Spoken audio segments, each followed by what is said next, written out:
Cute. Husband. I took off my shoes and socks and then slipped off my suit. After that, I slipped into the bed beside her and pulled Eri close. Eri looked surprised, but she smiled as she turned around to look at me. Is this fine, milady? MMHM. Eri nodded and then wrapped her arms around my neck to pull me close. After that, she said, then, can my knight kiss me? Please. As you wish. Eri closed her eyes and leaned forward to kiss me. It began as a soft peck, but then it turned into something deeper. And after that? 182 after the first. Sylphie hugged a giant plushie modeled after Rudy and let out a deep sigh. I know it's selfish and mean, but I can't help but be upset. You understand, right, Rollo? Roland nodded. I understand, mother. He gazed off into the distance, reminiscing on the past. Even when I was a kid, although all of my moms got along well, there was still a bit of jealousy at times. Right. Sylphie jumped to her feet and said, it's only natural. Yes. Roland slowly nodded. Sylphie was in her room with Roland. After going through the draining events of the day, she needed some quiet time to relax, recuperate, and recharge. And of course, she dragged along her son to help her with that. Well, Roland wasn't really her son, but he was proof that she and Rudy were meant to be one way or another. Unlike Eri, who didn't have physical proof that she and Rudy were meant to be together. Ah. That was the jealousy speaking again. Sylphie would need to get better at that. Rudy wouldn't like it. And she couldn't live if Rudy started to hate her. Not that he would. Rudy was nice, and kind, and loving, and understanding. Even though he knew that Sylphie was a bit broken, he still accepted her, flaws and all.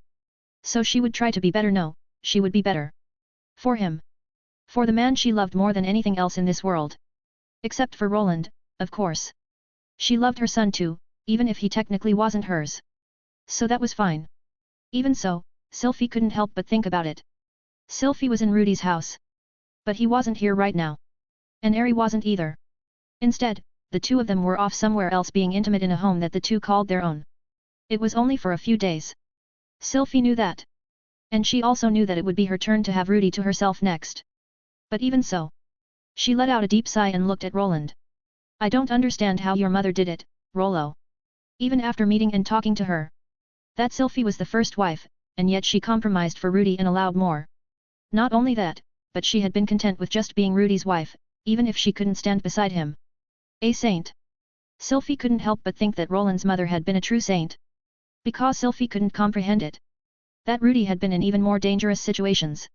Faced more terrifying foes while being far from as strong as her Rudy. Even so, that Sylphie stayed home and just waited for him. She was content to just be the anchor in his life. The one constant. But Sylphie couldn't do that. The thought that Rudy might disappear again somewhere she couldn't see. That she would be left alone again, even though she knew that wouldn't happen. Sylphie let out a deep sigh. Roland looked at Sylphie and then nodded. My mother was indeed a saint. He paused and then said, technically a goddess too, according to my father. But I wouldn't discount your own efforts, mother. Sylphie smiled at Roland and then said, you're too nice, Rollo. She set her plushie of Rudy aside and then walked over to hug Roland. But thank you. Roland hugged Sylphie back and said, you're welcome, mother. Sylphie paused and then stepped back, frowning. Are you really fine with calling me and Rudy your parents though? Roland let out a relaxed smile. Of course. Even if the time may be different, you two are still my parents. And besides, I'm needed here more than I ever was before. Sylphie stared at Roland for a while and then said, I hope my son is even as half as reliable as you, Rollo. Roland shook his head. I would hope my younger brother be seen for himself, not what he could be. He paused and then said, though a few faint expectations would be good. It's easy to mistake freedom for indifference. Sylphie nodded. I'll remember that, Rollo. Roland smiled and then said, in any case. Are you finished with your preparations, mother? Is there anyone you wish to invite or anything I can do to help? Sylphie placed a hand on her chin and hummed. I don't think so. Everyone in my family is here for the wedding, and the preparations are mostly done for the ceremony. I guess I could invite some friends. Sylphie didn't have many friends, but she had a few acquaintances. There was that small adventurer party she helped back when she was crossing the northern lands. Counterbow or something. Then there was that solution. Sold it. Soldier? Something like that. He said that he owed her a favor, so maybe he could come visit? It might make Rudy a bit jealous too. That was a bit mean, but Sylphie would like it if he did get a bit jealous for her, like he did for Eri with that Luke guy. Roland nodded and said, all right. Should I round up the knights to go look for them? No. Sylphie shook her head and said, it's fine.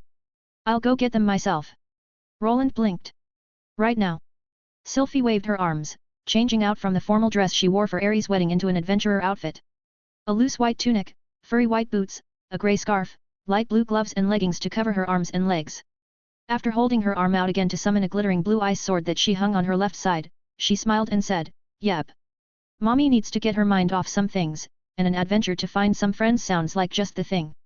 She paused and then said, do you want to come with, Rollo? Roland hesitated, but then he said, Father would be upset if I just let you go off on your own, so I will. Sylphie pouted and said, do you like Daddy that much more than Mommy? Roland shook his head. No, I just don't want to get lectured by him later for leaving a lady alone even though she's more than capable of protecting herself. Sylphie laughed and said, Rudy is a bit of a hypocrite like that. But okay. She ran over to grab Roland's hand and said, let's go on a trip to meet Mommy's friends. SNG. It was the day after Ani-Chan's wedding with Eri Nei-chan. The adults were busy cleaning and reorganizing the house for Irofo Nei-chan's wedding, so there wasn't much she could do inside. Not to mention that Ani-Chan and Eri Nei-chan were off somewhere doing lovey-dovey stuff too, so the house had a weird atmosphere. So, instead of hanging around all day, Stella immediately left the house to go hunt down Akito. It could be a look-alike. Weirder things had been happening in Stella's life. But even so, Stella wanted to confirm it. He was easy enough to find. With Fai, Wada, and Wind sweeping through the city in spirit form, it only took a short while for her to locate him. It turned out that Akito had rented a home not far from Ani-Chan's house. Or maybe Ani-Chan rented one close by for him. Ani-Chan definitely knew how and why Akito was here, so that was probably likely. But in any case, it was time to confront him. Wearing her usual clothes, a loose black t-shirt and jeans, along with her usual adventurer bag filled with useful tools, she headed over to Akito's house with Leo in tow.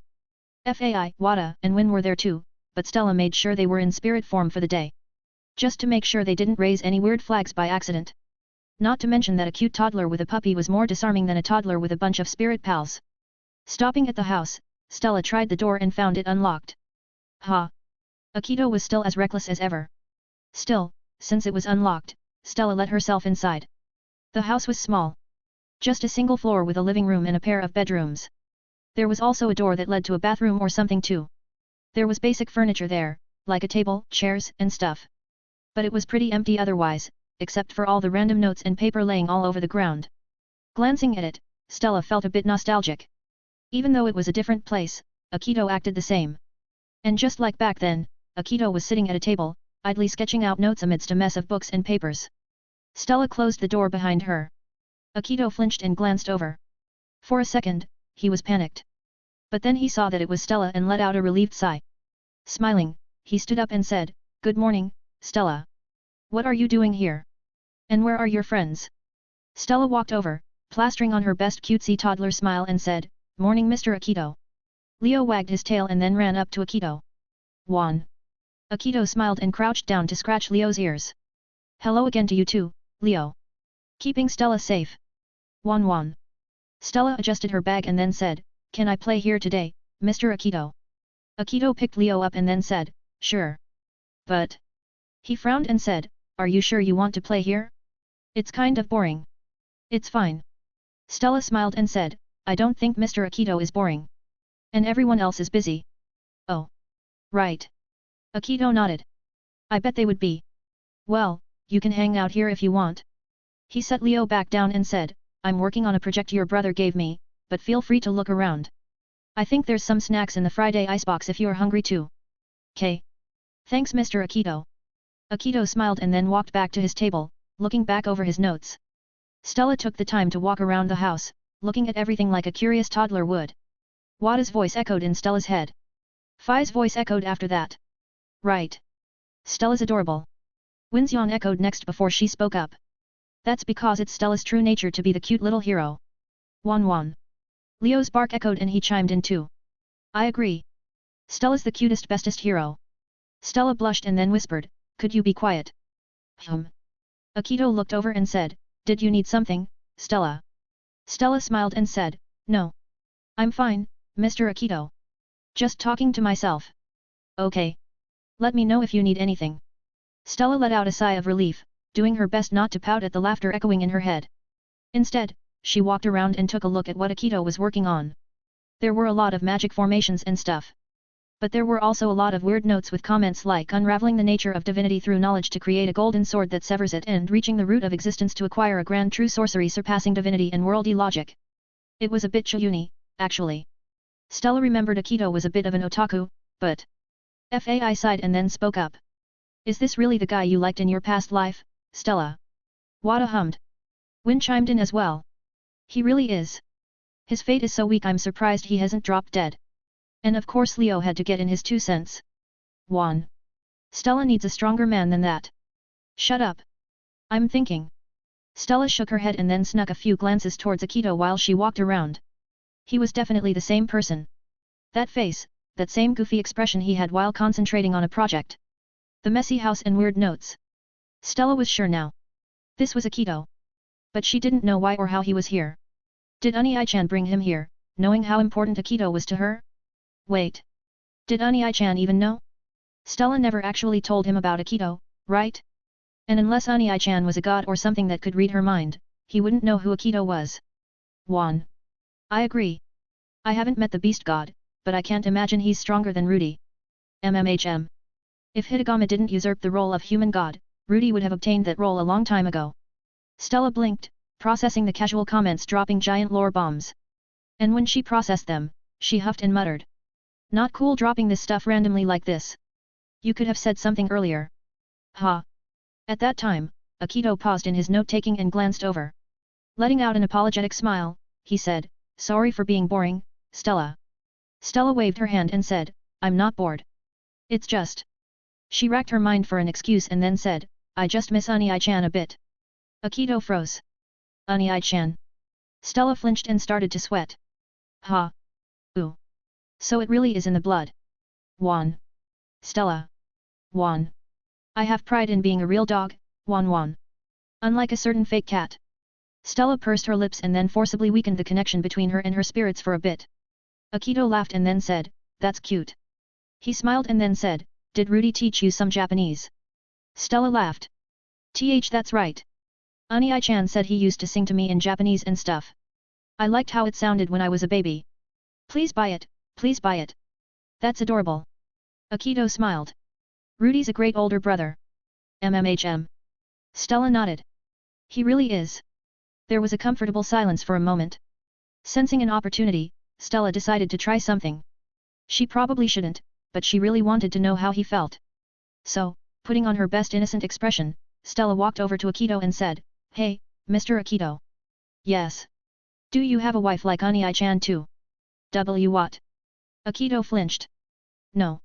"Well." Stella shifted in place and then said, "Do you have someone you like then?" Akito paused. After that, a wistful smile crossed his face. Did. Stella froze. At the same time, she felt her heart race. Then. After that, did Akito still? Akito sighed and shook her head. "She's far away from me now though." Looking up at the ceiling, he said, "If I had a chance, I'd apologize to her for leaving her behind. But, it's too late now." He paused. "Well, I mean I guess I just talked to her, but I really do need to properly apologize." Stella blinked, realizing something was off. Akito reached up to scratch the back of his head. "It's a bit complicated, but the last time I saw her, we had a big argument and she ran away. It was dumb, and she almost got hurt real bad. But I managed to save her. I think. At least I remember grabbing her before the truck a big metal monster hit her." Stella stared at Akito. Akito let out a nervous laugh. "Ah. It wasn't him." Stella felt her stomach churn a bit. She should have realized it with the weird timey-wimey things going on. But the Akito there wasn't her Akito. That made sense. There was no way he would be so happy and go lucky like this if it was her Akito. But even though it made her feel a bit sour, Stella felt relieved. Because she thought her death didn't mean anything to him. If Akito had really been acting like this even though Stella had died to save him, she didn't know what she'd do. But this wasn't her Akito. Then, it was fine. Stella. Stella plastered on a bright smile and said, "Then I hope you and your lover make up soon, Mr. Akito." Akito blushed and said, "She's not my lover, she's my girlfriend." Stella decided to tease him a bit and then played dumb. "But I'm your girlfriend." What? Stella tilted her head and said, "I'm a girl, and I'm Mr. Akito's friend. So I'm your girlfriend, right?" "No, that's not technically, but... Really, that's not what the word means." Stella giggled at seeing Akito stammer. Was this how Ani-chan felt bullying Ari-ne-chan? No wonder he did it so often. But still. After seeing Akito again like this, Stella couldn't help but wonder. Why was she born in this world? And why was this Akito here? If she was a hero, did that mean the time for her to fight was coming up? And if so, would she be meeting her Akito in the future soon too? Akito cleared his throat. Anyway. Let's just play a game for a bit." He stood up and walked over to pick up some pieces of paper on the ground. "I have some magic formations here that make things float. I think they should be fun." Stella hopped over and smiled. "Okay, Mr. Akito. Well, whatever. Stella would think about that later. For now. Even if it wasn't her Akito, and even if Ani-chan didn't intend it, she would be able to get a bit of closure like this. ZNG. Zenith hummed to herself as she hung freshly washed laundry out to dry in the courtyard. Beside her, Paul folded some laundry that was already dried and put them in a basket. Meanwhile, Lilia sat on a chair nearby, washing more clothes in a tub. After finishing his batch, Paul looked at Zenith and Lilia and smiled. "It's been a while since it's just been us three." Zenith brushed her hands against her clothes and then smiled. "It has, hasn't it? Norn and Aisha were at school along with Maiko. Stella went out to play with her spirit guardians. Sylphie and Roland were out sending wedding invitations. Eos and Ena were back in Arcadia to catch up on work. And then Rudy and Eri were on their honeymoon." Zenith walked over to Lilia and then let out a sigh. "It's a bit bittersweet though." She shook her head and said, "To think I missed Rudy's cute years and Stella's baby years. Not to mention Norni and Aisha." Lilia drained the bucket of clothes before handing it to Zenith. After that, Lilia said, "That's true." She sighed and said, "I wish that we could have been there for Rudy when he was growing up." She frowned and said, "We could have prevented this disaster if we knew." Zenith received the bucket and sighed. "Right? I had been hoping that with Meili's teachings, Rudy would just stick to Sylphie and Eri. But to think our cute little genius is marrying not just 2, but 4 beautiful women." She paused and then glared at Paul. "And all with big breasts too." Paul held up his hands and said, "Hey! It's not my fault. It runs in the Grere blood. Zenith scoffed. You'd better hope that the grey blood only runs true in men then. Otherwise you'll have a hell of a time when the girls grow up more and start chasing men. Paul froze and then covered his face. He groaned and said, this is karma, isn't it? Lilia dried her hands with a towel and then said, absolutely. Paul sighed and walked over to the next batch of dried clothes. As he took them off, he said, I'm surprised that Rudy took Ari away for a honeymoon though. Expertly folding them into a pile with a flick of his wrist, he walked back towards Zenith and said, I would have thought he'd just have us all clear out. Zenith shook her head. Rudy couldn't do that. Sylphie already claimed having the honeymoon here. Paul blinked and then said, that does seem like something Sylphie would do. Lilia shook her head. I still cannot believe the changes the children went through. And poor Sylphie most of all. Zenith sighed. I know. She doesn't talk about it, but the scars on Sylphie. Paul shook his head. You shouldn't feel sorry about it. Apparently, Sylphie's proud of them. He laughed and said, she calls them her proof of love for Rudy. Zenith blinked. How? No, why? Paul shrugged. I don't know all the details, but apparently Sylphie spent thousands of years or something delving in dangerous dungeons looking for Rudy, barely coming back alive each time. But she eventually found him, so she's really proud of it. Zenith grabbed Paul's shoulders and said, Sylphie did what? For how long? Paul blinked. Aha. Well, I think maybe it was only a few hundred years? 1,000 might be an exaggeration. Though I think Rudy mentioned he spent a few thousand years meditating. Our son is older than the Millis religion now. Paul blinked and then said, is this a bad time to say that he might as well be the founder of the Millis religion at this point? Zenith took a step back, feeling faint. Lilia let out a long-suffering sigh and then said, I need to stab that being a few times. She paused and then said, he is male, correct? Paul nodded. I think so. That's what Rudy said. Good. Lilia nodded. Then I can practice my sausage peeling techniques on him. Sausage. Paul shut up and then said, never mind. Zenith shook her head and said, to think that both Sylphie and Rudy endured so much. A tense silence filled the air. After a bit, Paul coughed and said, on another note.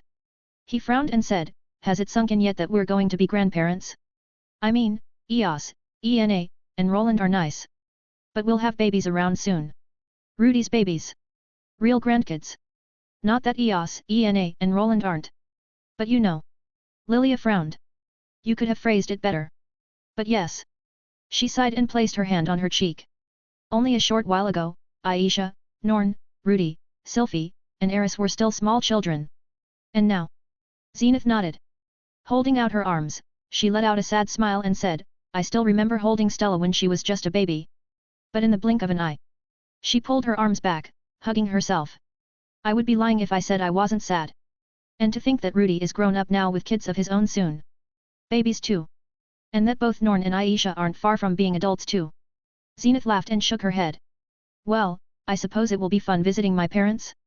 They'll definitely have a heart attack seeing their grandchildren and great-grandchildren. I think it's a bit late for that, Paul said. Rudy's already being seen as a patron saint of the true Millis religion since Cliff is the Pope to be and treating him like one. Zenith blinked. What? Didn't I explain it? Since Rudy rescued so many people in the Magic Continent and created Arcadia, he's seen as the reincarnation of Saint Millis. But Saint Millis is a woman. Paul shrugged. People have been liberally interpreting the holy texts these days. But anyway. 183 Family Matters. An intimate 3 days and 4 nights with my beloved wife passed. A lovely time where Ari and I found out that she was actually a pure maiden at heart who was pretty shy when there wasn't someone pressuring her into things or turning it into a competition. It was adorable and cute. Something that I didn't expect from Ari, but something that I really, really loved. And as proof of that love, Ari placed her hands over her stomach and said, I still can't believe it. She looked up at me from the bed and said, you're sure, right? I kissed her and said, I'm absolutely certain, Ari. The result of Ari's eagerness and proof of our love. It was faint, but 2 little lights were mixed in with Ari's mana. Twins, and likely fraternal judging from the slightly different colors. Apparently, the grey blood worked fast. Either way, it was too early to tell the gender at this point though. Ari sat up, leaning against a stack of pillows and then let out a silly smile. Hugging her belly, she said, I'm going to be a mom. I'm really going to be a mom. I hugged her and then gave a light kiss on her cheek. And you'll be a great one. But first. I leaned back and said, anything you want to eat. Ari nodded and said, could you make me something sweet? Ah. But healthy. Of course. I smiled and said, you relax and I'll set the table for breakfast. Thank you, Rudy. I'll love you. Eri blushed and then looked to the side. I took a deep breath to calm down the fuzzy warm feeling in my heart from hearing that along with the urge to scream and hug her. And then I walked around to head towards the kitchen. Well, the kitchenette. I didn't really think it through, so we didn't have a proper kitchen in the house. But a bit of conjuring and mana shenanigans fixed that. I heard Eri get up and start up a shower. While she was doing that, I started pulling out ingredients to whip up a quick breakfast. Something sweet, but healthy, Well, you could never really go wrong with pancakes and syrup. I could add some fresh blueberries and strawberries to make it healthier too, yeah, let's do that. I conjured up the usual basic ingredients and then pulled out some fruit that I tossed into a pocket subspace I picked from around Arcadia a while ago. Never underestimate the power and utility of an inventory space with stop time. But anyway, I started whipping up the batter, slicing the fruits, and got the pan ready for cooking. A few stacks of pancakes later, and Eri was finished with her shower. Wearing a loose bathrobe, she walked over to the table, beaming with happiness the entire way.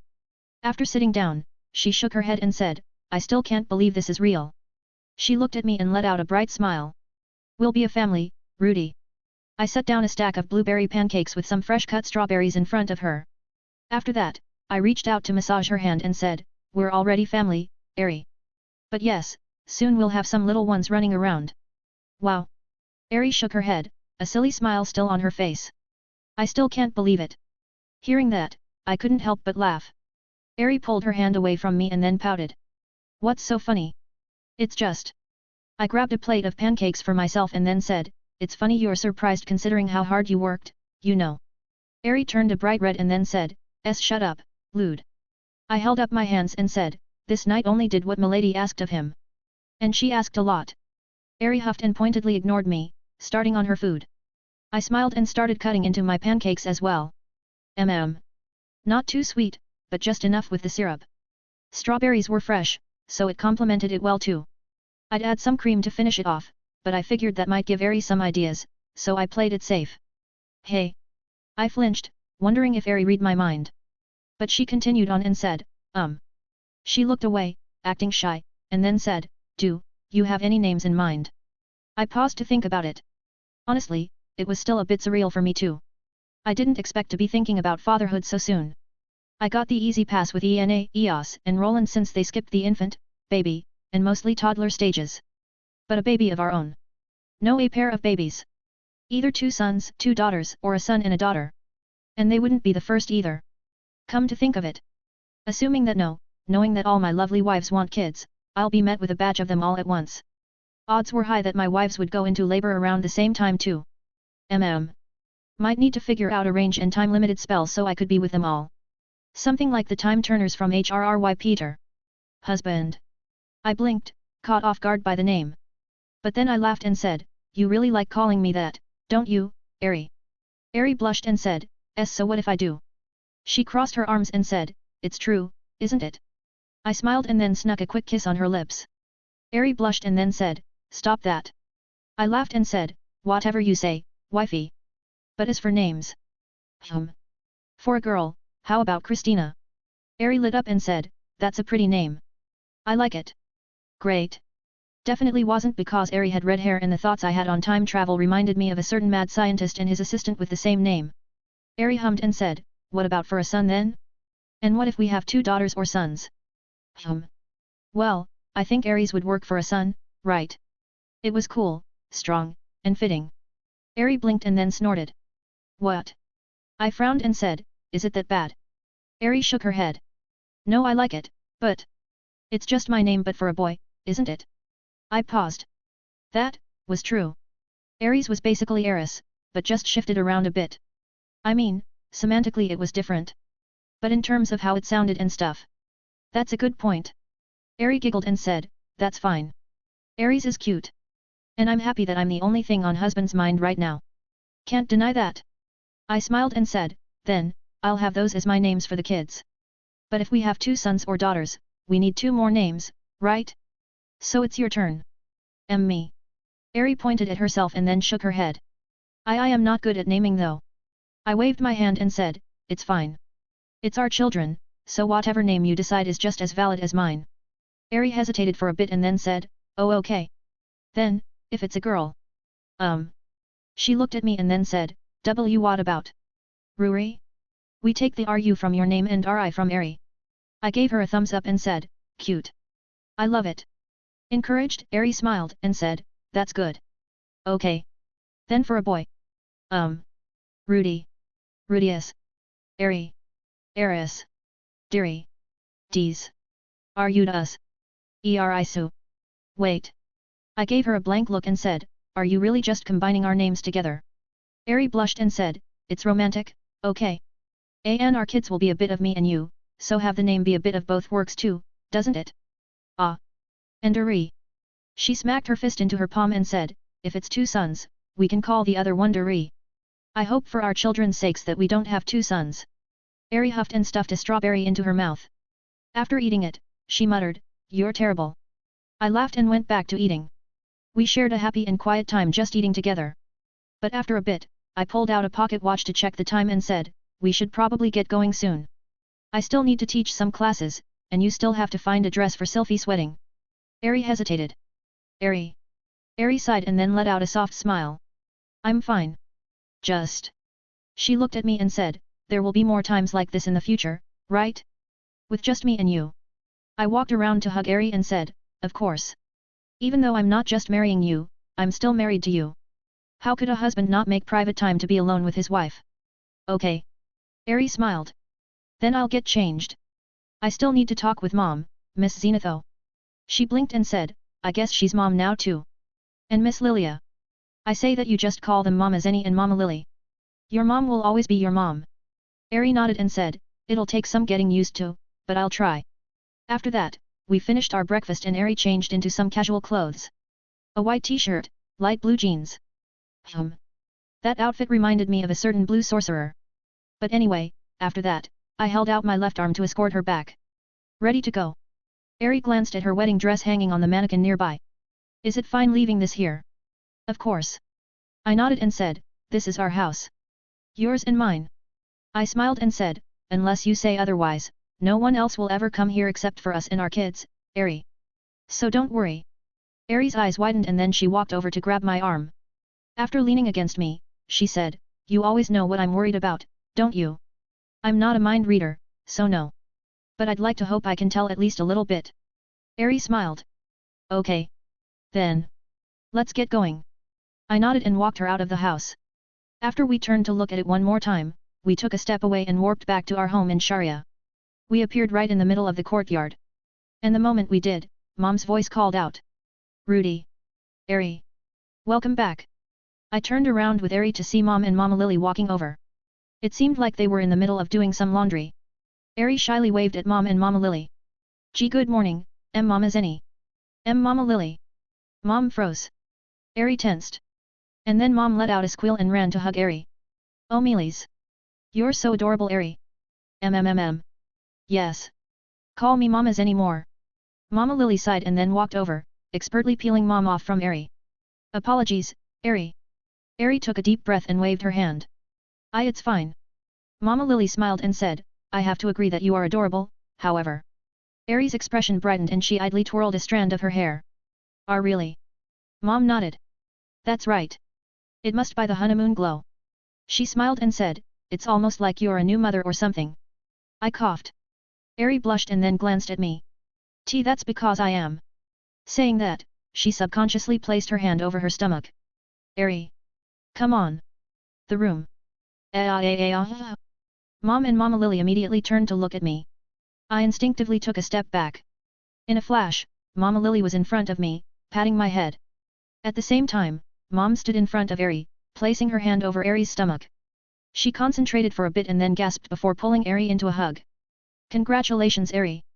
Thank you, Mama Zenny. Oh good. So we're in the clear. Mama Lily smiled at me and said, good job, Rudy. You did it in one go, unlike your father. I frowned and said, I'm not sure that's something I should be proud of. I paused and then said, and I guess it's a good thing I know how to keep it in my pants. Mama Lily nodded. Yes. And that alcohol does not affect you. If you were anything like your father. I thought about that for a bit and then shuddered. Yeah, no. At that time, Eri rushed over and hid behind me. Mom ran over and then stopped, pouting in front of me. I pulled Eri around for a one-armed hug and then said, the hug monster scares off even grown women, hey. Mom huffed and said, I just like to hug people. Mama Lily nodded and said, I understand, Zenny. But you must understand that it is dangerous with your assets. Mom frowned and then grabbed her breasts, frowning. Maybe I should reduce them. Paul likes them, but they have been getting in the way a bit. I cleared my throat and said, I'm heading to work now. My students are probably tearing the academy down. I glanced at Eri and then said, is it fine if I leave you here with my moms? Eri playfully rolled her eyes and said, leaving me as soon as you're done with me, hey? What a husband you are. I kissed her and said, well, at least you know I'll come back. Eri blushed and then shoved me away. Just go to work already, you pervert. I laughed and then looked at Mom and Mama Lily. It's fine if Eri stays here, right? Mom nodded. Of course. Eri's our daughter now too. Mama Lily smiled. Indeed. Eri is as much our child as you are now. And furthermore. Mom grabbed Eri's hand and said, we have a lot to talk about. Eri blinked. Do we? Yes. Girl talk. So. Mom waved at me and said, run off now, Rudy. I laughed and said, all right. Then I'll see you guys later. With one more wave, I walked off, heading towards the academy. Now, the automated lectures and stuff should have been working. So. Pop quiz time. He. EOS. At the Survey Corps HQ in Arcadia, EOS sat behind a desk, flipping through reports. She had been worried about leaving those kids alone for so long, but it looked like they did well. With Orsted and Pierre going around the world to fix the distortions, the magic continent's spatial temporal flow had stabilized. Because of that, the Survey Corps were free to map everything. And while the terrain and geography was still a giant jigsaw puzzle with various microclimates and dungeons, at the least they had a complete and updated map of the magic continent now. That was a good thing. With that settled, EOS could begin working on the plans for building infrastructure. Since the magic continent was both stabilized and mapped out, the next step of building supply lines and organizing territories could commence. And that was EOS's forte. Logistics, economics, strategizing. She had hoped she could do a bit of it for father's weddings, but since she was denied, she could at least begin organizing affairs here in Arcadia. So, with that decided, EOS sat back in her chair and leaned back, making herself comfortable. Now, which of these would be the optimal pathing for merchant paths and roads? At that time, the window opened and a gust of wind flew in. Right afterwards, ENA landed on the ground. EOS sighed and then set her papers down. Looking at her sister, she said, you could just use the door, ENA. ENA folded up her wings and then brushed down the loose black tunic and pants she wore. After that, she turned towards EOS and said, sorry EOS. But I haven't gotten to fly for a while, so I was missing it. And monsters aren't attacking people in the air now, so it was a nice relaxing flight. EOS perked up and said, really? In that case, I might go flying in a bit too. ENA clapped her hands and said, that'd be great. We can go flying together. EOS smiled. That would be nice. It's been a while now. ENA walked over to an empty chair and sat down. After that, she unbuttoned the top of her tunic, letting out a relieved sigh. EOS frowned and said, you know we have uniforms that fit you, right? ENA nodded. I know. But these help things from flopping when I fly. EOS raised an eyebrow and said, you could just wear wraps. ENA shuddered and said, I have a bit of trauma on wraps now, so. Ah. Right. The grandfather incident. ENA walked over to the fridge in the corner of EOS's office and opened it, pulling out a bottle of strawberry milk. Afterwards, she sat back down in her chair and said, are we heading back soon, EOS? It's almost time for Mama Sylphie's wedding, right? EOS nodded. It is. But we don't have much to do regardless. Since Grandma and Grandma Lily picked out enough dresses for all the weddings, we're fine just showing up dressed on the day of the wedding. Okay, EOS. ENA smiled and then placed a straw in her strawberry milk. After that, she sat there and happily sipped on it. EOS watched ENA for a bit and said, by the way, sister. Yes, EOS. When are you going to stop acting cutesy? ENA blinked and then laughed. You noticed. EOS rolled her eyes. Of course I noticed. I wouldn't be your sister if I didn't. And while father has been tolerating it, isn't it shameful? ENA shrugged. It's a little embarrassing. But people treat me nicer when I'm cute. And they underestimate too. She smiled and said, it makes it easier to eliminate any pests after daddy. EOS sighed. There haven't been any though, sadly. ENA pouted and said, I know. She slurped her strawberry milk and said, Daddy got so strong that he scared off all the idiots. I wanted to beat more people up. Eos raised an eyebrow and said, and you haven't been beating up the idiots flirting with you. Ena shook her head. If I do that, people won't think I'm cute and weak anymore, right? So you've just been taking advantage of that and messing with everyone? Like Rollo. Ena giggled. Well, it's fun. And we did need to take notes on everyone. She reached into her shirt and pulled out a small notebook. So far, it looks like Mama Eris fits Daddy the best and keeps him grounded. Mama Sylphie is dangerous and desperately in love with Daddy, but it seems like he can control her. She flipped a page and said, Rika is Rika. She's a good fit for Daddy because they work well, but I don't think Daddy likes her as much as the others. Eos nodded. That's to be expected. Rika doesn't completely like Father as well because she still thinks about her former fiancé. MMHM. I think they'll eventually like each other though. And as for Mama Roxy? Eos frowned. She's dangerous, right? Ena nodded. Yab. I don't think she's a good fit for Daddy. She doesn't seem to get along as well with the other mamas, and her personality is pretty strong too, but Daddy is a miracle worker, so it should work out. Eos nodded. We don't have to pull the needy daughter's card then. Probably not. Ena smiled and then said, did I do good?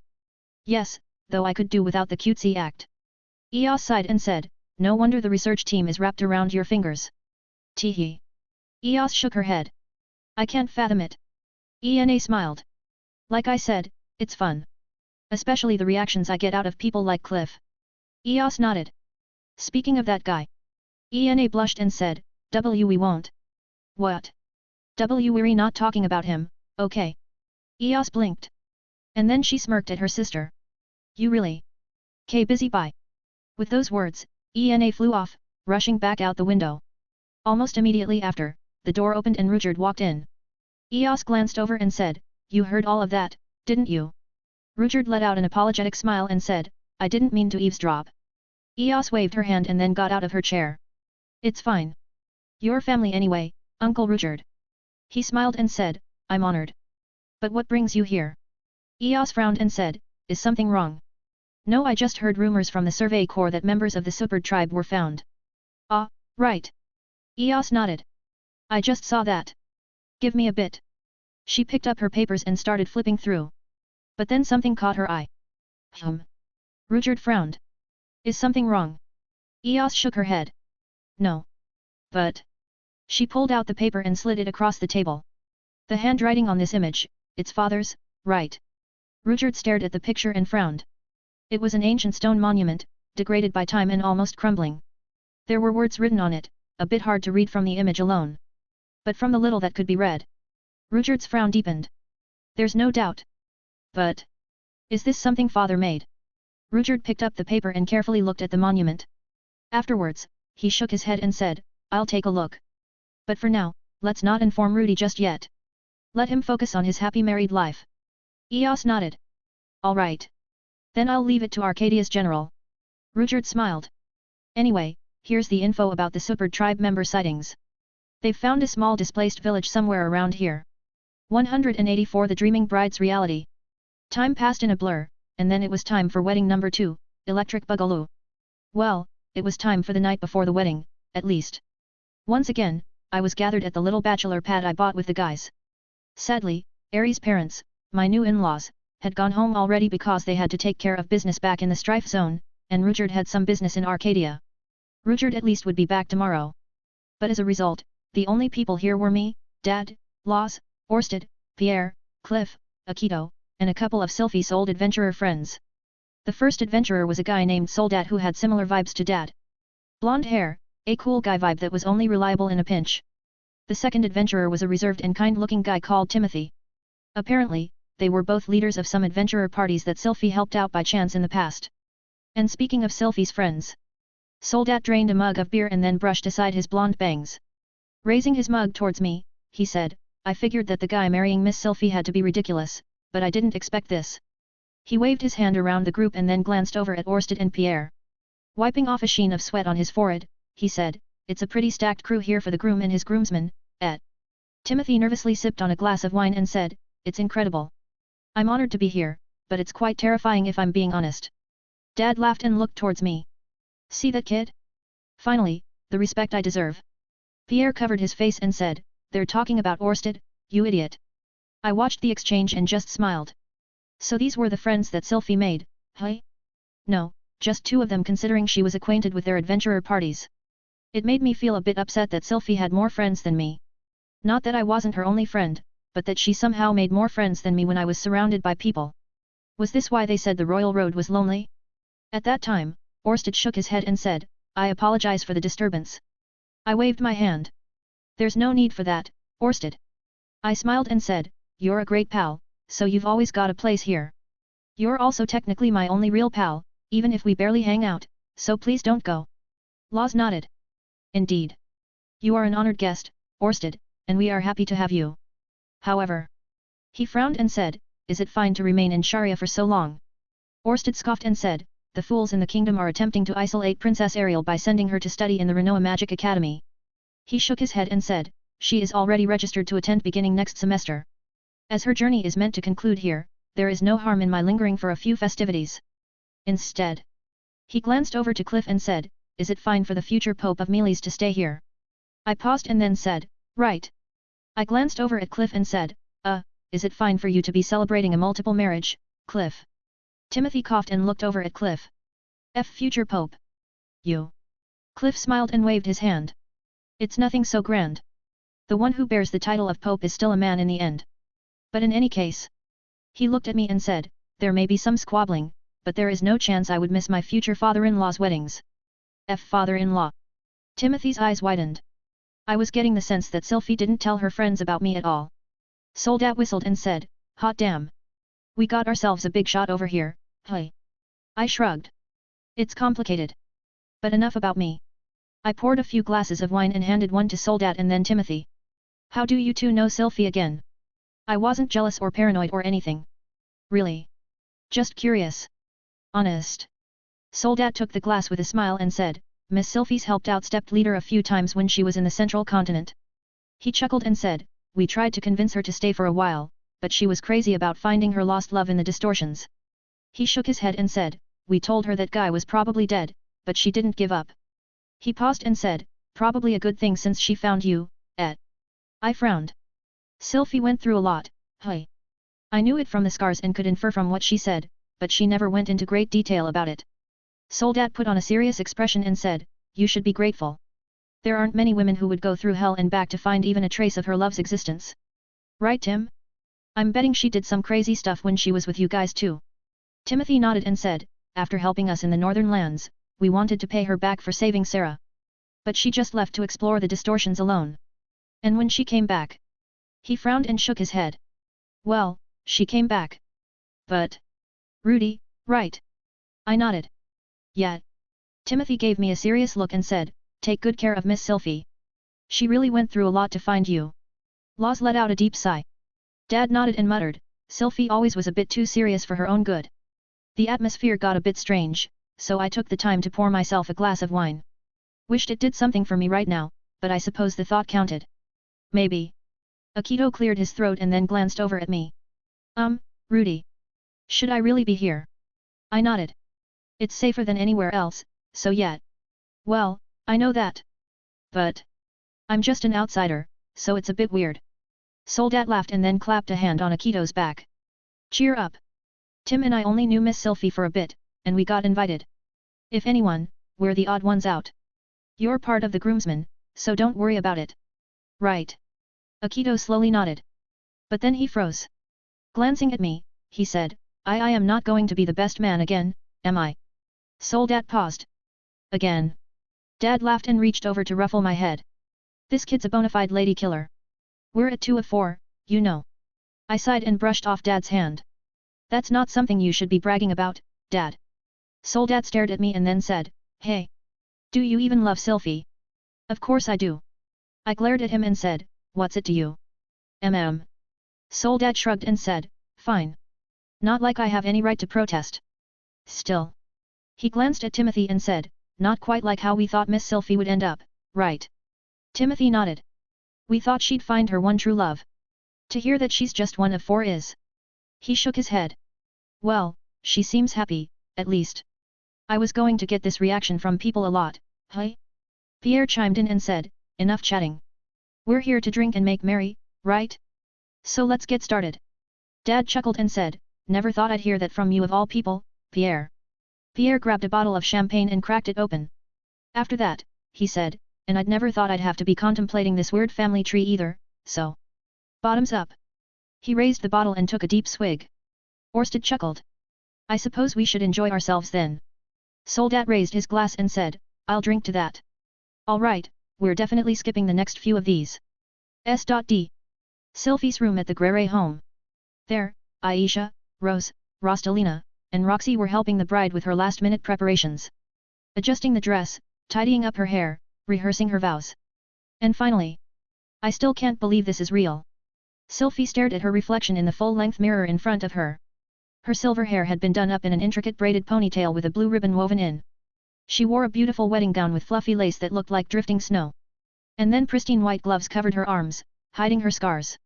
Sylphie thought she looked like someone else. A real snow princess, like from the fairy tales. Not her. Reaching out to the mirror, she said, is this really me? Rose sniffed and then wiped away some tears. It is. Our little Luffy is finally becoming a bride. She sniffed again and said, I'm so happy for you. Rostalina smiled and walked over to fix the black choker around Sylphie's neck. You look radiant, Sylphie. Believe it. Sylphie let out a shy smile and lightly tugged at her choker. Really? She could see it, but Sylphie also knew it was just a cover-up. Unlike Eri, Rika, or Roxy, her body was covered in scars. And while she was proud of them, at a time like this, Roxy tightened a light blue sash around Sylphie's waist and then said, be confident, Sylphie. This isn't a dream, but reality. Hearing that, Sylphie smiled and said, thanks, Roxy. Roxy smiled back. Don't thank me yet. I'm being nice now, but I'm not pulling anything when it's my turn. Sylphie smiled and said, then I'll just make sure to do my best to make Rudy forget about you before then. Roxy laughed, but her eyes were sharp. Aisha sighed and said, stop messing with her, Roxy. Roxy flinched and said, Roxy? What happened to Big Sis? Aisha smiled and said, well. She pointed at Sylphie and said, since she's actually getting married to Big Brother in a bit, she's my big sis now. You're just a family friend right now. Roxy froze. Rose giggled. Rostalina laughed. And then there was a knock at the door. Sylphie glanced over and then smiled when she saw who was there. You can come in, Papa. The door opened and Laws walked inside. Wearing a tailored black suit with a blue pocket square and tie, he smiled and said, it's almost time, Luffy. Sylphie took a deep breath and turned towards him. All right, Papa. Rostalina brushed herself off and then smiled at Sylphie. We'll head off first then, sweetie. Relax, and enjoy.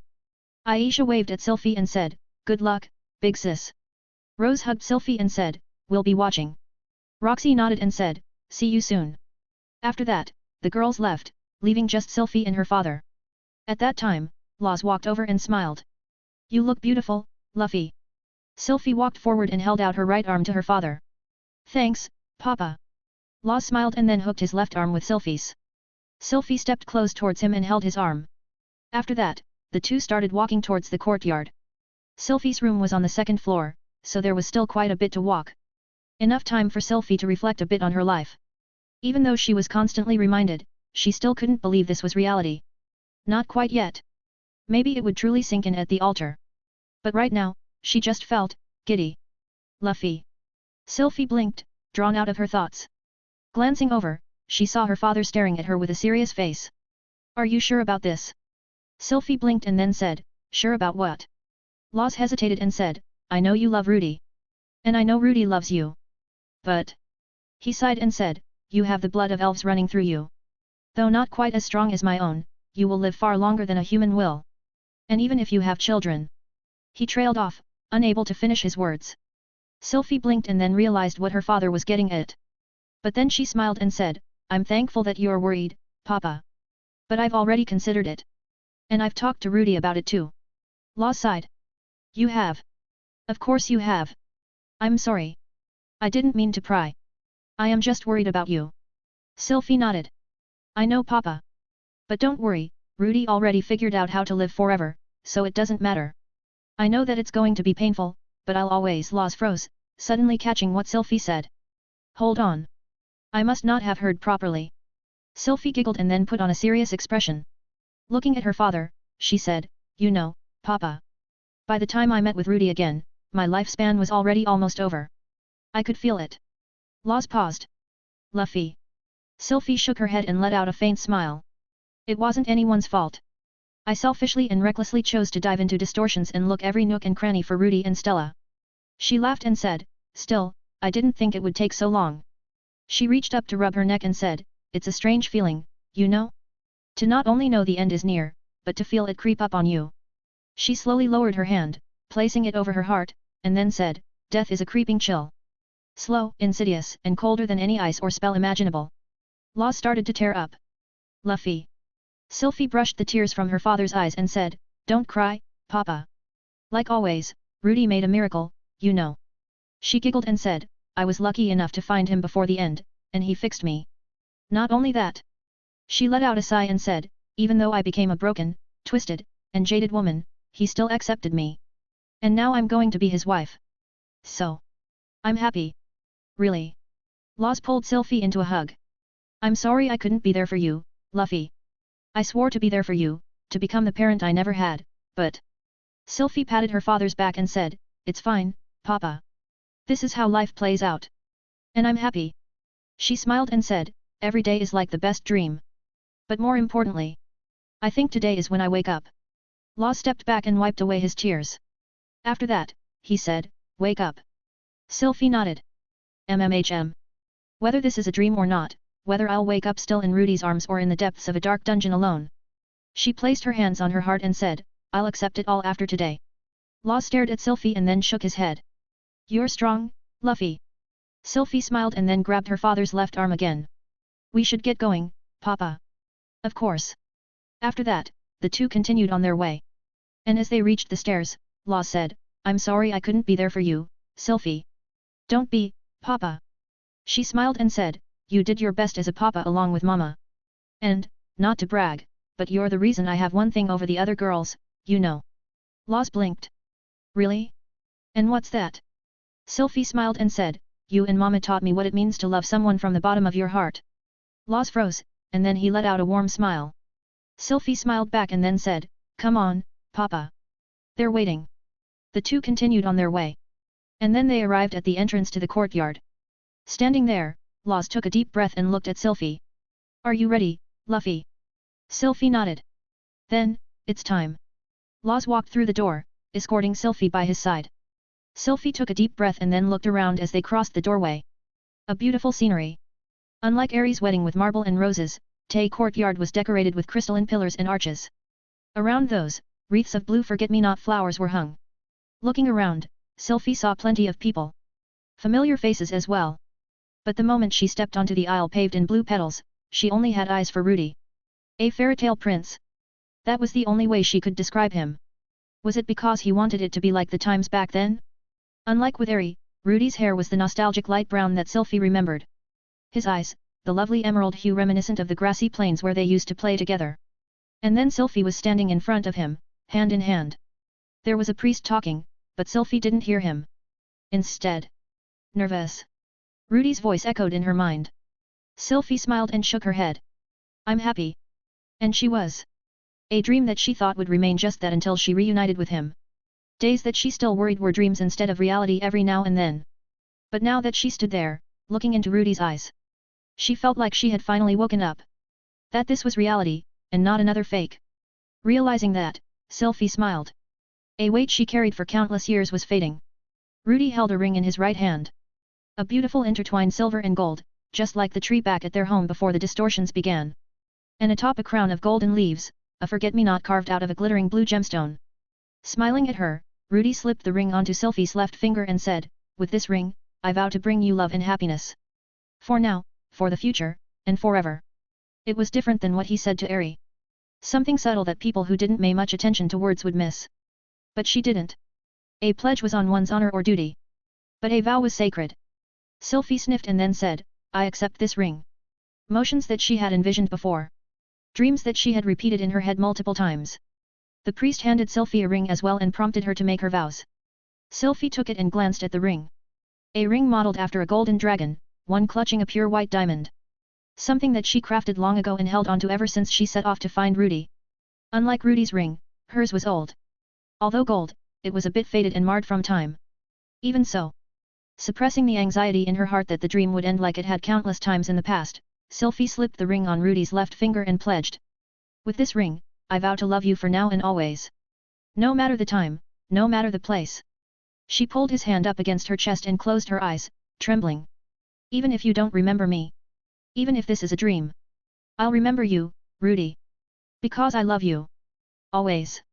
Silence. For a moment, Sylvie was afraid to open her eyes. But then she heard the priest speak. You may kiss the bride. Sylvie opened her eyes. Rudy was standing there, a teary-eyed smile on his face. But he shook his head and then stepped forward, pulling Sylvie close. Sylvie leaned forward, but before he kissed her, she whispered, this isn't a dream, right? I won't wake up. Rudy smiled. Even if this is a dream, I'm taking you back with me. So. He kissed her. Sylvie's eyes widened and then she closed her eyes, holding Rudy tight. Unlike the kisses they had before, this was chaste. Pure. But maybe because of that, Sylvie felt it was different. Real. The crowd cheered. Sylvie opened her eyes and saw Rudy staring at her with a smile. And then he suddenly scooped her up into his arms. Rudy. Rudy smiled and then looked out at the crowd. Sorry, but we're skipping the reception. Sylvie gasped and said, wait. You can't do that, Rudy. Rudy grinned at her. I can, and I will. Now. He looked around and said, thanks for coming, everyone. Enjoy the food. Wait, Rudy. The next thing Sylvie knew, the surroundings blurred, and Rudy had whisked her away to somewhere else. PNG. Paul laughed. Well, I'll be damned. Rudy actually went through with it. Zenith glared at Paul and said, did you know about this? Paul grinned. Course I did. The kid and I planned it in secret last night. Can't make the wedding the same for every girl, right? Zenith frowned and said, that's true. But. Paul waved his hand and said, don't worry about it, honey. Now. He walked into the center of the courtyard and flicked a nearby pillar. A loud ringing echoed, bringing the chaotic area to silence. After that, Paul said, you heard my son, right? As much as it'd be great to give blessing to the bride and groom, it seems they're in a rush to give us grandkids. Paul. So enjoy yourselves and the food. 185 The dreaming bride's wish come true. After they arrived at the place Rudy took them to, Sylvie looked around in shock. This isn't the house. She had thought that Rudy would have just whisked them away to the master bedroom in the house. But it wasn't. First of all, they weren't in a bedroom, but outside. Second of all, the place in front of her. Sylvie gasped. Is this a nostalgic two-story home? A small garden and some trees in front, along with a grassy plain all around. Sylvie blinked, wondering if she was seeing things. Did Rudy really restore that house? But as she stared, she realized that it wasn't the same. And also that she had just been in this place recently. Ah. Sylvie looked at Rudy and said, is this our house in Milishan? Rudy set Sylvie down and then nodded. That's right. Waving his hands, he started putting up privacy magic circles. When he was done, he looked back at Sylvie and smiled. I know you wanted to have our first night together in our new house, but it's not quite as romantic if there are people around, right? Sylvie blushed and brushed down her dress. I wouldn't mind. Besides. She gave a shy look to Rudy and said, it's not really our first night. That time had been a bit more reckless and desperate. It was also something that Sylvie regretted. Although Rudy said it felt good. Well, whatever. This was her redemption arc. Rudy stepped forward and then grabbed Sylvie's hands. As he did, he laced his fingers with hers and said, even so, this is our first night together as husband and wife.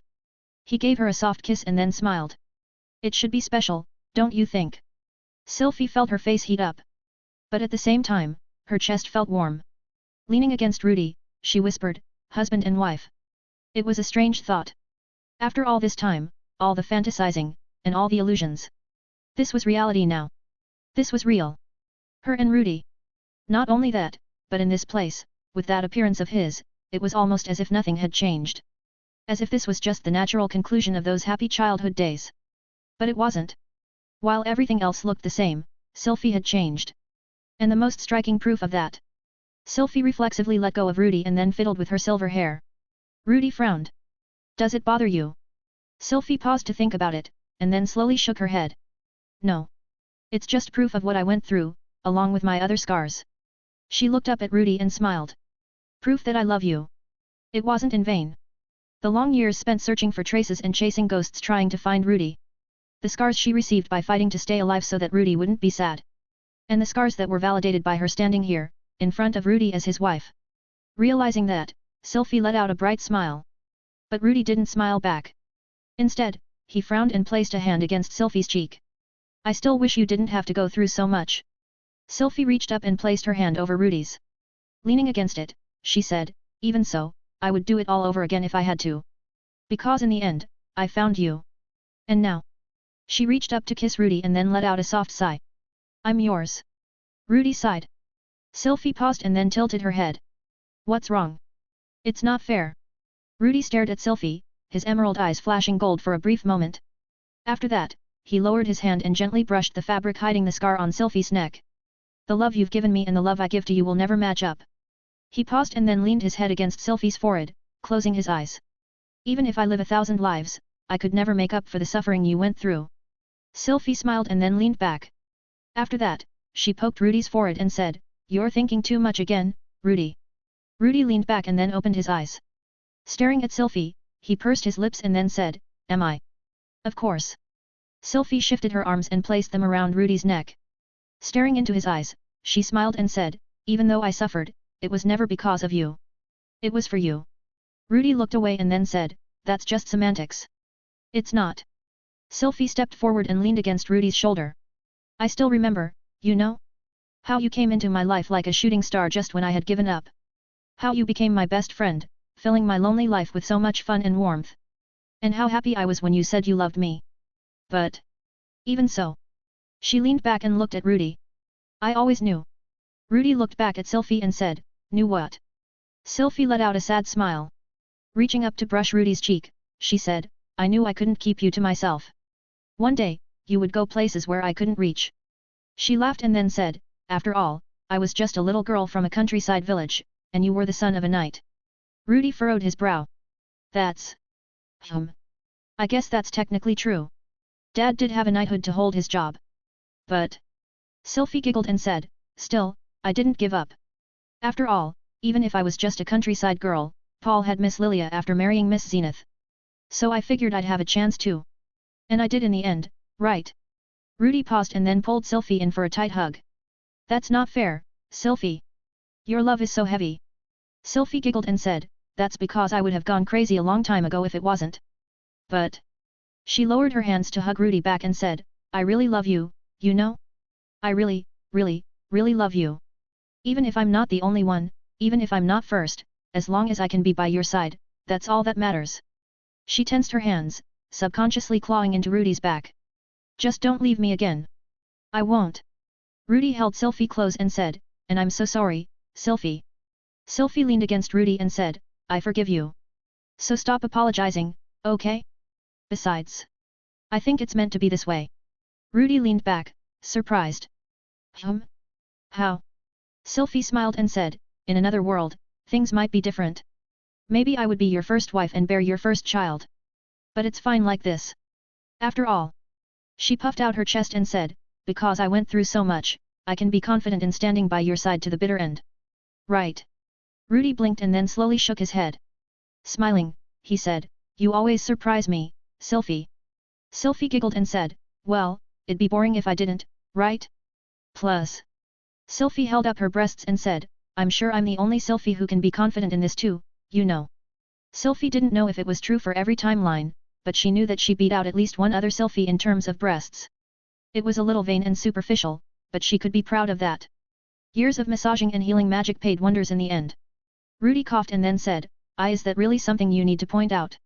Sylphie puffed her cheeks and said, Yes. I worked really hard to grow them, you know. And it's good that I did too. All of the women you're marrying are big. Rudy's face turned red and he said, I didn't particularly plan for that to happen. But you like them big. Don't tell me you don't. Rudy coughed and then said, Anyway. Let's head inside. Sylphie giggled and then followed in after Rudy, leaning against his arm. The inside of the house was the same as Sylphie remembered. The living room and kitchen area. A few doors leading to Rudy's old room and the guest room. Stairs leading to the attic and an office. The master bedroom. It really was like stepping back into the past.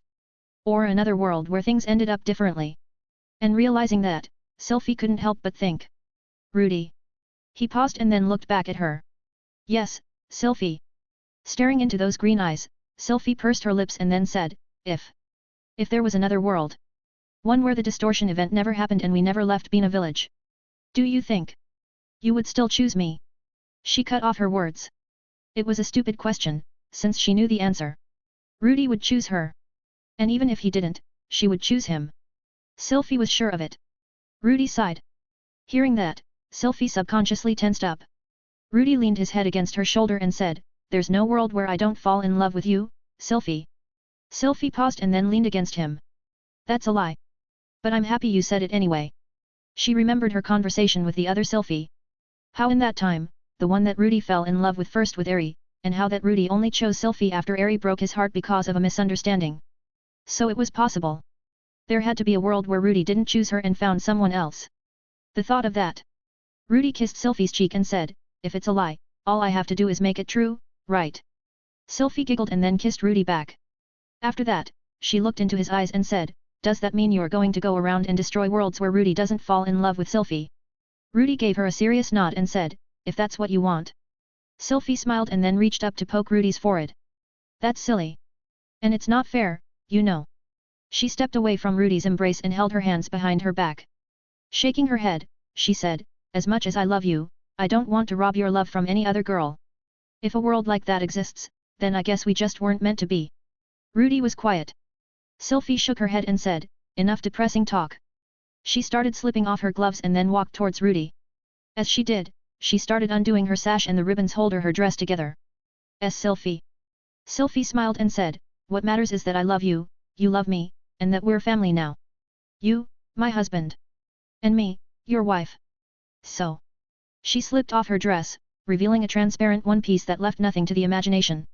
Sylvie laced her arms around Rudy's neck and gave him a deep kiss before pulling back and panting for breath. Smiling, she said, Let's make memories. Enough for me to forget about everything but you. Okay, Rudy. Rudy didn't say anything in response. Instead, he reached down to scoop her up and started walking towards the bedroom. Kicking the door in, he set her down and then leaned over her. Sylvie looked up, feeling her heart pounding. Staring into Rudy's eyes, she held him close and said, Please. Make me feel loved. A deep kiss, a gentle touch. And after that. 186 Turning Point 3. The day after Sylvie's wedding, while the kids were already out of the house, the adults were sitting around the living room enjoying a light breakfast. Paul, Zenith, Lilia, Loz, Rose, and Eri were seated around the kitchen table. Paul was on one side, with Zenith on his right and Lilia on his left, while Loz, Rose, and Eri were on the other side in that order. Paul took a look around the room and then chuckled as he grabbed a piece of freshly baked bread. That kid is hard at work again, hey. Zenith elbowed Paul and then glanced over at Eri. Paul winced and then cleared his throat. Sorry. Eri picked up a spoon and then stirred the bowl of soup in front of her, blowing on it to cool it down. After that, she looked at Paul and smiled. Don't worry about it, Paul. We're all family anyway, and it's not like it's news to me. Loz flinched and looked over. Pardon. Rose looked over as well and said, Why yes. What do you mean by that, Eri? Eri blinked and then started to turn red. And nothing. She grabbed a piece of bread from the basket and then started eating. Paul laughed and said, What Eri's saying is that Luffy actually takes after her grandmother a lot. Ow. Lilia lifted her heel from Paul's foot and then looked towards Rose.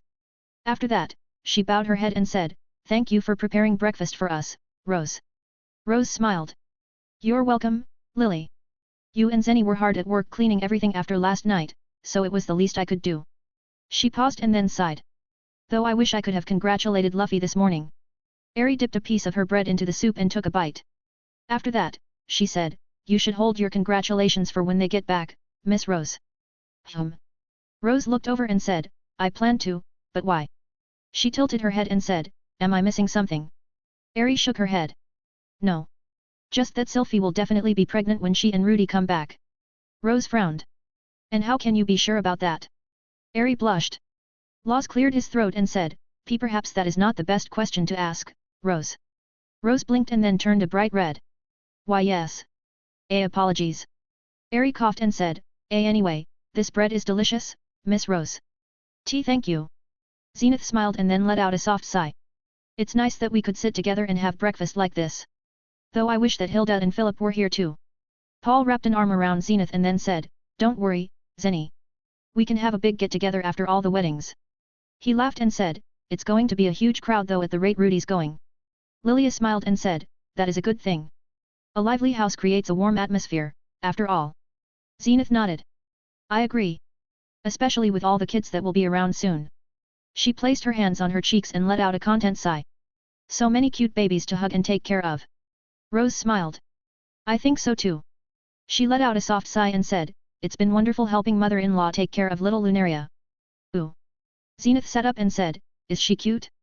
I haven't had a chance to visit Lena recently." Rose nodded. "Lunaria is adorable. Very precocious too." Zenith sighed. "It makes me wish I had more time to dote on Stella when she was a cute baby." Laws frowned and then looked over at Paul. "Why don't you and Zenny have another child?" "Hey." Paul crossed his arms and said, "It's not like I haven't tried, all right? Ain't that easy? You know how hard it is, right?" Laws coughed and then looked away, his ears red. I suppose that's true." Rose blushed as well and then looked away too. Ari groaned and said, "Could we stop talking about sex at the breakfast table?" Paul nodded. "That's absolutely right." He smacked his hand on the table and said, "This is Amelia's friendly household, damn it." Zenith snorted. Paul looked at her and said, "What? It's true. Hell, even the Pope's trying to marry into the family, you know." Zenith rolled her eyes and then looked towards Laws and Rose. "Are you two heading home anytime soon?" Laws shook his head. "There's nothing back for us in the central continent, so we've been thinking about finding a place near here." Rose nodded. "Yes. And we would love to be involved in our grandchildren's lives. Ah, and Law's new baby sister as well." Paul's eyes lit up. "Ooh, right. Lena's kid would be your sister. And then since Sylphie married Rudy." He frowned. "Wait, that would technically make Lena my mother-in-law through marriage?" "Ugh, I get what Pierre meant about complicated family tree now." Zenith stared at Paul and then decided to ignore him. Instead, she looked at Laws and said, "Have you found a home yet then?" Laws shook his head. "I've got a bit saved up, but right now we're staying with mother and father-in-law." Paul shuddered and then looked at Laws. "You call Pierre your father-in-law?" Laws smiled and said, "Funny. You have the exact reaction Pierre did when I called him that." Paul shuddered again. Lilia hummed and then looked at Zenith. "That reminds me, Zenny." She looked at Paul next and said, "Since Rudy is married and starting his own family, we should begin looking for our own home, should we not?" Paul raised his hand to his chin. That's a good point. We're all adults now, so it's a bit awkward." "What about the kids though?" Zenith blinked. "We're talking about the kids." Paul waved his hand and said, "I mean Aisha, Norn, and Stella." He frowned and said, "It'll be awkward for them staying around too, right?" Lilia shook her head and said, "They will be fine. Since they attend Renoa Magic Academy, they already primarily reside in the dorms." Paul nodded. "True. But there's still Stella, isn't there?" Zenith puffed her cheeks and said, "I want my baby girl to come live with us." "But she's really attached to her big brother." Lilia smiled. "Well, Rudy did raise her up to be a fine young girl by himself. I'm sure Stella practically sees Rudy as her father after all they've been through." Paul stood up and said, "But what about me? I'm her real dad." Zenith pulled him back down and said, "Stop acting so childish. Your son has already grown up and grandchildren are on the way. Man up, husband." Paul paused to think of that and then slowly nodded. "Right. That's a good point." He smiled and then pumped his fist in the air. "Since cool dad is a lost cause, I'll become the cool grandpa. Better than that old geezer Soros, at least." Ari pointed at Paul and said, "Hey. Grandpa was all right. Just." She paused and said, "A little unstable and violent." Paul blinked. "A little." Ari blushed and then went back to eating. There was a comfortable silence as everyone ate for a bit. But after Paul finished eating, he slid his bowl forward and then stood up. Zenith looked over and said, "What are you doing?" Paul stretched and then said, "House hunting. The sooner, the better, right?" Lilia got up as well and said, "Then I will come with you. Considering your lack of money sense, I worry about the properties you will choose." Paul frowned and said, "Good point. But I'm a sword god, you know? Not like anyone's going to try to cheat me." Lilia shook her head. "Never underestimate the stupidity of people in the face of greed. And this is why I love you, Lily." Smiling, Paul reached over and gave Lilia a quick kiss on the cheeks. Zenith rolled her eyes and said, "And that is why Rudy is the way he is, husband." Paul leaned back and let out a nervous chuckle. Zenith shook her head and then looked at Lilia. "Keep an eye on our idiot, All right, Lily. Lilia nodded. You can count on me, Zenny. Then please keep an eye on our cute new daughter-in-law. Eri blushed and then said, I can take care of myself, you know. Zenny laughed and said, just let us spoil you, Eri. Law stood up and then turned towards Paul. Well, if you are leaving, I will join you. Since we are staying, I need to go find a new occupation in any case, so I would like to take a look at the local adventurer parties. Paul's eyes lit up. That's a good idea. Though, maybe I should revive the fangs of the Black Wolf. There's a lot of dungeons around, so I bet we'd make a killing. Laws walked over to Paul and said, if you do, I'd be honored to work with you. Please, Laws. We all know you're the one who'd be saving my sorry behind from traps with how good your eyes are. You said it, not me. With those words, Paul, Lilia, and Laws left. Rose stood up and started collecting the dishes. I'll get started on cleaning up, Zenny. Zenith smiled. Thanks, Rose. After that, it was just Eri alone with Zenith. Zenith walked around to sit next to Eri and then said, how have you been feeling, Eri? Eri shrugged and grabbed another piece of bread. I've been feeling fine. A bit hungrier than usual, but nothing else. I mean, I did miss that, but I already knew it was coming. Or not coming. Zenith shook her head. That's good to hear, but I'm not asking about that. I mean about Sylphie and Rudy. Eri paused for a moment and then silently ate her bread. After another moment, she said, I've accepted it. She sighed and said, my husband is a man who wears his heart on his sleeve. She frowned and said, although it's a bit upsetting that pieces of it were given out to other women, we all love Rudy, and Rudy loves all of us. She ate another piece of bread and then said, it'll be weird getting used to it all, but we'll make it work. Zenith sighed and pulled Eri in for a hug. I'm sorry, Eri. All of this happened because we didn't teach Rudy enough. It really should have just been you and Sylphie. Eri smiled. It's fine. Rudy is Rudy. And besides. She glanced over at Rose and then gestured for Zenith to lean forward. Zenith blinked and then did as Eri asked. Leaning close to Zenith's ear, Eri whispered, Rudy can keep going for days on end, so I think it's better if we have more people. Zenith leaned back in shock, her face turned red. Oh my. Really? My little Rudy. Eri coughed, her face turning red too. Well, he's certainly not little. Zenith fanned her face. Eri coughed and said, anyway. She placed her hand over her belly and said, is there anything I should know about being pregnant? I asked my mom, but she said she didn't really pay much attention and just waited until it was over. Zenith's eyes lit up. Right. We should talk about that. She nodded and said, first, it's important to stay a little active and eat right. You should also avoid certain foods, like undercooked meat and fish. Rika. An ancient monument that stood weathered by time. One that was more than a few millennia old. And upon this monument, there was a towering tablet, crumbling but intact. Rika stood in front of that tablet and stared at it with her demon eyes. For a moment, her irises and pupils shifted through every color of the rainbow. But then she put on a pair of glasses, and they returned to a plain violet hue. This is definitely a few thousands of years old. Everything from the stone to the writing. After saying that, Rika turned around. She wasn't alone. Since this was an important matter for Arcadia as a whole, Eos, Ena, and Ruchard were there as well, along with a squadron of the White Knights. Ruchard walked over to the tablet and frowned, scanning it up and down. Could it be magic god Laplace, like you suspected? Rika shook her head. I had thought so. But it cannot be. She looked at the tablet and frowned. This writing and the lingering mana signature is definitely Rudy's.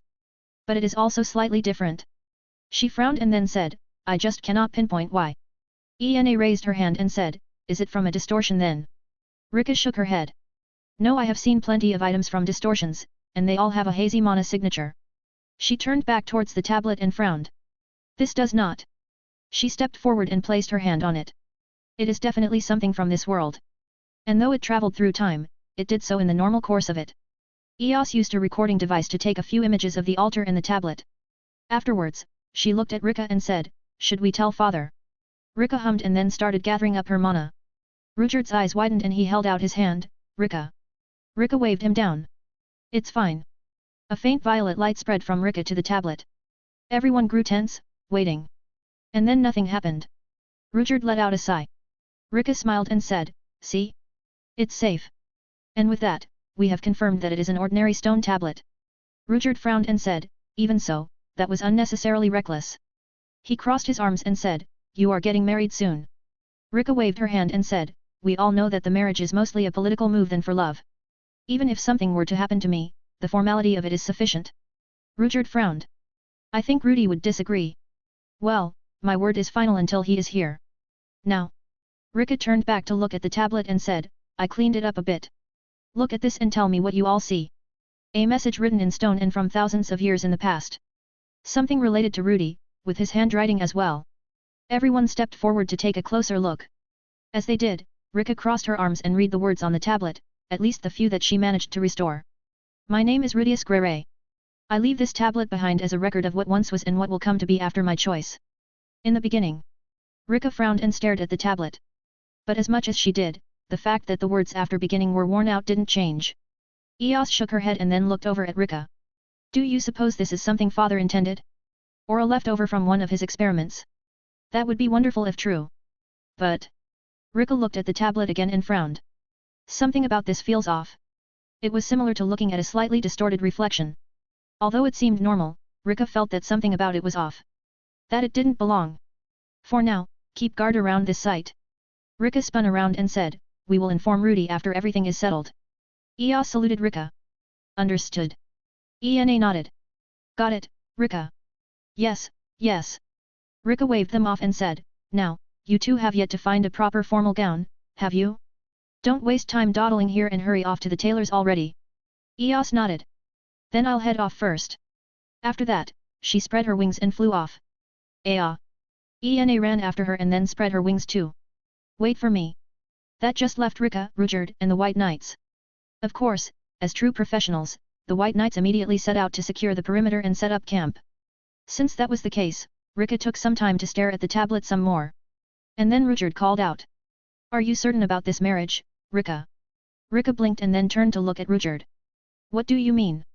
Rudyard frowned and then said, I know that the circumstances are different now, but Kishirika Kishiriso loved Badigadi. Do you not still hold him in your heart? Rika was silent for a moment. But then she said, while I adore my former fiancé, this is how demon royalty works. She smiled and said, the strong take all, and the weak flock to the strong. My marriage to Rudy is a matter of course. And, while it would be a lie if I said I loved Rudy as deeply as his other wives, I am still quite fond of him. Rudyard smiled. I see. Rika nodded. Seeing that boy grow up to become a competent ruler, working alongside him to raise a kingdom soon to be an empire. It's quite pleasant. Furthermore, he has a decent face, possesses wisdom, most of the time. And almost foolishly cares for people he shouldn't concern himself with, like myself. She looked at Rudyard and said, it would be hard to find a better husband, no. Rudyard chuckled. I suppose that's true. But, good. He smiled and said, I just wanted to make sure. Putting on a serious face, he said, at this point, both of you are essential to Arcadia, and both of you are my dear friends. I wouldn't want either of you to be unhappy. Rika waved her hand and said, even if I start unhappy, I'll find a way to make us both happy. Rudyard laughed and said, of course. What else should I expect from the Mistress of Solutions? Rika blushed and said, do not call me by that title. Rudyard chuckled. But then he paused and said, on a different note, have you seen your other self recently? Rika paused. Kishirika? No, I have not. Strange. Rudyard frowned. It's been a while since anyone has seen her around. And there also have not been any sightings of Badigadi. Rika waved her hand. It is probably nothing. She sighed and said, my younger self and Badigadi have always been the adventurous sort. I'm certain they are simply roaming the land on some adventure or another. But enough about that. She smiled and said, let us discuss you, Rudyard. Rudyard blinked and pointed at himself. Me? Rika nodded. Yes. Is there any maiden who has caught your eye? Rudyard shook his head. No. He paused and said, with Rudy's weddings, I had considered searching, but now that I know there are survivors of the Superd, it's no longer a priority. Rika waved her hand. Forget about your tribe. I am discussing Rudyard as an individual. She frowned and said, with all the women looking up to you, surely one has caught your eye. Rudyard chuckled and said, they're all children to me, Rika. And I'm content with remaining single until the end of my life. He smiled and said, the knights and my disciples carry my legacy, so I'm content. Rika frowned. TCH. I suppose I will need to work harder to play matchmaker. Pardon. Rika shook her head and said, come. There are quite a few preparations left before the wedding. She walked off and said, we still need to complete the Magic Continent unification under Lord Rudra's banner. There is also preparing the magic formations to broadcast the ceremony. So much to do, so little time. But such was the life of a demon empress. At a small beach on the shore of the Ringus Ocean, a tall man stood, gazing off into the sea. He stood there, one pair of arms folded while his other two pairs rested behind him. Badigadi, the demon lord of immortality and wisdom. Batty! Batty! A young female voice called out from behind, followed by the sound of footsteps across the sand. Badigadi turned around and then grinned when he saw who it was. So you came, Kishirika. Kishirika stumbled across the sand before landing with a plop in front of Badigadi. She flipped herself back on her feet and then hugged Badigadi. Of course. She looked up and grinned. You asked, so I came. That's what a fiancé is for. Badigadi nodded and then patted her head. After that, he turned to look at the sea with a somber expression and muttered, I'm sorry. Kishirika frowned. For what, Batty? Badigadi was silent, and then he said, we have to do one more favor for that man. Kishirika froze and then shook her head. No. I hate it. I don't want to. Badigadi nodded. I know. But after this, that man promised to set us free. Kishirika hesitated. How do you know it's real? That man swore on his godhood, so it should be. Really? Kishirika perked up and then said, all right. Then. I guess we can help this last time. But what did that man ask for? Retrieving the fighting god armor. Kishirika flinched. That scary thing. For what? Badigadi sighed and said, for a great ally who can use it the best against the monster that will devour this world. Kishirika paused to think about it. But then she gasped and said, are you talking about that handsome bastard? The one that Hag is marrying. Badigadi nodded. Yes. Rudius notice Grere. The thought of that man sends my blood boiling. He chuckled and said, I'm extremely curious about his strength, but it seems that we are not meant to clash. Now. Badigadi held Kishirika in his arms and started walking into the ocean. You may die a few times, Kishirika, but I am counting on your eyes. Kishirika nodded. It's fine, Batty. I trust you. Then. Let us begin. Badigadi kicked off the ground and dove into the ocean. P.D. The Chaos Breaker, the floating castle sailing across the endless sky. There, Perugius quietly sat on his throne. A man with a fox mask and golden hair knelt before Perugius. Preparations are nearing completion, Lord Perugius. That man who offered his assistance has informed us that the fighting god armor will be arriving shortly. Perugius nodded. That is good to hear, Aramanfi. Aramanfi hesitated and then looked up at Perugius. Not to doubt your judgment, Lord Perugius. But should we trust that man? Perugius shook his head. No. That man is clearly using us. But regardless, we share a common enemy. He raised his gaze and looked off into the distance. I have confirmed Laplace's revival, and I have confirmed that he had sided with Orsted. I know not why, but regardless, I will kill him. Laplace? Or both, if necessary. Perugius's eyes narrowed and he said, I will eliminate Laplace. And this time, I will raise the magic continent to the ground to prevent his revival. Is that why you seek the fighting god armor, Lord Perugius? Correct. Silence. Perugius narrowed his eyes and said, you seem against this. Aramanfi nodded. I and the others worry. That armor drains the user's life energy and mana. Though we do not doubt your capacity, Lord Perugius. Perugius laughed. Aramanfi flinched. Perugius smiled and said, worry not. I am not foolish enough to don the armor without preparation. Nor am I fool enough to be devoured by a mere tool. Aramanfi stared at Perugius for a while and then nodded. As your will. Perugius nodded. You are dismissed. Aramanfi vanished, fading into a streak of golden light. Perugius stared off into the distance. 1 year. That should be sufficient to dismantle and refine the fighting god armor. After that, it will all finally end. 187 Bringing the second wife home. 3 days and 4 nights blurred together as I gave Sylphie a lifetime's worth of loving memories. Emphasis on loving. And at the end of it all, Sylphie let out a content sigh and placed her hand over her belly. To think that the fruit of our love is growing here. Right. Sylphie got pregnant too. Though, it would have been strange for her not to with all that we did. I walked around to open some windows while I let Sylphie relax on a chair in the living room. The air was kind of, yet. We needed ventilation, and also a lot of cleanup after making those memories. Sylphie wasn't in any shape to do that, so I walked around to clean things up. A bit of wind magic to clear out the air, some water magic to scrub places down. And then I was done, and the house was squeaky clean. Well, unless you looked at it with a UV light, but those didn't exist here, so it should be fine. Anyway, I glanced over at Sylphie and saw that she was still sitting there, a silly smile on her face as she held her belly. Seeing that, I smiled too and said, "You seem happy, Sylphie." "Of course." Sylphie got up and then ran over to hug me. "Why wouldn't I be?" She squeezed me tight and then said, "It's real now. We're a family." I hugged her back and then said, "We've always been family. Now we'll just have a family of our own." Sylphie smiled and then grabbed my right hand.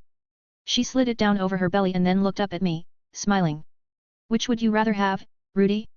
A son, or a daughter?" "I would love either one. But since Rollo is here, I think it'd be nice to have a daughter." Sylphie nodded. "Me too.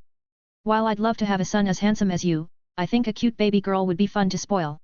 I kissed Sylphie on the cheek and said, "It'd be nice if she was as cute as her mama too." Sylphie giggled. "Well, I'll try my best." "Oh. But what about a name then?" At number. On the spot again. I placed my hand on my chin to think, pretending to be calm. But on the inside. "All right, come on. A name. Rudy. Sylphie. Ah. There. What about Lucille? The LU is from my name, and the Sil would be from yours." Sylphie leaned against me and traced her finger on my chest, humming. "That's a pretty name. But what if it's a boy? Knowing my luck, it's probably not." By this point, I was sure that the Grey bloodline was the butt of the universe's jokes, so the most funny outcome would come true. And clearly that would be giving a guy like me a bunch of princesses to wrap me around their fingers after marrying so many beautiful and competent women. Sylphie giggled and said, "True." She reached up to poke my forehead and said, "The world will definitely punish a bad man like you with the most precious baby girl." I chuckled. "I've accepted my fate already. But a son, hey." Since this was a different timeline with different events, it was unlikely that my son would end up to be Roland. Or rather, Seek as he was born in the other timeline. Well, unless there were convergent points across different timelines with lives and stuff. I think that my presence breaks even that though, so better to not get expectations up. Anyway, if I did have a son. Sylphie hummed and said, "Should we name him Roland as well?" I shook my head. Absolutely not. Naming children after heroic spirits is asking for trouble. Considering the multiverse existed, and considering past precedents, I would rather not have my son whisked away because he happened to be named after a famous hero. Sylphie frowned. "Well, what do you have in mind then?" I paused to think about that a bit. "A son. Would he look like me?" "No, seeing Roland, he would likely take after Sylphie more. And I'd bet that he'd probably be just as beloved by the wind too. So in that case, Zephyr." Sylphie blinked and then giggled. I felt my face heat up and said, "What? You're surprisingly bad at name, aren't you, Rudy?" I frowned and said, "It's a great name." "Oh, I agree. Just..." She giggled and said, "It's clearly inspired from my name, isn't it?" I paused. Sylphie. Zephyr. Okay, I could see the logical jump there. Sylphie giggled and then reached out, tracing a heart on my chest. "It's fine. Zephyr or Lucille, both are good names." She paused and then let out a sigh. "I'm envious of Aerie though." She frowned and said, "I only get to give you one child this time." "Well, it's hard for elves or part elves to have children anyway, right? Don't worry about it." Sylphie giggled and said, "Oh, I'm not worried. I'll just have to try that much harder next time." I subconsciously scanned the house at those words. "I don't think it's physically possible for you to try harder, Sylphie." Sylphie reached up to stretch and then reached into the air to pull out a fresh white dress to wear. After that, she paused and looked at her wedding gown, tossed aside and covered in stains. I noticed and coughed, averting my gaze. Sylphie giggled. "Don't worry, Rudy. I'll clean it up later." She kissed me and said, "Let me wash up quick and then we can head back, okay?" "If you say so." Sylphie smiled and then walked towards the bathroom. Since she would probably take a while, I decided to step outside for some fresh air. And when I did, I saw a familiar face. At first, I thought it was Mom. But then I saw that her build was a bit different, more toned and slim, both in terms of muscle and up top. And then I realized that it was actually my aunt.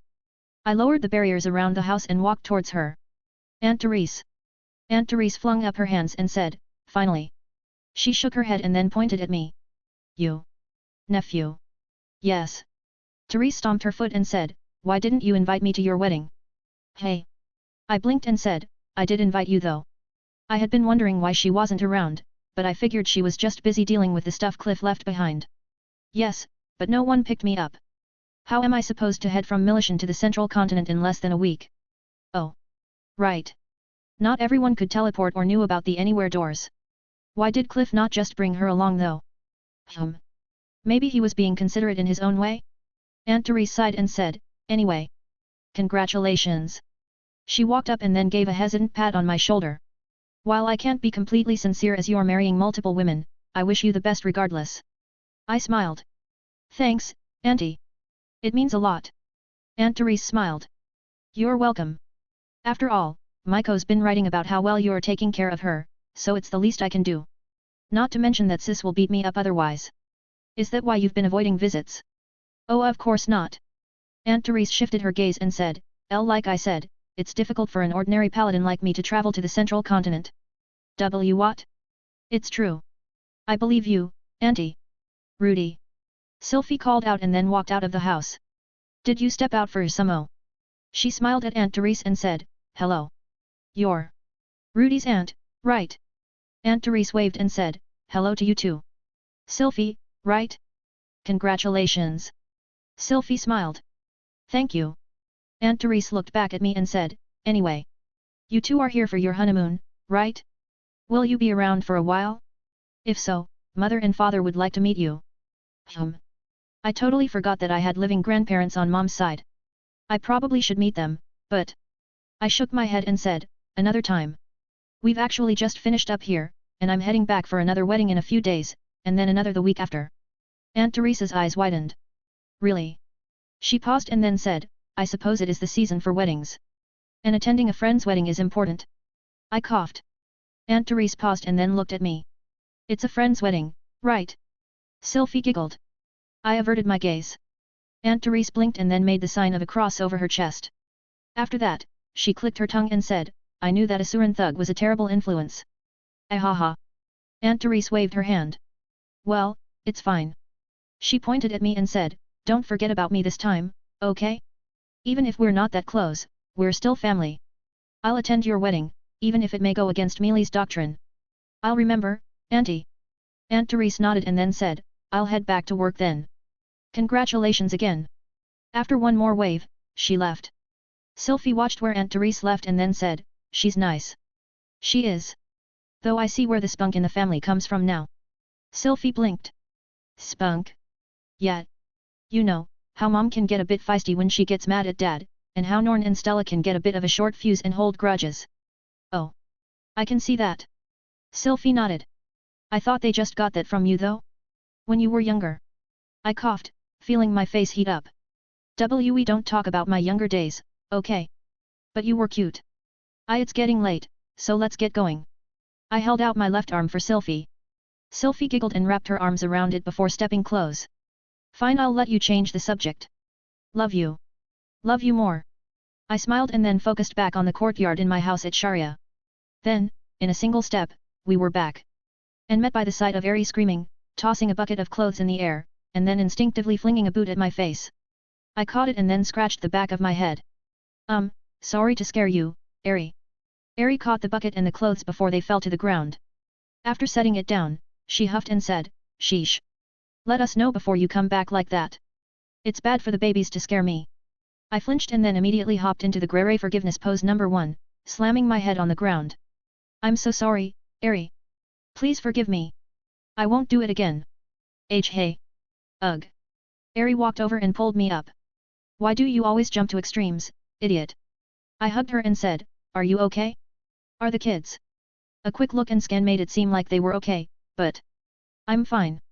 And do a bit more thinking. Sylphie's right there. I flinched and stepped back, looking at Sylphie. Thankfully, Sylphie just giggled and shook her head. But after that, she walked over to Eri and said, sorry about that, Eri. Are you okay? I'm fine. Eri puffed out her chest and said, me and the kids are made of tough stuff. But still, Rudy shouldn't be making a habit of stuff like that. MMHM. Sylphie smiled and said, I'll remind him. Watching them interact, I suddenly realized what Dad had been going through since he married Lilia. Right. In a relationship like this, I was often going to be outnumbered, wasn't I? Anyway. Eri hugged Sylphie and said, congratulations, Sylphie. Sylphie flinched. But then she let out a bright smile and hugged Eri back. Thank you, Eri. It's only one though, so you win. Eri stepped back, confused. But then she gasped and said, "You're pregnant too? I mean, I should have expected it, but congratulations." Oh. I thought you were talking about that already. But thanks. Eri pulled Sylphie into another hug and said, "You're welcome. And no talking about winning or losing." She stepped back and placed her hands on Sylphie's shoulders. "We're one big family now, remember? And there's proof now that you and Rudy love each other, so no more getting worried, okay?" Sylphie blinked and then started tearing up. After that, she pulled Eri into a hug and said, "Eri. I'm sorry. You're such a great person." Sylphie started sniffing and then broke down into a full-on sob. Hey. Stop that. Personal boundaries. And this isn't something to cry about. Rudy. Get over here and help your wife. Both of them. I chuckled and then walked over, gently pulling Sylphie away. Relax, Sylphie. Everything's fine. She sniffed and then leaned against me. I'm Why? It's fine. I patted her back and said, Eri doesn't mind, and I don't either. Take your time. Sylphie nodded and then leaned against me, slowly calming down. I took a quick look around and then glanced at Eri. Is everyone out? Eri nodded. Yeah. Roxy and the kids are at school. Paul, Mama Zenny, Mama Lily, and Mr. Laws are out working as adventurers. And Stella is with Miss Rose, helping to take care of Miss Rostellina's baby. That's about what I expected. Wait. I blinked and then said, Dad and everyone is out clearing dungeons. Eri nodded. Yeah. I wanted to go too, but they said it was too risky since I was pregnant. Sylphie suddenly pulled away and looked at Eri. That's true. You shouldn't do anything to risk your babies. Eri held up her hands. I know. I'm just a little bummed out. She sighed and fiddled with her wedding ring. I miss exploring dungeons, and I'm also a bit broke from spending all my money buying Rudy's ring. I walked over to hug Eri and said, and I love you for working so hard for that.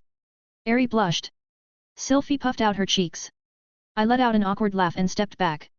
Sylphie giggled and said, I'm just teasing, Rudy. Eri laughed and then poked my cheek. You are going to be in so much trouble figuring out if we're teasing or not, Rudy. Yes. I nodded. But I'll do my best. Eri and Sylphie giggled together. After that, Sylphie let out a sigh and cleaned her face. She looked at me and said, since everyone else is busy, you should get ready too, shouldn't you?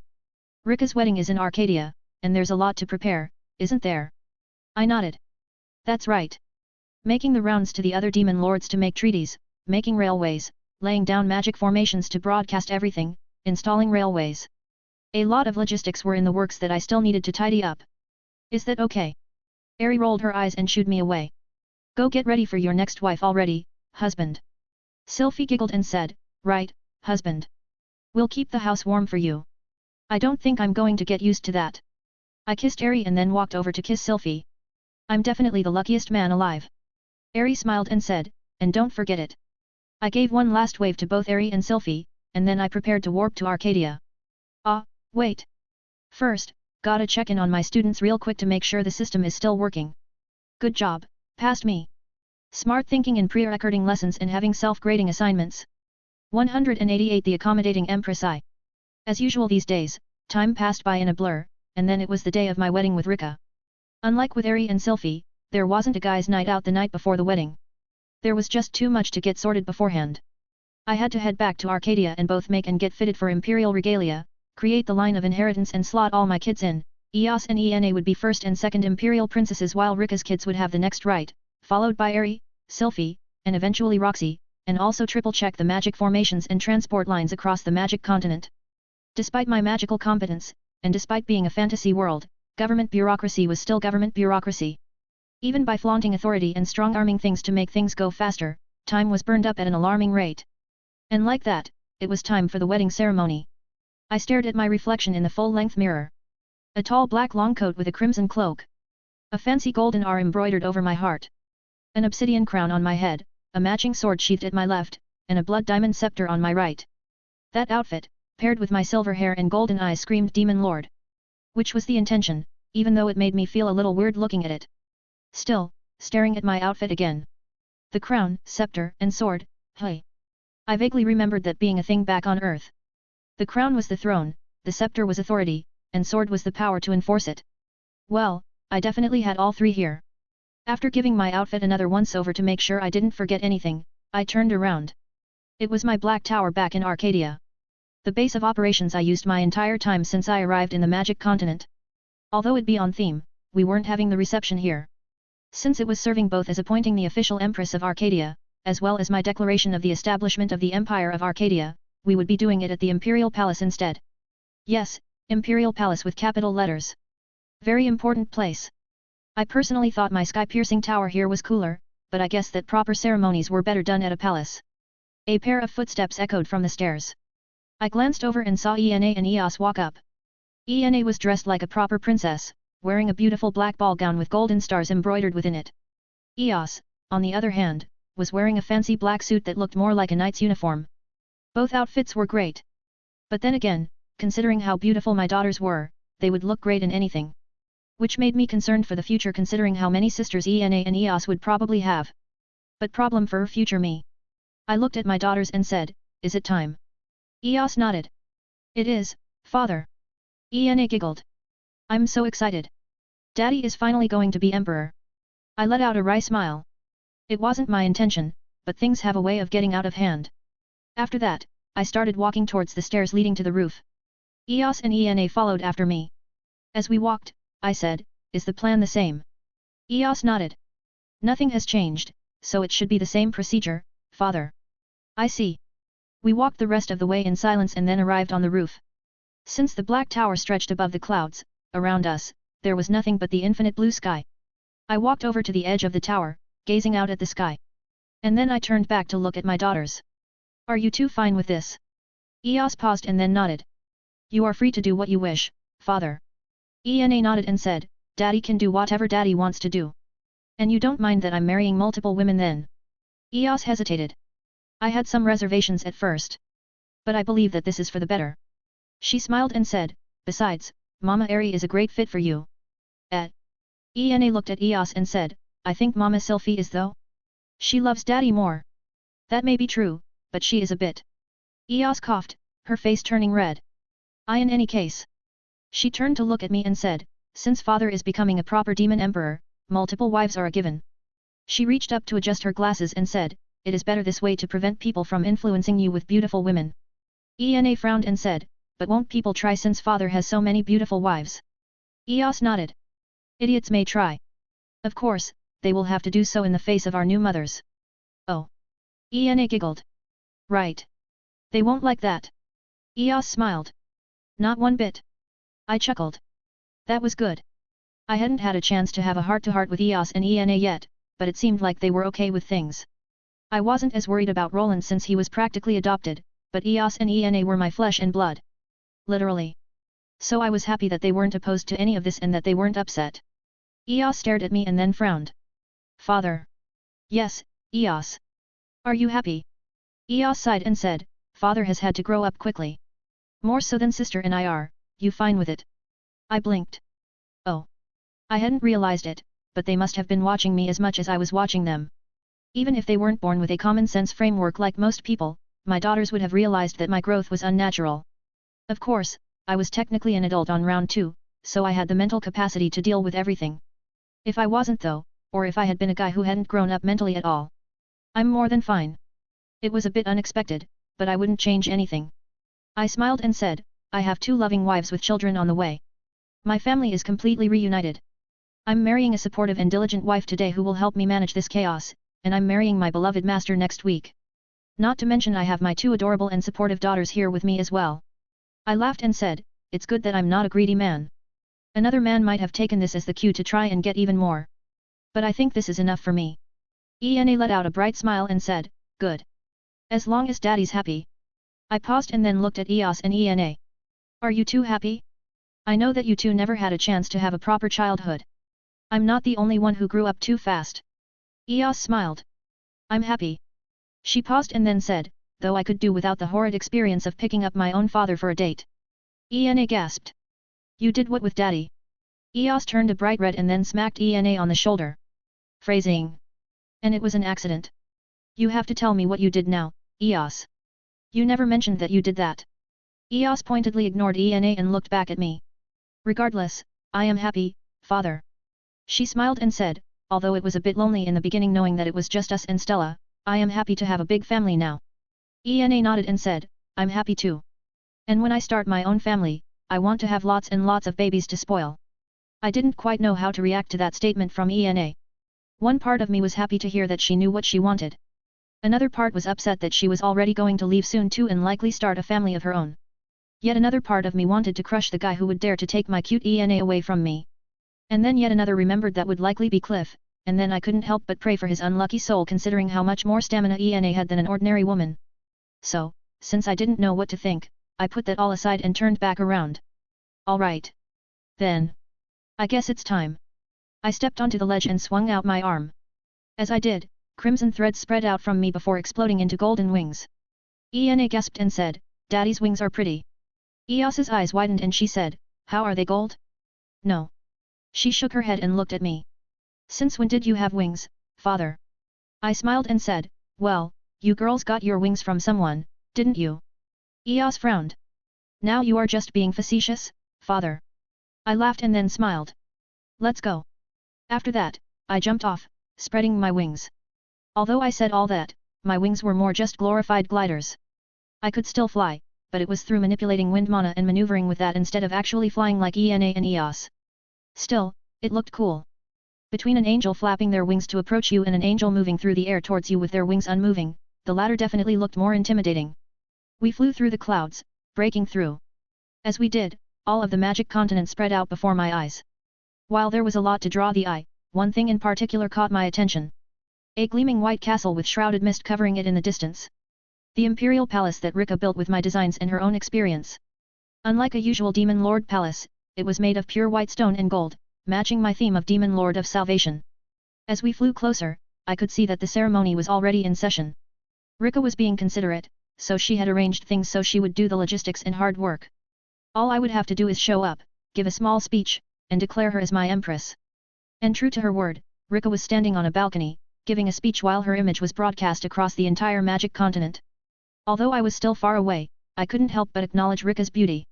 She wore an obsidian crown, just like my own, but one adorned with violet gemstones. Her lilac hair was styled with loose curls behind her, making it fall in wavy curves. And she wore a form-fitting black dress with stylized tattered hems. Her glasses were also removed for the occasion, showing off her sharp and noble features in full glory. A proper demon empress fit to lead the entire magic continent. Standing there and speaking to the masses, there was no denying her that role.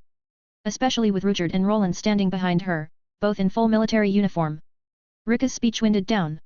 I floated there for a bit with Eos and Ena, waiting for my cue. And then Rika glanced up at me before saying one last line. And because of that, there is something we wish to say to you all. There it was. I flew down from the sky and lightly touched onto the balcony beside Rika. Eos and Ena followed after me, landing next to Ruchard and Roland. I walked over to Rika, staring at her. Yes. Beautiful. Although it wasn't fair to Eri and Sylphie, I had to admit that Rika had a presence about her that they didn't. All my wives were unmatched beauties, of course. But Rika was beautiful in the way that an ordinary person couldn't. Was this the power of blue blood? The inherited royalty that people couldn't fake? She was usually worn out and irritated so she didn't show it, but here and now, she emanated the full aura and authority of a beautiful and alluring demon empress. But I didn't let myself get lost in her beauty. After taking a moment to appreciate it, I nodded and turned out to face the balcony. There was a crowd below watching and waiting on my word.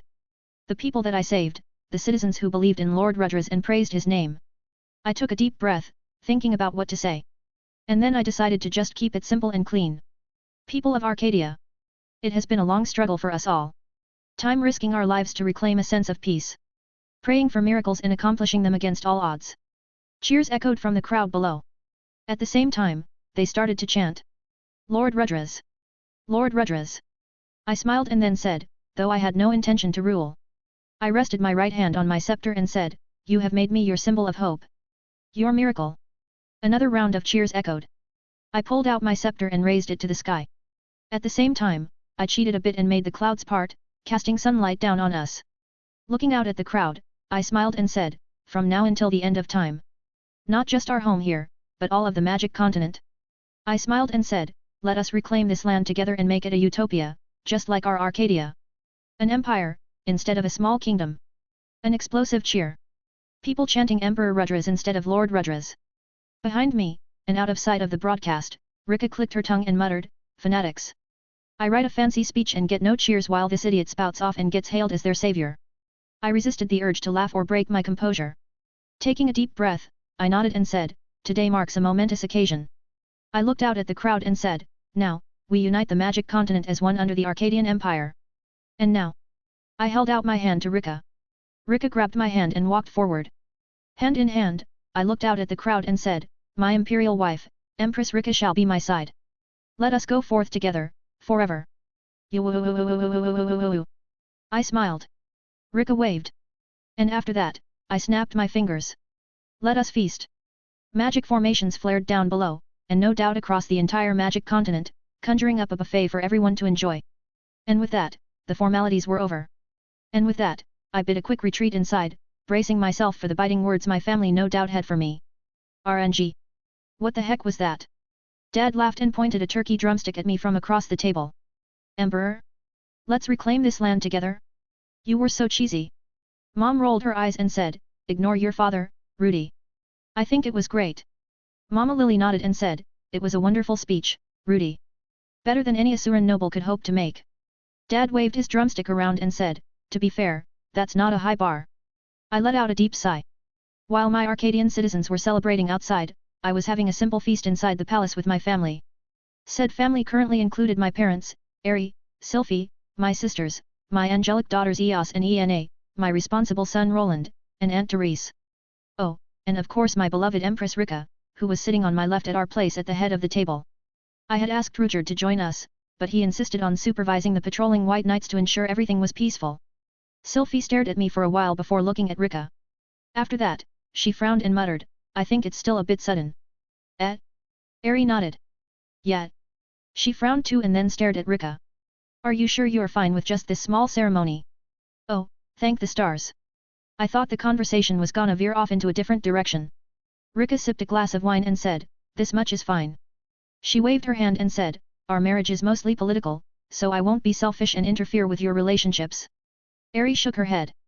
Political or not, you're part of the family now. She frowned and then looked over at me. Are you really going to let Rika's memories of your wedding end like this? I coughed and said, well, it's true that this didn't have much pomp and circumstance, but we both agreed on it. Right, Rika? Rika nodded. I prefer small intimate gatherings regardless. She smiled and said, this small dinner is more than enough. See? Dad crossed his arms and said, I dunno, kid. Seems more like a cop-out to me. Mom nodded. Not that I don't trust you Rudy, but... She looked at Rika and said, is this really fine? Rika smiled. I insisted on keeping it small, mother. Please, rest assured. She paused and then looked towards me. In fact, Rudy wanted something much grander. I still think that having Zenithia float in the sky for our wedding with a solar eclipse would have been best. Heavily impractical, but definitely Demon Lord worthy. Also extremely memorable for everyone involved. Eri blinked and then covered her face. Why am I not surprised? She sighed and then looked at Rika. Okay. Good call on that. Rika smiled. Thank you, Eri. After that, a comfortable silence fell as everyone started grabbing food to eat from the buffet laid out in front of us. And then Mama Lily spoke up. Come to think of it. She looked at me and Rika before saying, just how did you and Miss Rika meet? Rika coughed. Dad raised an eyebrow. I cleared my throat. Well. RNG. I have to say, you were excellent at improvisation as always, Rudy. Rika chuckled as we walked back to the imperial bedroom. I sighed and said, thank the heavens and my past self for making a perfect memory and having a very quick brain. After a quick improvisation story and careful shaping of the truth to avoid the fact that I technically summoned Rika from across time and space to work as a servant and glorifying our work together raising up Arcadia from scratch, night finally arrived. As a result, everyone departed for the evening, leaving just me and Rika behind. And speaking of Rika, I have prepared everything for tonight. Walking in front of me, she glanced back and said, the bed, the atmosphere. Tonight will be a night fit for an emperor. I can assure you that. I frowned and said, you didn't have to put in all that effort, Rika. Yes. But I wanted to. She glanced back and smiled. If it makes you feel better, consider it a selfish act. 189 The accommodating Empress 2. A beautiful formal room with a king-sized 4-poster bed made from a luxurious dark wood. Violet silk tapestries and black sheets with golden trimming. It should have been a bit gaudy, but when I walked inside, it just felt elegant instead. Maybe since Rika was the one who designed it instead of me? At least I knew that if I tried setting something up like this it would instantly push past the borderline into narcissistic prick territory instead of elegant royal bedroom. But I was just distracting myself from what was important. Looking at Rika, I saw that her expression was neutral, unlike Sylphie and airy before her. Seeing that, I frowned and said, Rika, if you don't want to do anything, we don't have to. I know that you had a previous fiancé, so. Before I could finish, Rika placed a finger on my lips. Shush. Staring at me with her shimmering rainbow eyes, she shook her head and said, Here, it is just you and I. Okay. Rika nodded and then walked over to a nearby table. There was already a small wine cooler and glasses prepared. Sitting down, she pulled out the bottle of wine and a glass. After grabbing both, she cracked the top off the bottle of wine and started pouring herself a glass. I sat down across from her and grabbed the other glass. Rika took a long drink from her glass, draining the wine in one go before pouring herself another. Seeing that, I chuckled and said, You look way too practiced at doing that, Rika. Rika finished another glass and then poured herself one more. As she was doing that, she glared at me and said, This is all your fault. You made me like this. I winced. Ahaha. Yeah, couldn't really say anything to counter that fact. Rika seemed like she was planning to chug that whole bottle by herself, so I pulled out a bottle of my own from the cooler and poured myself a glass. This time, Rika didn't drain her wine in one go. Instead, she swirled it around a bit and sipped on it while staring at me. I recognized she was staring, but just focused on pouring myself a glass of wine. After that, I sipped on my glass while staring back at Rika. There was an awkward silence for a bit as we both just sat there and drank. But then Rika let out a soft sigh and said, I know. This is selfishly intruding on your family life while using Arcadia as justification. She took a deep drink from her glass, finishing it. After that, she set the glass down, her face red. Staring at me, she shook her head and said, You don't have to pretend to care, Rudy. I drained my glass of wine too and then set it on the table. After that, I looked at Rika and said, I don't need to pretend to care about you, Rika. I do care. I frowned and said, If anything, I should be thanking you for the idea. Without this, there'd be power struggles across different factions. As almighty as Lord Rudras was, the fact was that Rika ran all the logistics to get the kingdom running. Although it was fine up until now, with the flow of time returning to normal and the magic continent opening up again, it was inevitable that a clear split between authority and operations would lead to people seeking opportunity in that gap. Marrying Rika and naming her as Empress neatly tied up that loose end. So if anything, I was thankful. Even if it was a spanner in the mess that was my relationships. Rika snorted. This time, instead of pouring herself another glass, she drank straight from the bottle. Wiping her lips, she laughed and said, Don't lie to yourself. She looked at me, her eyes shimmering a faint green. The light of, peering into my future. You are such a great man that no one would dare. She blinked and her eyes returned to the shimmering kaleidoscope of colors. After that, she shook her head and muttered, I must have just been lonely. What? I blinked, caught off guard at her words. Rika? Lonely? Rika noticed and laughed. Letting out a wry smile, she said, Can I not be lonely? She waved her bottle around and said, Arcadia is a utopia we raised. But I am someone that doesn't belong. I frowned. That's not true, Rika. Before I could elaborate, Rika cut me off. Is it not? She stared at me, her eyes unusually harsh. Kishirika Kishirisu already exist in this time. She set her bottle of wine aside and then laced her fingers together, placing her hands on the table. And the me before your very eyes, she is nothing more than a ghost. I didn't respond right away, taking the time to process her words and what she was thinking. But Rika continued. Grabbing her glass, she idly twirled it in her hand, staring at her distorted reflection. I have thought about it a lot. While I have done much for Arcadia, made friends, enemies, and accomplishments. At the end of it all, Rika does not exist. She paused and then looked over at me, smiling. You are awfully quiet, Rudy. Nothing to say. Yes. Because I don't understand. Rika did exist. Even if she wasn't Kishirika Kishirisu anymore, the woman I knew and worked with to raise Arcadia was real. And though she called herself a ghost, she was very much well and alive. Not to mention that she genuinely enjoyed both her work and being around people, at least as far as I ever saw her. So. I don't understand. Rika paused.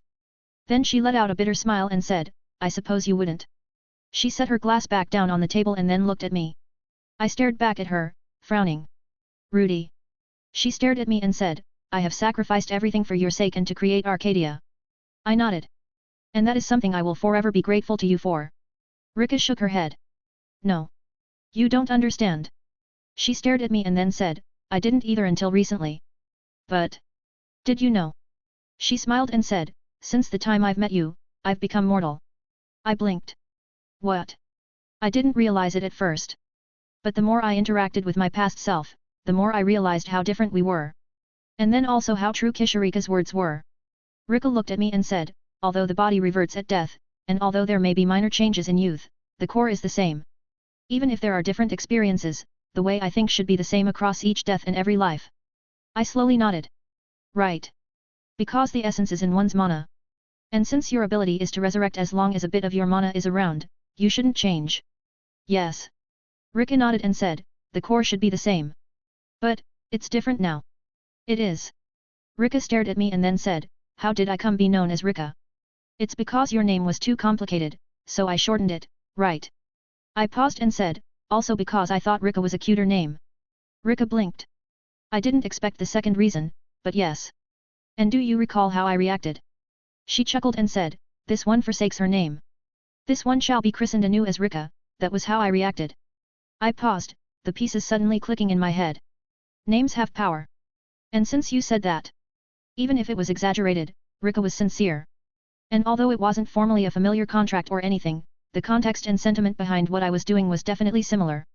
So then the end result was basically as if I had summoned a unique unit in a game and then renamed them, making them a different unit entirely. Wait. So then? Rika nodded. While my eyes are a power that are inherent to myself, the resurrection magic is one inherent to Kishirika Kishirisu. And since you no longer saw yourself as Kishirika, and since you adopted the name Rika and began to walk your own path, you became someone else. I frowned and rubbed my chin. Fascinating. Rika snorted. Is that all you have to say about my situation? I shook my head. Sorry, it's just. I frowned, feeling something weird. It seems important. So names had power. That probably explained why Hitagami called himself that, since it meant being the human god. And it also explained why I could throw all his plans awry since I adamantly refused to acknowledge him as a proper god and just called him being W or Whitey. But Rika was right. I could think about that later. I poured some wine into her glass, and then poured myself some wine as well. After that, I looked at her and said, so why so melancholic then? It just means that you've come into your own as a person, right? And sure, you might die. But people die if they're killed. That's the way it should be. Rika stared at me and then laughed. I frowned. What's so funny? Rika shook her head. No. It's just. She smiled and said, I suppose that's why I wanted to be selfish. Hey. Rika took the glass of wine I poured from her and then raised it up. O Rudius, my great and power master who summoned me from across the vast sea of time. She let out a dazzling smile and said, this Rika has devoted her everything to you. And this Rika will continue to do so, until the end of time itself. It was a genuine and heartfelt statement. But hearing that from her, I frowned and said, there's no need for that. Even if I summoned you here, you're your own person, Rika. She chuckled and then took a sip from her glass. Fine, fine. She smiled and said, I will stop with the teasing. But it is true. She stared at me, a solemn expression on her face. Rika and I exist only because of you, Rudy. She drained the glass of wine and then let out a red-faced smile. I'll give you my everything, but it's fair, isn't it? She giggled and said, I get to see that bastard Hitagami die, and I've lived to see my people free and the magic continent at peace. She stood up and staggered over towards me. I frowned and grabbed her. The moment I did, she leaned against me, looking up into my eyes. Rika giggled again and said, compared to disappearing in a collapsing world, this is much better. You've had too much to drink. Perhaps. Rika sighed. But women are only so strong, you know. She poked my chest and said, not everyone is a world-ending force of nature like you are, my dear husband. I nodded. Right. So it's important to lean on people when you need to. So it's right to lean on you then, husband. Rika hummed. How cruel you are. Huh. Rika laughed and reached up to place her hand on my cheek. My. Have you not realized it? A man so strong, and yet so soft. Strong enough to take everything, but too weak to say no to those who reach out. She paused and then shook her head. It's why cruel women like myself can force themselves into a happy life between you and those you love. That's not true. Rika scoffed. Do not lie. She pulled her hand back and then leaned against me, looking directly into my eyes. I am not dim. You do not love me. There is affection, and that affection can turn into love. But there is no love between us. Even if that's true, does it matter? I lifted up her chin with my hand and said, you wanted to marry me, and I chose to marry you. You shouldn't feel guilty about your feelings or the situation at hand. It was true that I didn't understand Rika's feelings for me or returned them in full. But that didn't mean I couldn't or wouldn't try. Not only that, but like Rika said, I was responsible for her being here. And for all that she had done for me and my family, it was the least I could do to make her happy the way she wanted, or at least as close to it as possible. And if she wanted to do that by marrying me, then so be it. Rika stared at me for a moment and then muttered, yes. A very cruel man. I can see how you became the magic god now. Oh. Yes. Rika looked into my eyes and then said, a cruel man who devours anything and everything without question. How vile. She pulled back and said, you're the bane of all women in existence. I laughed and said, then it's good that I have strong and grounded women to keep me in line, no? But anyway. I reached into my pocket to pull out the most important thing. Between Rika's sudden tangent and self-musings, I had almost forgotten. But now since we were back on track. Here. I grabbed Rika's left hand and then slipped a ring over her left ring finger. Rika blinked in surprise. What's this? A golden ring with a vine motif forming the wedding band. Then, for the jewel, a red spider lily formed from a mana crystal I made from my own mana. As I slipped it onto her hand, I looked at Rika in her eyes and said, with this ring, I vow to ensure your happiness and to love you, for now and for always.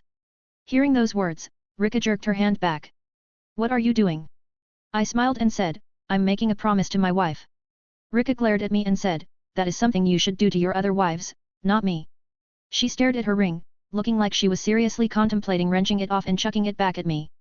Before she did that, I said, look, Rika. Even if this is meant to be a political marriage, or whatever you want it to be. Rika's reasons were a bit unclear after her monologue, but the point remained. I'm not a person who will marry someone without loving them. So. I stared into her eyes and said, it's a promise. Even if I'm not in love with you yet, I will love you. Rika flinched. Her eyes started to shimmer, swirling a chaotic mess of colors. But then they settled on a beautiful violet hue, the same color as her hair. Idiot. I chuckled and then grabbed her left hand.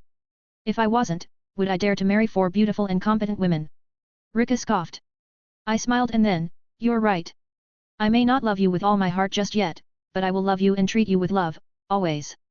I gently rubbed her hand and said, it's the least I can do as your husband. Besides. I put on a serious expression and said, I hate competing. So I'm going to do my damned best to make sure you forget all about your former fiancé. I put on a bright smile and said, got that. Rika stared at me and then looked away, her face flushed red. That's cheating. I'm weak to handsome men. I laughed and said, well, looks like I inherited something good from Dad then. For a brief moment, I just sat there, holding Rika as she leaned against me. But then she stood up, her face red. Well. I blinked. Well what? Rika huffed and said, are you going to just speak with that silver tongue all night of love, or are you going to prove it? I raised my eyebrow and said, there's nothing I have to prove. But since you were so adamant about this marriage and about the royal lineage. I glanced over at the bed and said, and since you went through so much trouble, we should secure that, right? Rika trembled. Wait a moment. That look in your eyes. I played innocent and said, what look? Rika flinched and said, why you look like you're going to eat me. I laughed. Well, if you want. I had plenty of experience now, so I could guarantee I wouldn't disappoint. And I could definitely guarantee my stamina. Rika gulped. But then she crossed her arms and said, well, even if you are, I'll be fine. In fact. She grabbed my arm and then dragged me over to the bed before pushing me down. After that, she started slipping off her dress. I'll eat you first. Really now? I smiled and then said, is that how demons do it? Rika slipped off her top and then started slipping off my clothes. As she did, she said, it's eat or be eaten, husband. And. Then bon appetit. Wait. Husband. No, Rudy eek. Don t, hn. Wat Archaea. 190 The Accommodating Empress 3. Rudy's small home at the foot of the Black Tower in Arcadia. There, Airy, Sylphie, and Roxy were sitting there and relaxing for the evening while discussing the future. Sipping on a cup of tea, Airy glanced in the direction of the palace and let out a sigh. That poor woman. Sylphie nodded, sipping on her own cup of tea. For all her elegance and confidence. I don't think she understood what she was getting into with Rudy. Roxy frowned, looking between Airy and Sylphie while holding her own cup of tea. What do you mean? Sylphie looked at Eri. Eri shook her head. After a bit, Sylphie smiled and looked towards Roxy. You'll find out, Roxy. She giggled and said, it's the master's responsibility to check the prowess of their disciple, right? Since Rudy's had a bit of practice now, you can grade him yourself. Roxy froze, processing that statement. Then she turned a bright red and then said, why you two are shameless. Eri shrugged and set down her cup of tea. What's there to be ashamed of? It's natural. Besides, there's nothing to hide between us, right? We're all Rudy's wives. Sylphie nodded. Right. For better or worse. Eri flinched and then her ears turned red. I thought we got over that, Sylphie. Sylphie stuck her tongue out and said, just teasing, Eri. She giggled and then placed her hand over her stomach. I couldn't get mad at someone who has Rudy's kids. Eri subconsciously placed her hand over her stomach as well. But then she paused and then said, hey wait. Does that mean you'd get mad at me if I wasn't pregnant? Who knows? Eri blinked and then sighed. Crazy, all of you. Sylphie giggled and said, what's fun with being sane anyway? Anyway. Eri turned to Roxy and then said, since we're here, should we start talking about family planning? Roxy tilted her head. Family planning? Sylphie's eyes lit up. Oh. We should. Roxy frowned. Does that matter? Eri gave Roxy a serious nod. It does. Unlike Paul, when Rudy's serious about it, there's going to be a kid. Sylphie sighed, placing her hand against her cheek. I wish he told me earlier he was using a contraceptive spell all those times before we married. Roxy raised her hand. Hold on. Contraceptive spell? That's possible. Sylphie waved her hand. It can only be casted by men and only works for men. Really, a selfish spell. But... Eri cleared her throat. That's not important right now. What is important is that there's going to be a lot of babies around soon. She leaned forward and said, I'm having twins, Sylphie is pregnant with one child.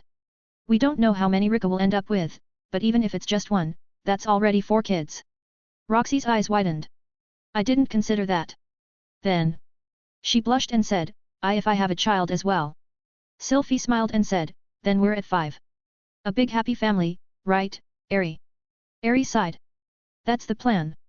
She frowned and said, Rudy's got a lot to think about, so we need to figure this out. Since Mama Zenny and Mama Lily will be around. She paused and then looked at Sylphie. And since your parents will be here too, I don't think we'll have trouble. But I don't want Rudy to feel pressured about spending time with all the children. Roxy paused and then nodded her head. Right.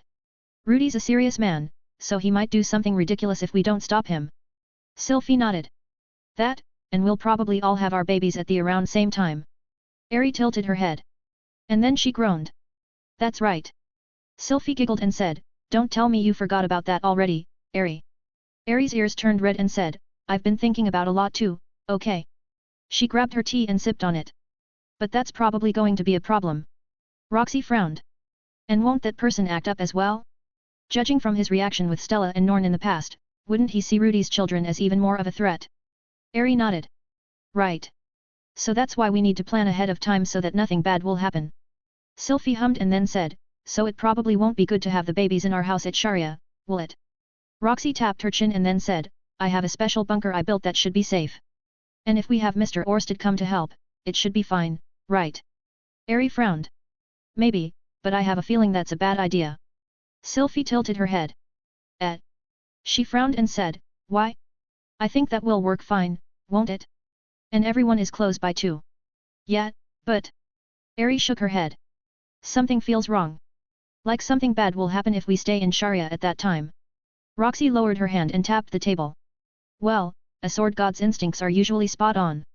At least, that's my experience with Paul these past few years. Sylphie picked up her cup of tea and sipped on it, thinking. After a bit, she slowly nodded and said, I suppose we can't know if there's something or someone hidden that could cause a problem. Eri nodded. Right. Sylphie frowned. But then what place is safe? That person seems to be able to see and act anywhere, can't he? Roxy let out a bitter smile. I believe so. The scale of our opponent is beyond common sense, after all.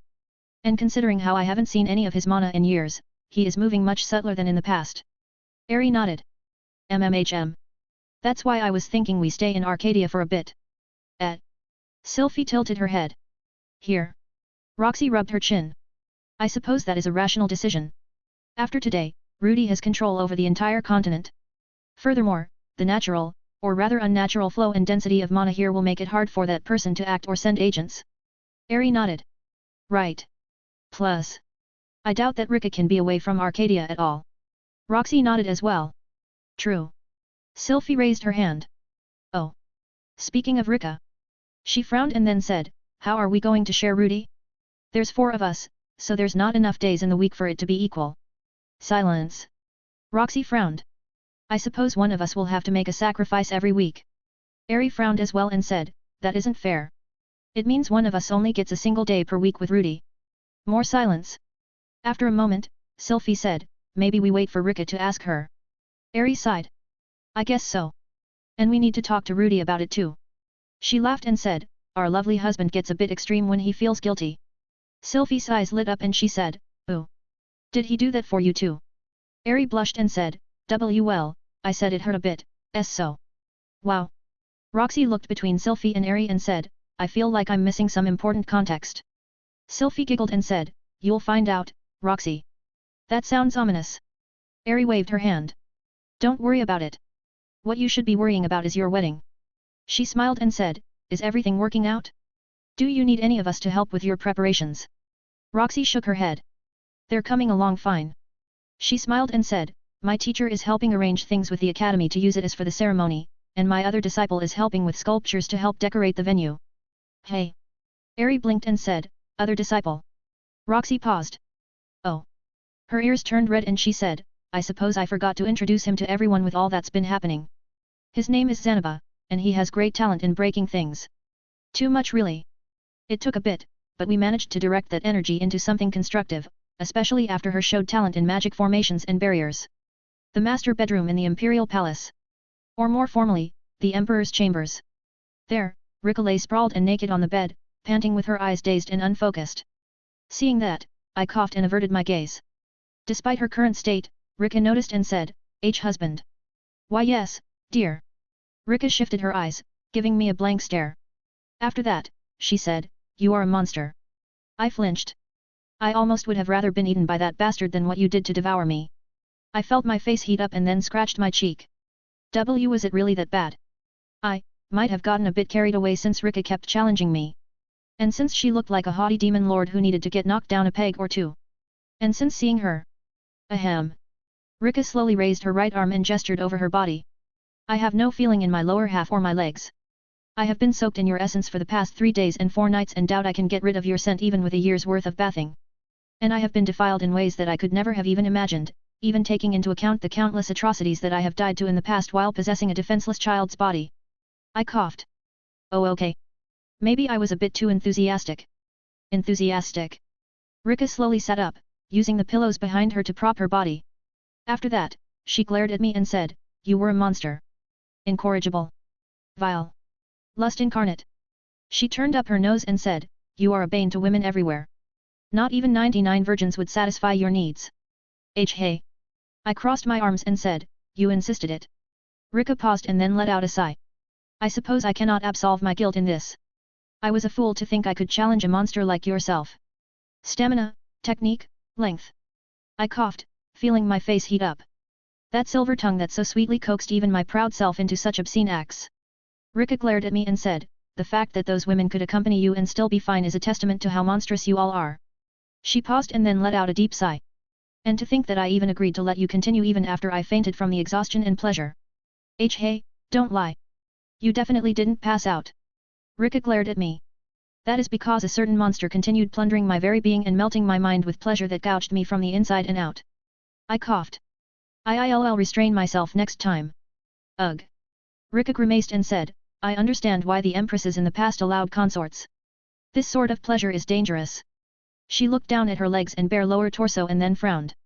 To think I lost myself so much that I cannot even move to bathe myself. Ahaha. Rika glared at me. I ignored her stinging gaze and then walked over to pick her up. Seeing that, she said, what are you doing now, you monster of a husband? Are you going to devour me again now that I can hardly resist? Rika trembled. Husband. There was a genuine hint of fear in her voice. Hearing that, I shook my head. Of course not. I'm not a cruel bastard like that. Even if. No. Bad. Horny thoughts begone. Even if bullying a harsh demon lord and making her lose her mind with. No, no. Stop that train of thoughts right now. You will not submit to the innate grere lust. Think.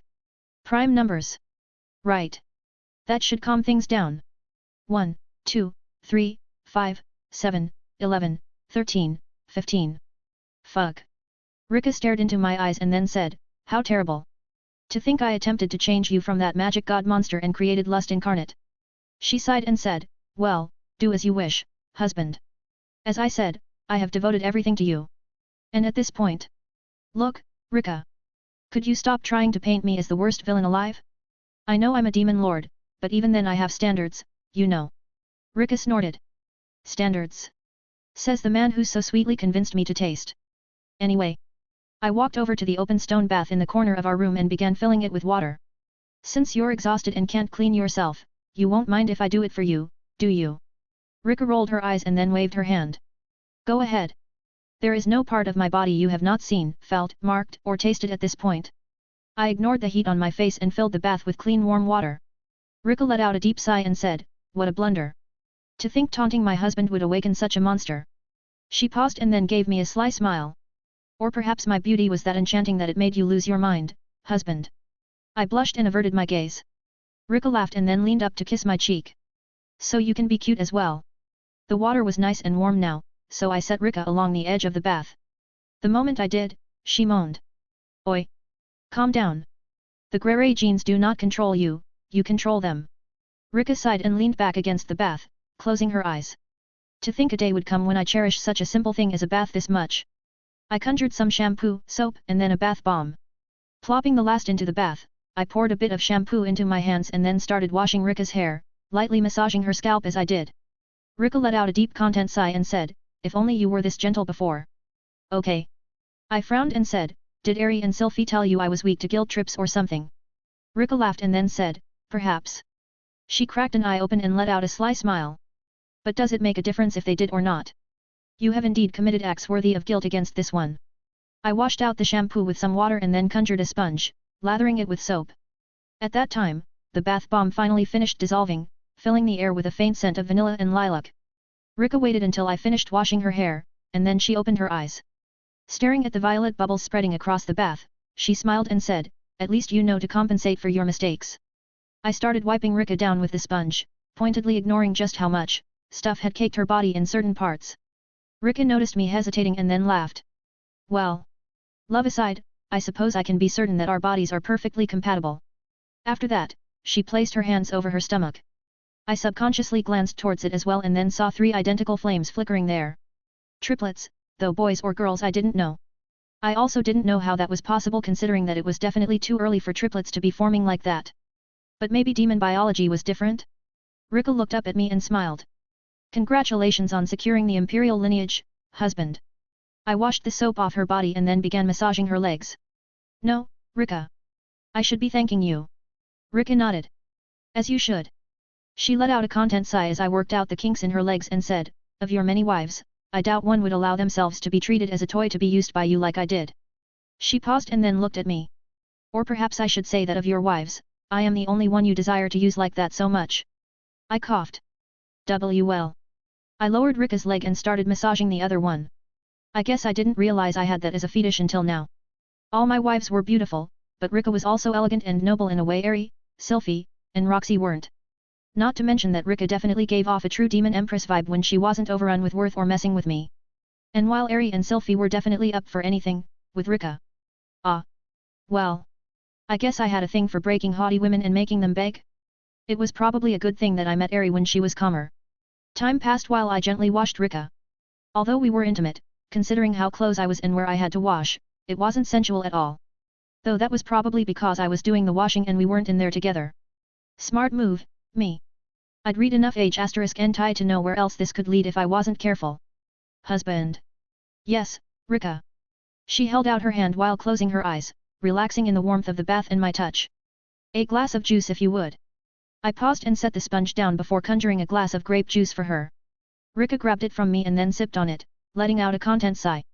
But after a bit, she suddenly spoke up. Rairu, Kadi, Yusri. I paused. What? Are you trying to curse me now? Rika cracked an eye open and said, "Don't be silly. I'm speaking of our children's names." I finished washing Rika's body and then gently massaged her scalp. As I did, I frowned, and said, "Do all women think about names as soon as they get pregnant? The fact that you do not is telling, dear husband." I coughed. "Well." Rika laughed. After that, she finished her juice and set the glass on the side of the bath. Then she looked up at me and said, "Rairu, meaning beautiful lapis lazuli. Kadi, meaning pure. And Yusri meaning morning light." She smiled and said, "Those will be good names for our daughters, no?" I nodded. "They're a bit strange, but I like them. Wait, daughters." Rika rolled her eyes. "After what you did, do you truly believe the world will not punish you with beautiful princesses?" "Fair. But what if we have sons?" I conjured a towel and started drying Rika's hair. Rika shook her head. "I would wager my name that they are not. But in that case, it will be your responsibility, dear husband." "Great." After drying Rika's hair, I lifted her from the bath and conjured a small bench with a towel across it. I set her down and then carefully began drying her body with another towel. Rika watched me and then said, "Did you do this for your other wives as well after you devoured them heart and soul?" I wanted to argue that devour heart and soul part, but I really couldn't with what I did. So instead, I focused on the first part of her question. And as to that, I wanted to. But they were fine and took a bath by themselves afterwards. Rika clicked her tongue. "Monsters. The lot of you. To think this great demon empress would lose out to mere mortals." I laughed and continued wiping her down. "Well, you're a mere mortal now too, aren't you?" Rika gave me a blank look. I paused. "What? You knew that and yet you treated me this harshly." Rika pursed her lips and said, "Every fiber of Rika's poor body is aching, and Rika was already finished after the first night, but you kept coaxing me to continue after that." "I'm sorry." Rika sighed and leaned against me. "It's fine. Better I sacrifice myself than you forcing yourself upon some poor maiden." "Okay, we're snipping that in the bud." I frowned and said, "I am not about to get a reputation as a demon lord who goes around plucking young maidens due to his insatiable lust, all right? That's not me. I can definitely control myself. It's just..." I coughed and said, "You were unexpectedly my type, okay? I'll do better next time." Rika sighed. "Save your apologies. Treat your next wife better. That sounds like you're asking for a divorce." Rika gave a serious nod and said, "If I could manage one without your other wives killing me for betrayal, I would. But alas. You are such a drama queen, Rika." Rika laughed. "Well. It's fair compensation for the troubles you've put me through, dear husband. But in any case..." She looked at me with a serious expression and said, "Unlike the rest of us, this will be Roxy's first time. Remember to be gentle, even if your primal lust gnaws at you to devour her whole." "Wait. Roxy's a..." I paused, remembering a childhood memory that I had purposefully tried to forget. One of Roxy sitting in front of a door and staring at a certain scene while I pretended to not see anything heading to the bathroom. "You know what? That makes sense. You do know that most women would never forgive you for speaking of them in such a way." I kissed Rika on the forehead and said, "And that's why my lovely empress will keep that secret to herself, right?" Rika rolled her eyes. "By the day, you take more and more advantage of me, husband. How cruel."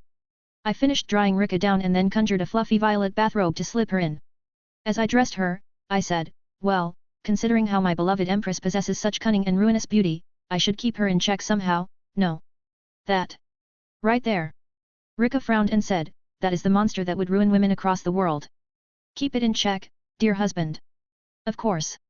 I nodded and said, "I'm not going to let history repeat itself." Rika gave a serious nod. "Yes. It would be terrible if a lust god Laplace was born." I ignored Rika's comment and helped her into the bathrobe. After that, Rika stood up on shaky legs. I frowned and said, "Are you sure you should be standing so soon?" Rika waved her hand and said, "I am no invalid." She blushed and said, Besides, if I lounge around I may lose myself and." She looked at me, shifting her gaze down, and then she coughed. I coughed as well and looked away. Rika spun around and waved. "Leave me be and tend to your other duties, husband. I will be fine on my own. If you say so." I walked over to her and then grabbed her left hand, giving her a gentle kiss.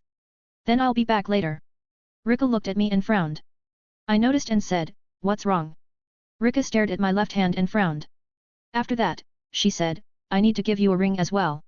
I followed her gaze and saw that she was staring at my bare left ring finger. For the record, during my weddings and intimate times with one of my wives, I put the rings of the others away. That meant right now I wasn't wearing my ring from Ari or from Sylphie. That'd be rude, after all. I wasn't a harem protagonist of an anime or something who treated women like accessories. I genuinely cared about my wives and their feelings. Even if Rika would disagree because of the past few days. Ahem. Rika rubbed my left ring finger, examining it for a bit. And then she nodded and said, I'll make a ring worthy of my beloved emperor. Hearing the change in title, I nodded and said, then I will await my dear empress's gift. Rika rolled her eyes and then began shoving me towards the door. Just leave already and prepare for your last wedding, husband. I laughed and said, love you too, Rika. Humph. If marking me was enough to earn your love, I worry for the future. I let out a nervous laugh and then said, I'm off then. Just leave already. I gave her one last kiss on the cheeks and then warped away. Time to give those students of mine another pop quiz. Rika. Rika stood there, alone in the room and slowly scanned it. A luxurious and spacious room. Ornate decor, a fancy bath, bed. It was a place fit for an emperor and empress. But the moment Rudy left, it felt empty and grey. Was it because she had clung to him for so long these past few days? Even though he just left, Rika felt hollow on the inside. She raised her left hand and held it over her chest while fiddling with her wedding ring. Looking down at it, she muttered, this isn't good. A red spider lily. It was a flower that symbolized death and reincarnation, but also love and passion. Rika didn't think it was intentional. Knowing Rudy, he probably just picked the design based off what he felt suited her the most. Even so, there was a fitting message behind his choice. Let Kishirika Kishirisa die and be reborn. And then in return, accept this love and passion. Rika sighed and went to clear the bath. Afterwards, she started walking around to clean the bedroom. Sheets, curtains, even the mattress. As she looked with her demon eyes, she saw marks of their passion. It wasn't visible to the average person, but to her, it was clear as day. And seeing that made Rika embarrassed. Pulling off the sheets, she blushed and said, to think I would end up like this. How foolish. Though she teased Rudy and tried to make him feel guilty, Rika knew the truth. Although part of it was indeed due to Rudy's sweet words, Rika chose to indulge in them. Forgetting everything else and accepting everything he gave her. Rika felt her face heat up and then tossed the sheets aside. Arg. Begone, thoughts. She was no pure maiden in love. And she was no blushing virgin before she was married. So why were her thoughts and emotions spinning around and around thinking about her husband and how? A knock echoed on the door. Rika paused and then turned to look. When she did, she froze. Ari and Sylphie were standing there, as if they were waiting for the moment Rudy left. Rika panicked, looking around the room. It wasn't clean. There was even still a faint musk in the air. If those two walked in now. Sorry to intrude. Ari spoke up and said, but we noticed that Rudy left and wanted to have a private chat with us wives. Sylphie spoke up as well and said, it's nothing bad, promise. Wait a moment. Rika threw the sheets aside and then started tracing magic formations in the air. Come on. What did the formations for purification look like again? But despite Rika's plea, the door opened. Rika froze. Ari walked in and then paused, taking a look around. Sylphie walked in next, pausing as she stared at the sheets. And a few bloodstains on it. Ari followed Sylphie's gaze and then coughed. Wow. Sylphie giggled and said, you really had the full loot experience, didn't you, Rika? Rika covered her face in her hands and let out a deep sigh. 191 The Stellar Sisters' thoughts. The Grere home, house? Manor? I still needed to sort out what to call the place sometime. I guess home was a good catch-all, but the place was definitely too big to be called a house. Anyway, I headed back to our home in Sharia after Rika's suggestion. The plan was to go prep another pop quiz for my students and then make sure things were squared away for Roxy's wedding. But I forgot that time zones were a thing, and when I got back it was already close to evening. Which reminded me that I had clairvoyance and definitely had not been using it recently. Then again, seeing things from an on-high perspective like that all the time could lead to feeling too much like a god, so maybe it was better that I restricted it. More on that later. And mental note, remember to update the Grere guide for dummies. Lots of valuable lessons learned recently, so can't forget to record them. Anyway. I walked in through the front door this time after warping into the courtyard.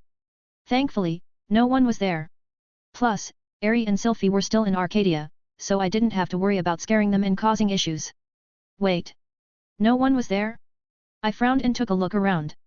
The house was lit with a few lanterns, but most of the rooms were dark. And not because people were sleeping. I didn't sense anyone in the house except for Stella, who was in her room on the front floor. And speaking of Stella, the moment I turned my attention towards her room, the door slammed open and she ran out pointing a wand. I blinked and then waved my hand. Hey, Stella. Unai-chan. Stella blinked and then let out a deep sigh of relief. Then she crossed her arms and pouted. You need to stop doing that. I almost blasted you. I laughed and said, well, it's a good way to keep your instincts sharp. TCH. I smiled and then glanced around again. After that, I frowned and said, are you home? Alone. That was pretty irresponsible. Even if Stella was already 4? 5? I don't think we had her big birthday celebration yet, so she was still 4. Anyway, even if she was 4 and pretty smart, she was still just a kid with an older kid's memories. At that time, a burst of bubbles appeared next to Stella before Wada materialized, sticking up his paw. Stella is never alone. A flash of light appeared on the floor next to Stella, and then Leo appeared. He barked and then said, that's right. Next, a swirl of flames appeared on Stella's other side, and FAI appeared. Putting her hands on her waist, she grinned and said, prepare for trouble wait. She spun around and said, you two did it out of order. I stared at the trio of spirits and then looked at Win, who quietly materialized on Stella's head. After that, I gave Stella a blank look. Stella coughed, her ears a bright red. After that, she said, anyway. She looked at me and said, what are you doing home? Shouldn't you be with Rick and Achan? I took off my Demon Lord coat and regalia, tossing them in my usual pocket space. After that, I stretched and said, yeah, but I wanted to make sure things were squared away here wait. I looked at Stella and said, you never said where everyone was. Stella walked over to my side and then held my hand, casually swinging it back and forth. Mom, Mama Lily and Paul are having a housewarming party with Uncle Laws and Auntie Rose, while Norn, Aisha, and Maiko are at the dorms. And they left you alone here. Stella flinched and then looked to the side. Why yes. You snuck out, didn't you? Stella huffed and said, it was boring. The adults were just talking about money and stuff. And I wanted to play with Norn and Aisha and Achan, but Miss Roxy's security system is too tough. I sighed and then scooped Stella up. Hey. Stella blushed and said, let me down. I'm not a baby. I can walk. I chuckled and said, no can do. Since no one is here to watch my cute baby sister, I've gotta make sure you stay out of trouble. Humph. Stella puffed her cheeks and looked away. I could tell that she was happy though. Even if she pretended she was all grown up and mature, she was still just a kid using old memories to act grown up. I don't think that she realized that yet, but the shoe would drop eventually. Fine. I guess I could spend some time with you, Ani-chan. Stella looked at me and then looked away. It's not like I missed you or anything. I laughed and then poked her cheek. Gah. Stella glared at me and then said, stop that. I chuckled and said, I can't help it. My cute baby sister is trying out different personalities right now, and it's funny. Stella's face turned a deep red and she said, am not. This is just the way I am. Baka. I smiled and started walking over to the kitchen. Then you should reconsider being at Sundara. It just makes people want to bully you when you're that cute. I paused. Though I guess that would round out the group. Aisha is the Heim student council type, and Norn is the Yandere Genki type, so you being a genius Sundara would line things up pretty well. Stella narrowed her eyes and then said, hypocrite. You told me to not look at the world like it was an anime, Ani-chan. First of all, it's well established that I'm a hypocrite. I walked over to the kitchen table and set Stella down on a chair there, conjuring a mug of hot cocoa for her. Stella grabbed it and then puffed out her cheeks. I smiled and then said, second of all, I just use them for shorthand. People are more rounded than simple archetypes, but those archetypes are useful as a general model. It's like how atoms aren't really clusters of orbiting matter, but it gets close enough that it's useful to think of them like that. Stella took a sip from her hot cocoa and then said, I still think you are lying to me about not being a super evil villain from a different world, Ani-chan. I poked Stella's cheek again and said, if I was, I would have taken over this world a long time ago, Stella. I paused and then realized that Stella's spirit friends were being polite and quiet. It seemed like they had learned to read the room too. Nice. Good job, past me. Giving Stella spirit friends was smart. Clearly, my baby sister didn't really have a conscience or stop on her curiosity, so giving her a rounded out group of pals helped her grow. Anyway. I ruffled Stella's hair and said, sit tight. I'll cook up a snack. Stella set her cup of hot cocoa down and then said, I'm not hungry. Rumble. Stella froze. I raised an eyebrow. Wada sighed and said, you shouldn't lie about being hungry, Stella. Leo nodded. Food is food. Juan. FAI hopped into the chair next to Stella and said, some for me too, Master Rudy. I chuckled and said, coming right up. Now, something tasty, but also light. It was getting late, and I didn't want Stella to get a tummy ache for eating so close to bedtime. A souffle would be good, right? SNG. Was it because he got married, or because his wives were having babies soon? Either way, Stella noticed that her Unai-chan seemed a lot cooler and more reliable than before. Definitely more like a dad, at least. Stella had always known that he was mature since he raised her all by himself. But Unai-chan had also always been a bit extreme out there. He definitely seemed like a guy without common sense. But Stella noticed that he was acting more like a normal grown-up now. And also treating her more like a daughter than his baby sister. Now remember that you can't eat sweets all the time. Rudy slid a freshly baked souffle in front of Stella, along with a glass of cold milk. It's fine when I make them since I can balance the nutrition and taste, but too much of normal sweets will make you chubby. Stella puffed her cheeks and said, I know. Sheesh. And it definitely wasn't because she noticed that her cute clothes weren't fitting her anymore. Definitely not. Rudy laughed and then ruffled Stella's hair. Alright. Then eat up. I'll whip something up for your friends too and then we can sit and relax. Fai pumped a fist in the air and said, Yay. Master Rudy is the best. Wada's eyes sparkled and he said, Can I have a fluffy cake with blueberries? Leo barked and said, Chocolate. Juan. Rudy blinked and looked back at Leo. Won't that kill you? Juan. Leo wagged his tail and said, What doesn't kill me makes me stronger. Juan. And tasty chocolate is worth it. Rudy paused and then looked at Stella. Have you been feeding Leo chocolate? Stella paused in the middle of poking her souffle with a fork and then said, Was I not supposed to? Dogs can't eat chocolate. Actually, most animals can't. Stella's eyes widened. But it's so tasty. Rudy stared at Stella and then chuckled. What? Stella felt her face heat up. How was I supposed to know? Rudy walked off into the kitchen and said, It's fine. Just a reminder that you really are just a kid. Stella huffed and started eating her souffle. Stupid Unai-chan.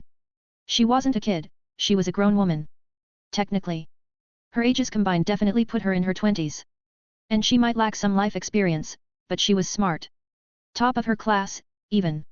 A few minutes passed as Rudy baked some more treats in the kitchen.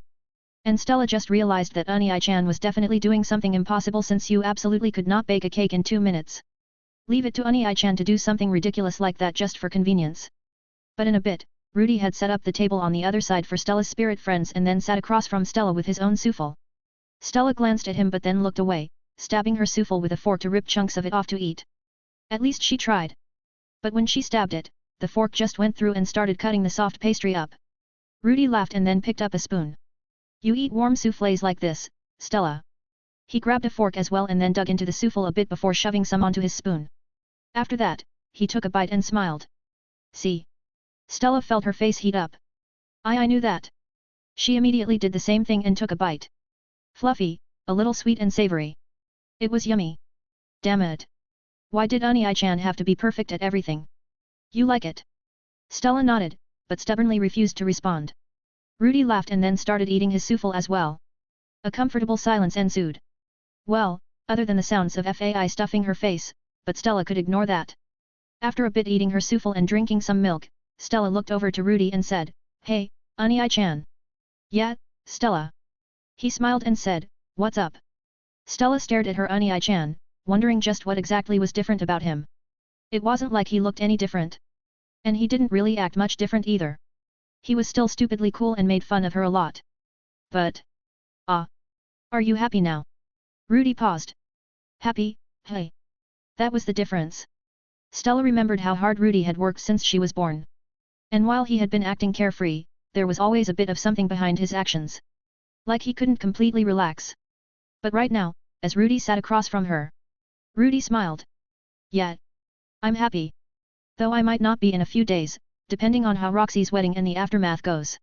Stella scoffed and sipped on her milk. After that, she said, Well, maybe you shouldn't have married 4 beautiful women who could each beat you up. Rudy laughed. Stella smiled. I'm happy that you're happy though, Unai-chan. Thanks, Stella. Love you too. Stella blushed and said, I didn't say that. But you mean it. Gah. Dummy. Stella looked away and started stabbing her souffle. Dumb Unai-chan. Why does he have to be all cool and supportive and a great guy like that? He's even cooler now that he's a dad. It's not fair. Rudy chuckled. Anyway, it's been a bit since we chatted. How've you been, Stella? Anything fun recently? Stella huffed. Oh. Are you pouting?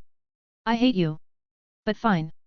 Stella sighed and said, I met Mr. Zanaba again and he made me a cool knight figurine. I also met Akito and practiced making some magic circles. Ah.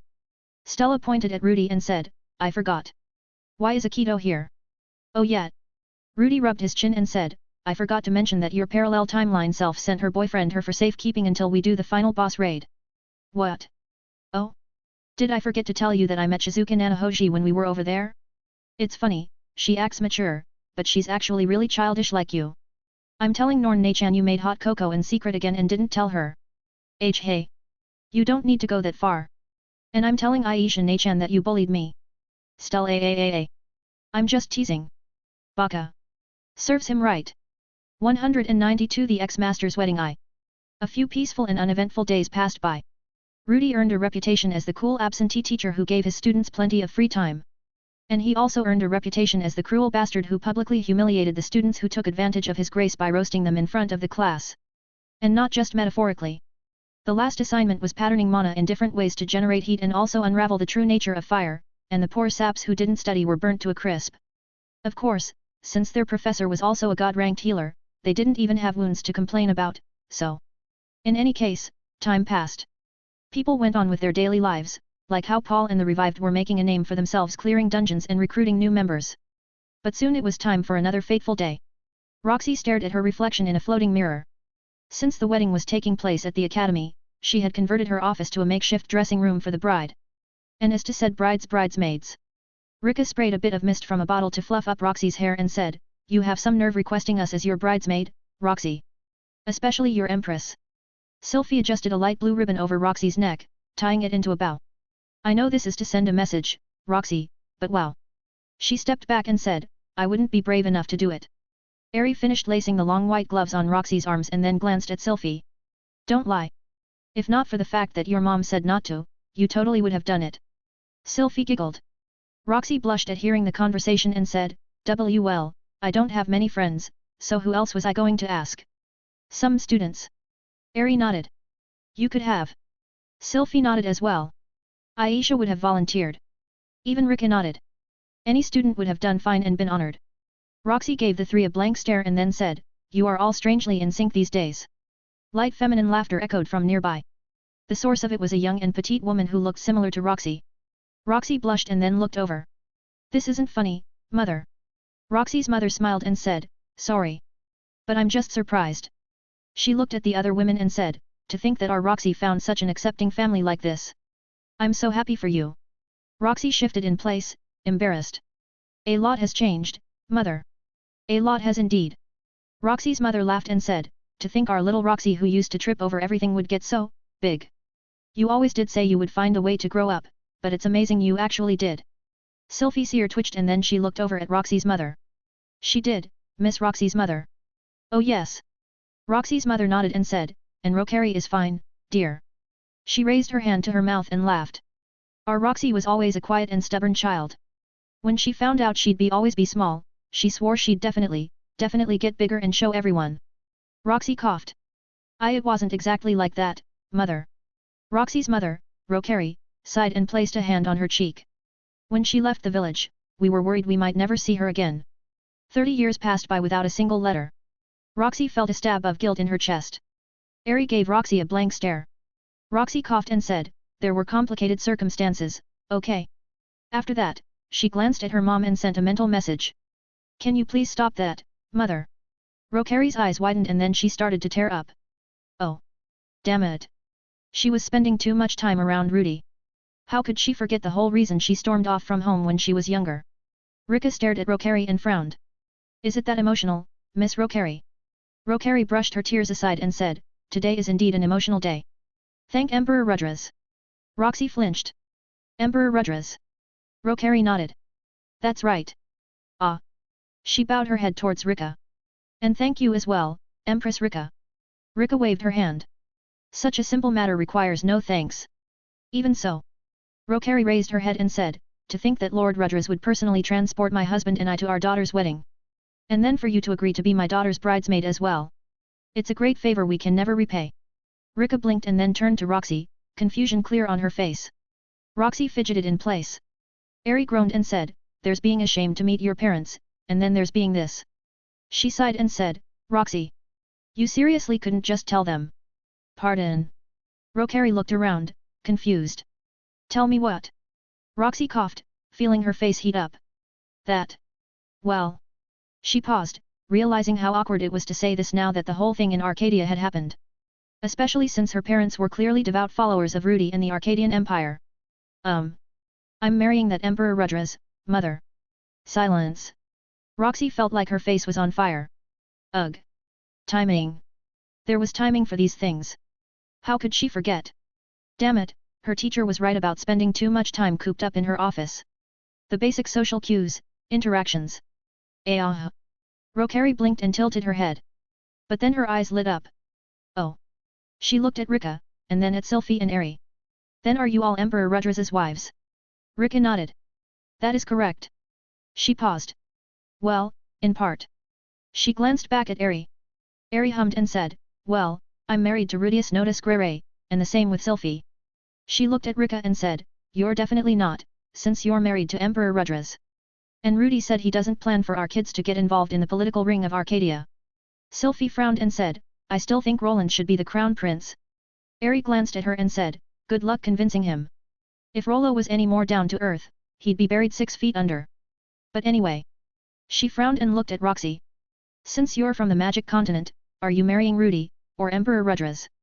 We never really talked about that, right? Roxy blinked. Does it matter? She turned to look at Rika. Rika shrugged. Practically, no. We all share the same husband. But politically. She paused and said, the children of Rudius Notus Grere would inevitably end up inheriting the Notus family whenever Paul steps down. And the children of Emperor Rudras would be in line for the Arcadian Empire's throne. Eri paused and then she let out a groan. I forgot. Rudy was already a noble in Azura.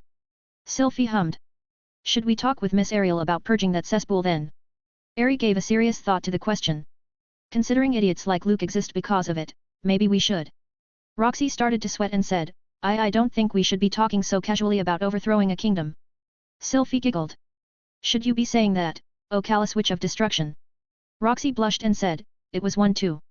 Only a half-dozen times. At that time, Rokari placed her hands together in prayer and bowed her head. Blessed be Emperor Rudras to not only reunite us with our wayward daughter, but to also accept such a clumsy child into his family. Okay. I think that's enough, mother. Eri frowned. Don't be mean to your mother, Roxy.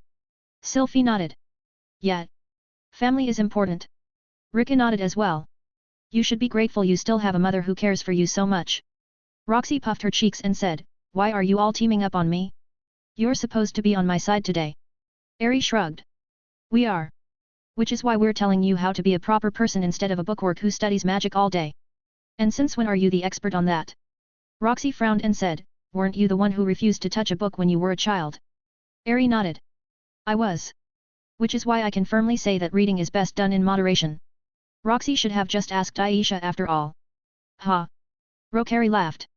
And shortly after that, a nostalgic male voice echoed in Roxy's mind. Is Roxy ready, dear? Rokari's voice echoed in Roxy's mind after that. She is. And she can speak now. Truly. Roxy cleared her throat. Rokari noticed and let out an apologetic expression. Eri noticed as well, but she frowned and said, what? Can't say anything back. Roxy shook her head. No. It's. Never mind. Eri looked upset, but Roxy ignored her for now and focused on responding to her father. Yes. I can use it now I mean, I can speak now, father. Silence. Rokari teared up as well and then walked over to open the door. Eri noticed and turned towards her. Miss Rokari, wait. But before she finished, Rokari had already opened the door. And there stood a young man, short enough to pass as a kid. And from how he was crying his eyes out, he looked just like a kid. Hey. Eri blinked and said, what's a kid doing here? Sylphie rolled her eyes and said, who's being rude now, Eri? That's Roxy's father. What? Eri turned back to look at Roxy's father. And then she placed her hand on her chin. Wait. If that's Roxy's father. Hey. No wonder Roxy was a cradle RO. Ahem. Roxy cleared her throat. Eri looked at her and said, what? I heard the stories from Paul. Roxy turned a bright red and said, that bastard. At that time, Roxy's father finally calmed down. Rokari walked to his side and held his hand. After that, she smiled and said, "This is my husband, Rowan. And he's come to tell us that it's time." "Right, dear." Rowan nodded, still wiping away his tears. Eri straightened up her outfit and then nodded. "All right." She turned towards Roxy and said, "We'll go on ahead then." Sylphie waved. "Good luck, Roxy." Rika let out a chuckle and said, "You'll need it later tonight." Eri glared at Rika and said, "Hey. What?" Rika tilted her head. "She will. That husband of ours is a monster. He'll eat her whole." Sylphie giggled and then fanned her face. "And isn't he great for that?" Eri turned a bright red. "Stop. No talking about this in public." "But Eri. Just come on already." Eri grabbed both Sylphie and Rika and started dragging them away. Seeing that, Rokari giggled. "Such a lively bunch." She smiled and looked back at Roxy. "Well, I'll leave as well then." And then it was just Roxy and her father, Rowan. For a moment, it was silent. And then Rowan stared at Roxy and sent her a mental message. "You got so big, Roxy." Roxy blushed. "I did a lot of research." It definitely wasn't because she felt inadequate when considering the sort of women Sylphie and Eri would become. Though it was good that she did. To think that Sylphie would cheat and grow that so much. Especially with such a slim build too. Didn't her back hurt? Roxy had to use some specially engraved supporting bras to alleviate her back pain, but Sylphie didn't look like she used any. In fact, that crazy woman barely wore bras at all. Eri made sense, since hers were big, but not over the top. It was the perfect balance to match with her physique. And Rika definitely used some secret magic artifact or something. But Sylphie. Rowan laughed. Roxy blinked and then looked away. Sorry, father." Rowan smiled and then leaned up to pat Roxy's head. "No need to apologize. Your mother and I are just happy that you are well." Another stab of guilt in her heart. Roxy averted her gaze, unable to face her father's warm smile. Even so, Rowan didn't mind. He simply walked over to Roxy's right side and held out his left arm. "Shall we go?" Roxy took her father's arm. Like that, the two started walking towards the courtyard where the ceremony would take place. "But this is a bit awkward." Roxy couldn't help but mutter as she walked. Rowan laughed and said, "Since you grew so much, it looks like I am your child instead, doesn't it?" He sighed and said, "What wonderful surprises life brings." That's definitely true. If Roxy talked to herself from even 10 years ago and said her life would end up like this, she wouldn't believe it. In fact, when she talked to the Roxy in that other timeline, that Roxy didn't believe it either. It was a life completely beyond belief, no, beyond imagining. Growing up, Roxy always thought she would fall in love with a man who swept her off her feet in a dungeon. And to think that she did such a scandalous thing as to fall in love with her genius disciple instead. Well, it was something she consciously decided and chose, so she couldn't back down now. Roxy didn't have any regrets about loving Rudy or marrying him. But she did have a few regrets in general. And as for the biggest one. "I'm sorry for running away, father." Rowan patted Roxy's shoulder. "It's fine, Roxy. Although it hurt at first, after talking about it with your mother, we both thought it was for the better." He sighed and said, "Growing up in such oppressive silence must have been unbearable. And while we missed you, we both thought it would be best for you to venture outside. And it seems like it was. After all." He smiled and said, "You've found yourself a wonderful family." Roxy smiled. "Indeed." Rowan nodded and they continued on their way. As they walked though, he frowned and said, "But I'm still surprised. I've never heard of a meagard growing so big. Just what sorts of food are they growing beyond the magic continent?" Roxy didn't respond. It was probably better if her father didn't learn that Roxy used her body as a testing ground for magic to stimulate growth. Or that she had a phase where she went around testing healing magic on animals and monsters. Or about that one time she kept an underground facility where she tested out making homunculi and chimeras. It was a good thing that she cleared them all out and repurposed the facility for something else before Rudy showed up. Rowan sighed. Still. To think the day would come when I not only see my daughter again, but send her off to marry. Roxy blushed. Sorry. I should have sent more letters. Rowan smiled. We love you all the same, Roxy. It was enough just knowing that you're safe and happy. But to know that you found a place where you belong. As parents, is there anything else that would make us more proud? Roxy couldn't meet her father's warm smile. That sort of unconditional love, why couldn't she realize it at the time? How worried must her parents have been about her? How many years did they stare at the village entrance, wondering if she'd show up there again? I'll visit more often. Rowan patted Roxy's shoulder. Don't worry. What's a few decades? Just sending a letter is fine. Though it would be nice to see our grandchildren before they get big. Roxy nodded. I promise. After a long walk, they arrived at the main entrance of the school. Rowan walked ahead to open the doors. And then a loud ruckus echoed from outside. Roxy frowned and walked over to take a look. The courtyard was fine. It was set up with intricately carved pillars and figurines that Zanaba made for the wedding. And the guests had already arrived and seated. They weren't the source of the ruckus. No, that was from the giant crowd behind the academy's front gate trying to force their way in. Roxy blinked and then covered her face with her hands. I should have expected this. Despite everything, and despite her constantly chucking people out of her office, Roxy was a popular figure in the kingdom of Renoa. Not only that, but she had received quite a few letters over the years from students of both genders. Roxy thought that she'd done enough prep work ahead of time to handle it, but it seemed she underestimated how popular she was. A young man wearing an academy uniform flew over the gates, landing on the ground. IOB. Before he could get out 2 words, another young man rushed at him. Round-rimmed glasses, disheveled brown hair kept in a bob cut. And a pair of robes meant for battle mages. Zanaba, Roxy's second and only other disciple. He immediately grabbed the intruder and then stomped the ground. A magic formation formed beneath his feet, preventing the ground from shattering. But it didn't dissipate his force. Spinning around from the momentum of the stomp, Zanaba tossed the young man back over the gates and said, "Begone." The man flew away, turning into a twinkling star. After that, Zanaba turned to look at the crowd and smacked a hand against his chest. Who else dares to interrupt the scared union between my master and senior brother? Roxy let out a deep sigh at hearing that. It seemed that Zanaba learned well from those strange texts she found in dungeons.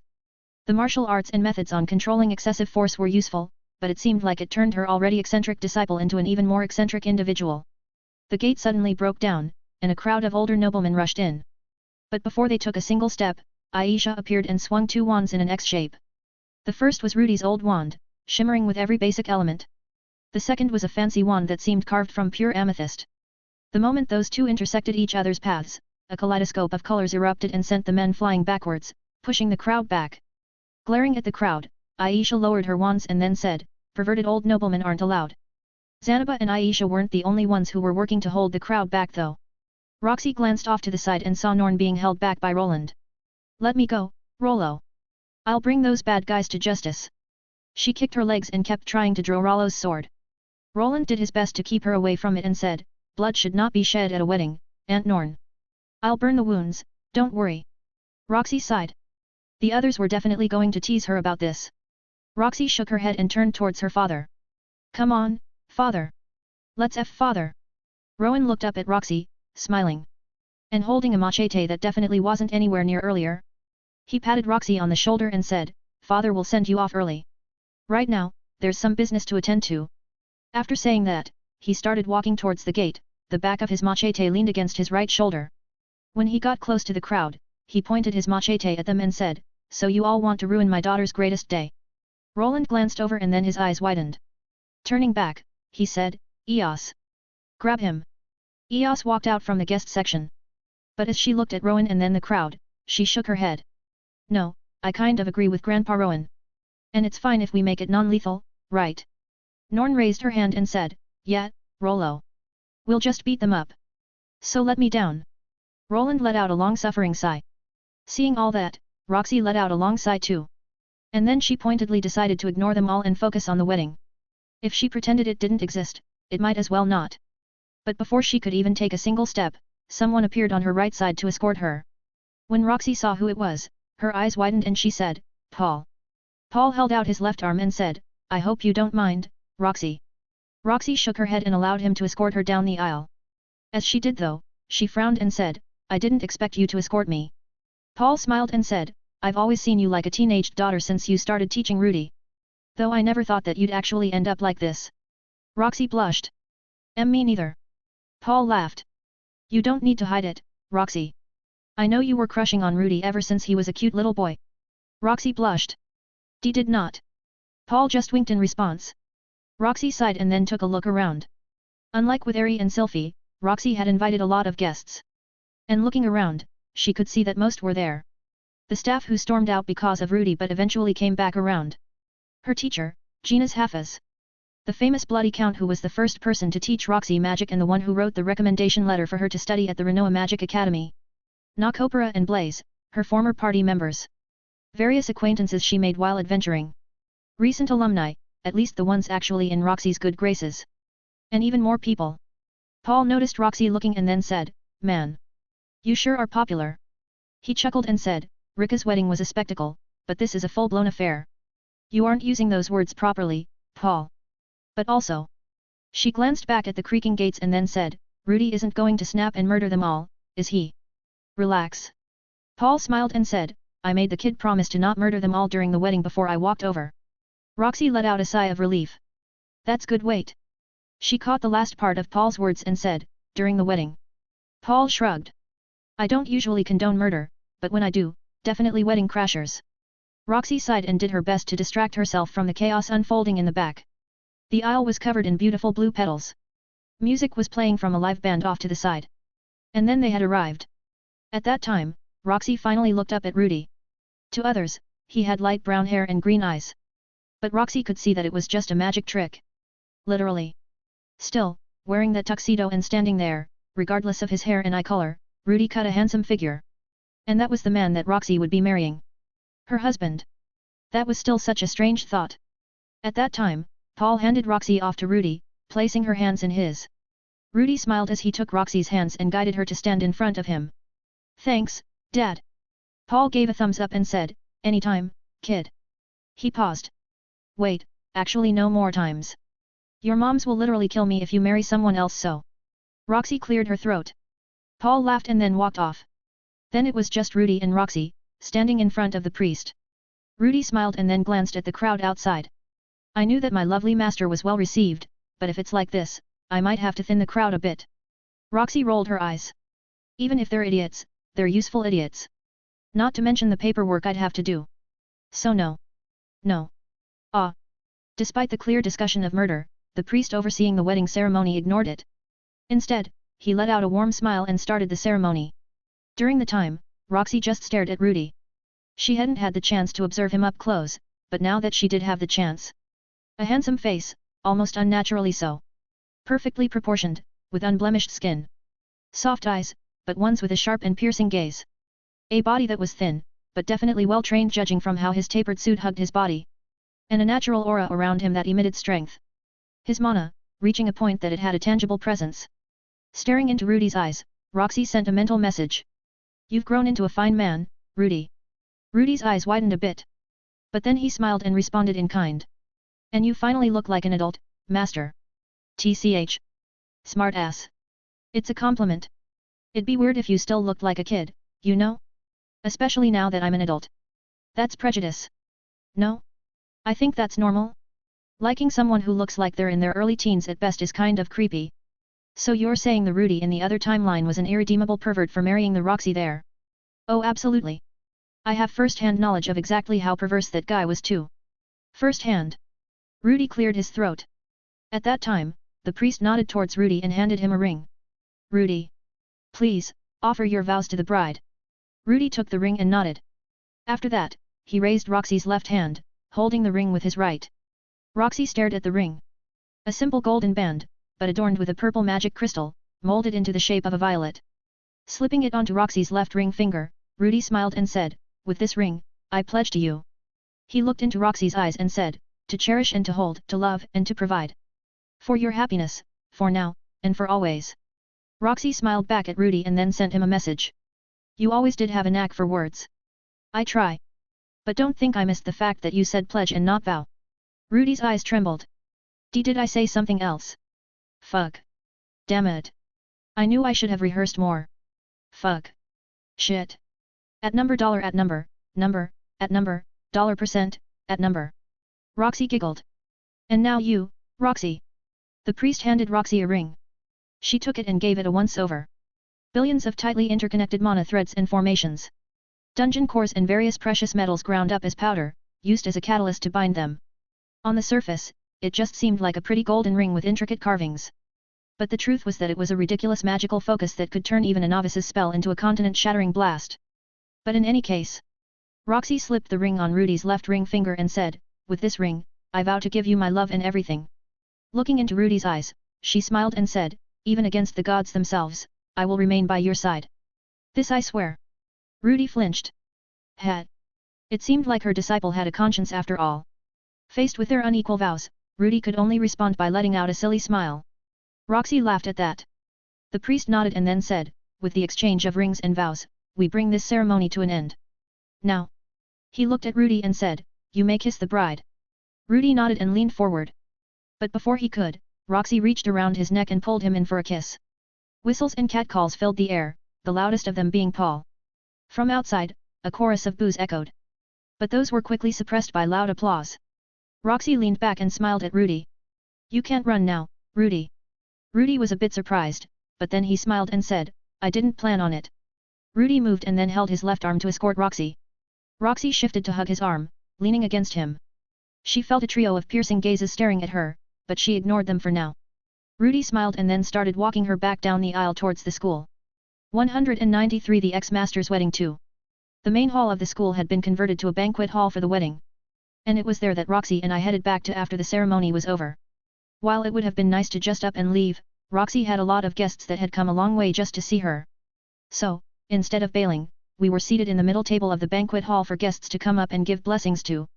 It also meant we'd be here for a while, but Roxy seemed to be fine with it, so I'd just smile and nod. And speaking of blessings. Congratulations on your marriage, Master. And congratulations to you too, senior brother. I had to do a double take when I heard those words. And then I did a triple take when I saw who it was. Zanaba. I vaguely remembered him from Rudius's memories. But, from what I remembered, he didn't look like this. The Zanaba that Rudius knew was thin and a bit pale. That was because he spent most of his time indoors making figurines. But the Zanaba here. The general appearance was the same. Bob-cut brown hair and glasses. But the vibe was different. If I had to sum it up. Zanaba was that super enthusiastic buddy who was way too hyperfixated on something. The Zanaba here though looked like he spent a lot of time traveling and adventuring. His face was a bit tan, and there were wrinkles around his eyes from smiling. Also, instead of a mage, he was dressed more like a martial artist. Like, he had the whole flowing robe thing and everything. Zanaba tilted his head and said, ah. Has Master already told you about me? He smiled and adjusted his glasses. As expected, Master has already predicted our meeting. I think it would have been obvious that I'd meet him here. Wait, but Roxy didn't mention him yet? I glanced over at Roxy. Roxy blushed and said, I forgot, okay. Fair. I definitely had been living rent-free inside Roxy's mind for a while now, haha. Regardless. Zanaba held out his hand and said, it is a pleasure to finally make your acquaintance, senior brother. I shook his hand and said, likewise. Though. Senior brother. Did an Eastern devil from China or something possess this guy? Maybe a cursed artifact from Earth? Zanaba nodded. Of course. He let go of my hand and then pulled out a worn book from his robes. Since you are Master's first disciple, you are my senior brother. He flipped through it and then stopped on a page, holding it up to me. See? Like this. I blinked and then stared at the book. And when I did, I was confused. Not because of the content. I figured that weird stuff could pop up in the world at any time due to the distortions. Some Chinese martial arts novels popping up didn't surprise me. But what did was the fact that the handwriting there was definitely mine. Well, mine in English. The book was enchanted to let anyone read it though, bestowing its knowledge on the reader even if they didn't know English. Wait. I think I remembered seeing a picture of me in a Chinese martial arts robe back in Laplace's empty castle. Was this something from him? Zanaba snapped the book shut and then slipped it back in his robes. As he did though, I managed to catch the title. Yeah, sounds like me. Aha. In any case. Zanaba placed his fist in his palm, saluting us. May you two have everlasting happiness. Ah. And I hope you enjoyed the art pieces I made. Roxy nodded. Thank you for that, Zanaba. Although. She took a look around the banquet hall and let out a wry smile. Did you have to make so many statues of me and Roxy in various romantic poses? Ballroom dancing, standing back to back, holding onto each other and staring with loving eyes. The detail was insane. And apparently causing my new wife a great amount of embarrassment judging from her red face. Zanaba patted his chest and said, I put my heart and soul into making the perfect series for you, Master. Rest assured, these will go down in history commemorating your marriage until the end of time. TCH. Roxy muttered. Why are your statues so hard to break? Master. Roxy smiled. Nothing. Thank you again, Zanaba. Zanaba smiled. Of course. Then I will leave you two for now. With a wave, he wandered back into the crowd of guests. When he did, I looked at Roxy and said, just how did you teach that guy, Roxy? It was a complete personality flip from how he was supposed to be. I mean, Cliff was also a bit different, but at least the core of being a genius was there, but Zanaba here was acting like he stepped out of a martial arts movie. Roxy sighed. He was a bit too entertained by the miscellaneous stories in that training manual I gave him. It looks like it. And where did you get that thing anyway? Roxy shrugged. I collected a lot of weird things when I was traveling as an adventurer. She paused and said, did you need something in particular? No. But if you found stuff like that. I rubbed my chin. Was it worth doing some more dungeon clearing to see if there was something useful against being Food for thought. But that aside. So Zanaba was that other student you were talking about? Roxy nodded. Yes. She paused. Well, there was technically another. But that lasted only a day after I found out how much of a lecher he was. The guy's still alive, right? Roxy hummed. I don't know about now since the time-space distortion happened. But he was definitely still alive when I came back to visit you in Bina village. A bit damaged, but still relatively healthy. I raised an eyebrow. So the student takes after the master then? Pardon? Roxy blinked. What do you mean? Nothing. Roxy narrowed her eyes. Before she could say anything though, we had to deal with the next guests wishing us well. This time, it was Dad, Mom, and Mama Lily. Dad walked over and smiled. Congrats, kid. It's finally over. I let out a sigh and said, yeah. Weddings are exhausting. I furrowed my brow and looked at Mom and Mama Lily. Wait. Was that why we didn't have one for Mama Lily? Mom laughed and then poked Mama Lily. Well, what do you say about that, Lily? Mama Lily blushed and said, I still think that it would have been a waste of money. Besides, I was already pregnant, and we only needed the paperwork. My eyes widened. You skipped the wedding because you thought it'd be too much money. I looked at Dad. He held up his hands and said, hey, kid. I'm not a genius like you who can pull gold out of thin air. Weddings are expensive. I flung my hands up and said, I figured out how to make gold when I was like 5, Dad. Dad froze and then ran over to pinch my cheeks. You brat. You should have told me then. Do you know how much math I had to do to balance our expenses? Zenyu Shuda asked. I brushed off Dad's hands and glared at him. Come on. I made a whole ass house and you didn't think to ask if I could make gems or something. Of course not. Who in their right mind thinks you can pull gems out their ass just because they could build a house? It's basic alchemy. What the hell is alchemy? Mom, Mama Lily, and Roxy burst into laughter. I felt my face heat up and then leaned back, crossing my arms. Dad did the same thing and then clicked his tongue. Mom smiled and then walked over to hug me and then hug Roxy. Congratulations you two. I smiled. Thanks, Mom. Roxy nodded. Thank you as well, Zenny. Mama Lily walked over and then patted my head. I heard from Rika how you treated her. She looked over at Roxy and said, be gentler with Roxy, okay Rudy. Wait, what? My face felt like it was burning. Did she? Are my wives talking about how I am in bed to you too? Mom giggled and then walked over to ruffle my hair too. That's a secret between ladies, Rudy. Mama Lily let out an apologetic smile. I let out a deep sigh and rubbed my hands in my face. Damn it. I already had to deal with the second-hand embarrassment of hearing my parents having sex throughout my childhood, and now they're hearing about how I do in the bedroom from my wives. It wasn't like I had anything to be ashamed of really, but like... Ew. That's so weird. What the fuck? Roxy frowned. Wait. She looked at Mom and said, what did Rudy do to Rika? Mom giggled and said, it's more like what he... Mama Lily elbowed her. Ow. Mama Lily smiled and said, it is a secret. Roxy frowned. Dad clapped his hands. All right. I think that's our cue to leave. After that, he grabbed Mom in a hug from behind and lifted her off the ground. Wapal.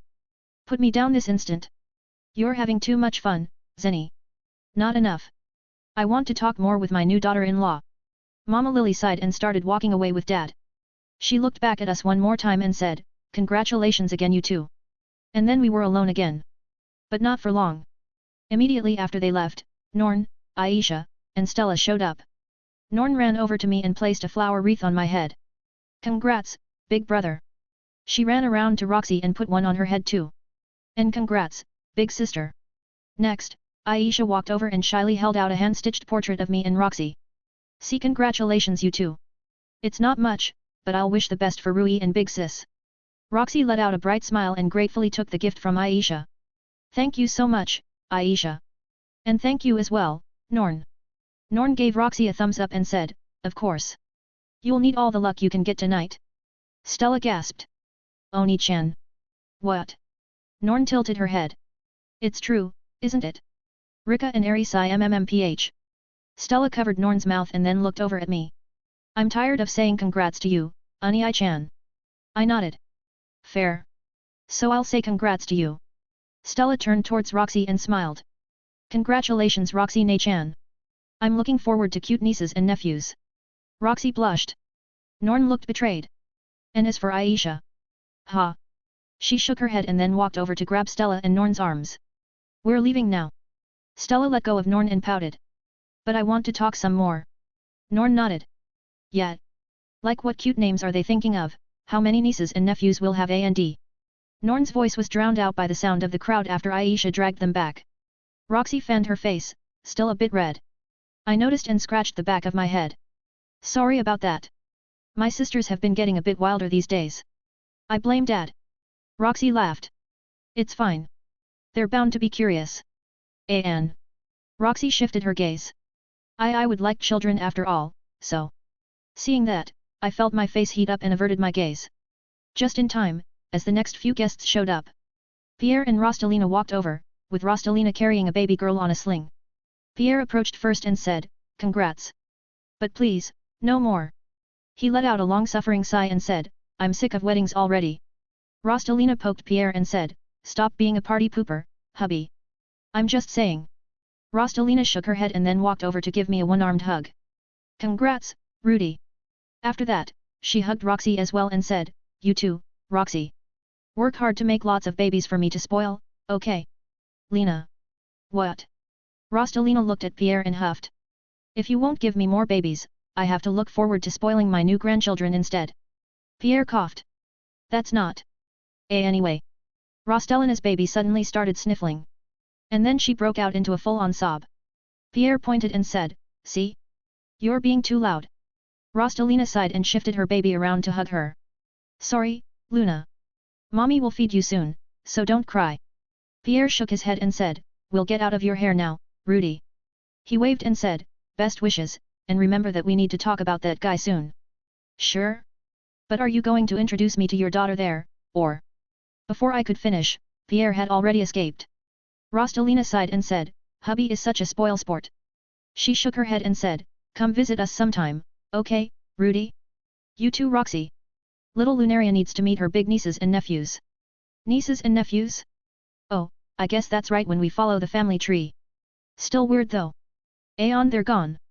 In that short breather, Roxy laughed and then looked towards me. Sorry, Rudy. I waved my hand and smiled. It's all right, Roxy. Today is your day, so I'm good with whatever. I paused. Unless you want to bail? I can take us out of here anytime you want. Roxy chuckled and said, tempting. But let's wait a bit longer. Dang it. Well, if that's what she wanted. At that time, Orsted walked up. I waved and said, thanks for coming this time as well, Orsted. He nodded and said, of course. And congratulations. Letting out a sincere smile, he said, I will always look back on these experiences and remember you as the man among men, Rudy. I coughed. What? Where did you get that idea? Orsted chuckled and said, I heard quite a few guests say it. But I have to agree. He smiled and said, many have attempted to live a happy life with multiple spouses. But I have to say that of the many I have met, yours is the most harmonious relationship of all. He paused and then said, so far. Hey. No jinxing the married couple. Orsted chuckled again. But after that, he looked to Roxy and then said, I have yet to have a chance to say so before now, but I apologize for the fight in the past. Roxy waved her hand. Don't worry about it. She smiled and said, as my husband's one and only male friend, I'm simply happy you're still keeping in contact. Damn. Roxy had a point. Besides Orsted, I didn't really have any other male friends that weren't either related to me or working for me. Orsted smiled and said, and that is one of the greatest honors I have achieved. Well. At least Orsted was happy about that fact. Come to think of it, I might also be Orsted's one and only male friend too. Damn it. Loners really did attract, didn't they? Orsted looked at me and said, I have left a few bottles of ambrosia as a wedding gift for you too. Unfortunately, I must return to the central continent earlier than expected. I frowned. Really? Isn't Ariel already here though? Orsted nodded. That is exactly why. He smirked and said, there is some house cleaning to do while Ariel is away from their reach. Can I help? Roxy glared at me. Rudy, no. But they're clearly bad guys there. I'll be doing the world a favor. Even then. TCH. I huffed and crossed my arms. Orsted chuckled and then said, once more, congratulations and best wishes. After that, he waved and left. But unfortunately, Roxy and I didn't have much time to rest. After Orsted came Akito, then Eos, Ena, and Roland. Then Eri, Sylphie, and Rika came to wish Roxy luck. And then the floodgates opened as a slew of people I didn't know but were apparently Roxy's acquaintances showed up to wish us well. But after a few hours where we barely managed to sneak in a few bites of food, it was finally over. The crowd had dissipated, the school went dark, and it was just me and Roxy. Finally. I stretched and then glanced over at Roxy. So, where do you want to go tonight, Roxy? Not your office, right? Roxy rolled her eyes. No, you pervert. Hey, I'm not judging. If you wanted to. Roxy cut me off and said, I have my own house that's already prepared. So. She grabbed my hand and then snapped her fingers. Let's go. There was a flash of light as magical formations spread out to envelop us. And when the light faded, we were inside a futuristic-looking building.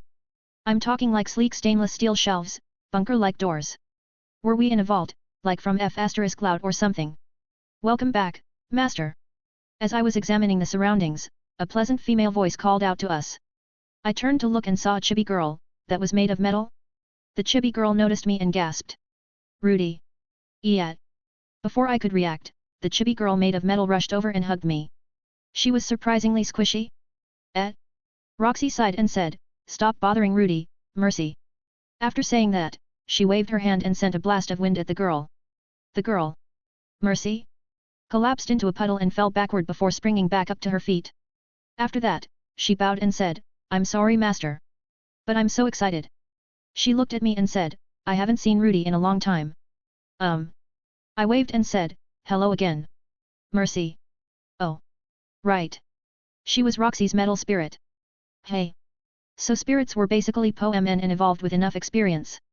Mercy smiled and then walked over to me again, sticking out her head. I hesitated, but then I reached out to give her a head pat. It was squishy, nothing like metal and more like slime. She wasn't made of mercury or something, right? Mercy giggled and then stepped back, spreading out her arms. Welcome to Master Roxy's dungeon home, Rudy. Patent pending. Wait, dungeon home. I turned to look at Roxy and raised an eyebrow. Roxy blushed and said, it's not like that.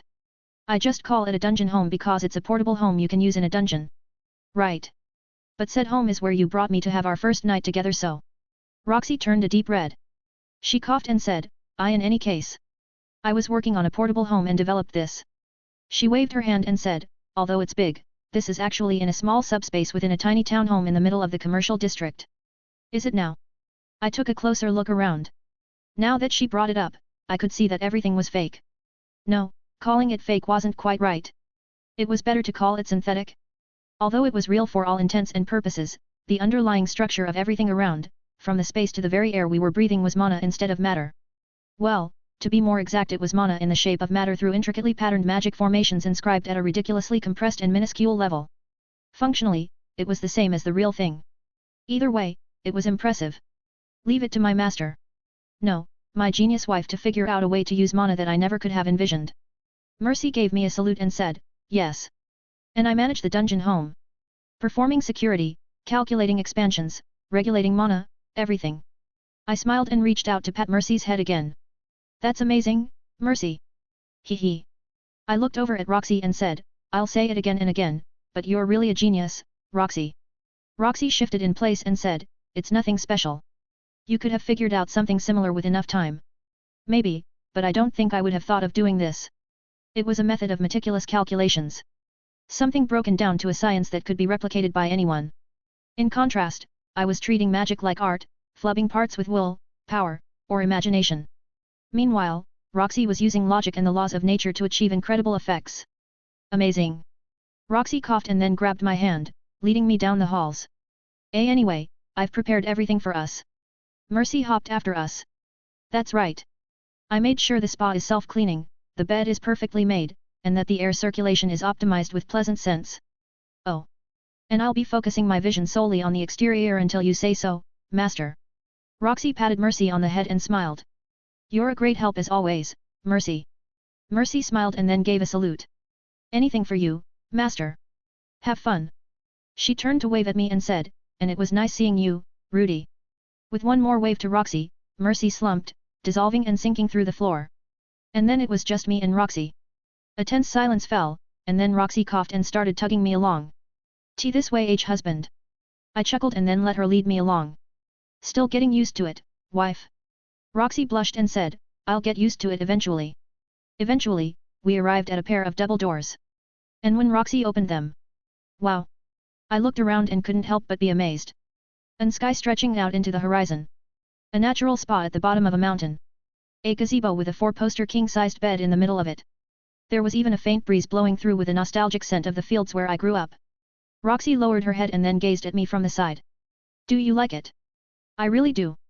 It was definitely nice having someone else go over the top with something cool like this. And not only that, staring at everything around, I was inspired. Although not quite a perfect comparison, what Roxy had here was basically a VR world transplanted into reality through magic. Like the walls I saw earlier, everything here was artificial, created by mana shaped like matter. But it was so close that when it interacted with actual matter, it became real. It was a bit hard to explain, but basically it was like the observer effect where seeing it as real made it real. I didn't understand the logic behind it since it was clearly running off elaborately designed and meticulously inscribed magic formation formulae numbering in the billions and self-perpetuating. But the principle on its own held plenty of merit. It reminded me a lot of the miracle that Cliff had managed to perform when reclaiming Militian. Faith was enough to force a phenomenon like that. But from what I saw here, perception was enough too. If you could see something as something else, or if you could equate them in your mind, then it should be possible to perform something that was beyond ordinary common sense.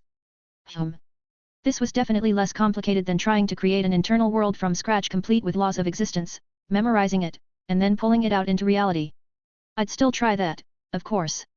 But this could be a useful shortcut. WL.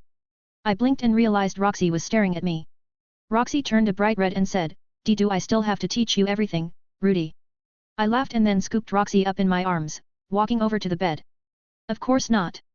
And besides, in this field, I'll be teaching you. Roxy looked embarrassed. But then she took a deep breath and reached around to hug my neck. You talk too much. Giving me a quick kiss, she leaned back with her cheeks a bright red and said, Show me instead. I set her down on the bed and then began undoing the laces holding her dress behind her back. As I did, I kissed her neck and then whispered in her ear. Be harsh on my grating, okay? Roxy reached up to cover her mouth and stifle a moan. I laughed and then kissed her. And after that, in the magic continent, while Rudy was taking a very hands-on final exam from Roxy, Pierre was investigating some strange areas that Rika had flagged with Paul. Pierre took a look around, holding up the picture that the Survey Corps had taken. This seems to be the place. Paul tapped the hilt of his sword and looked around. This is where that weird monument's supposed to be.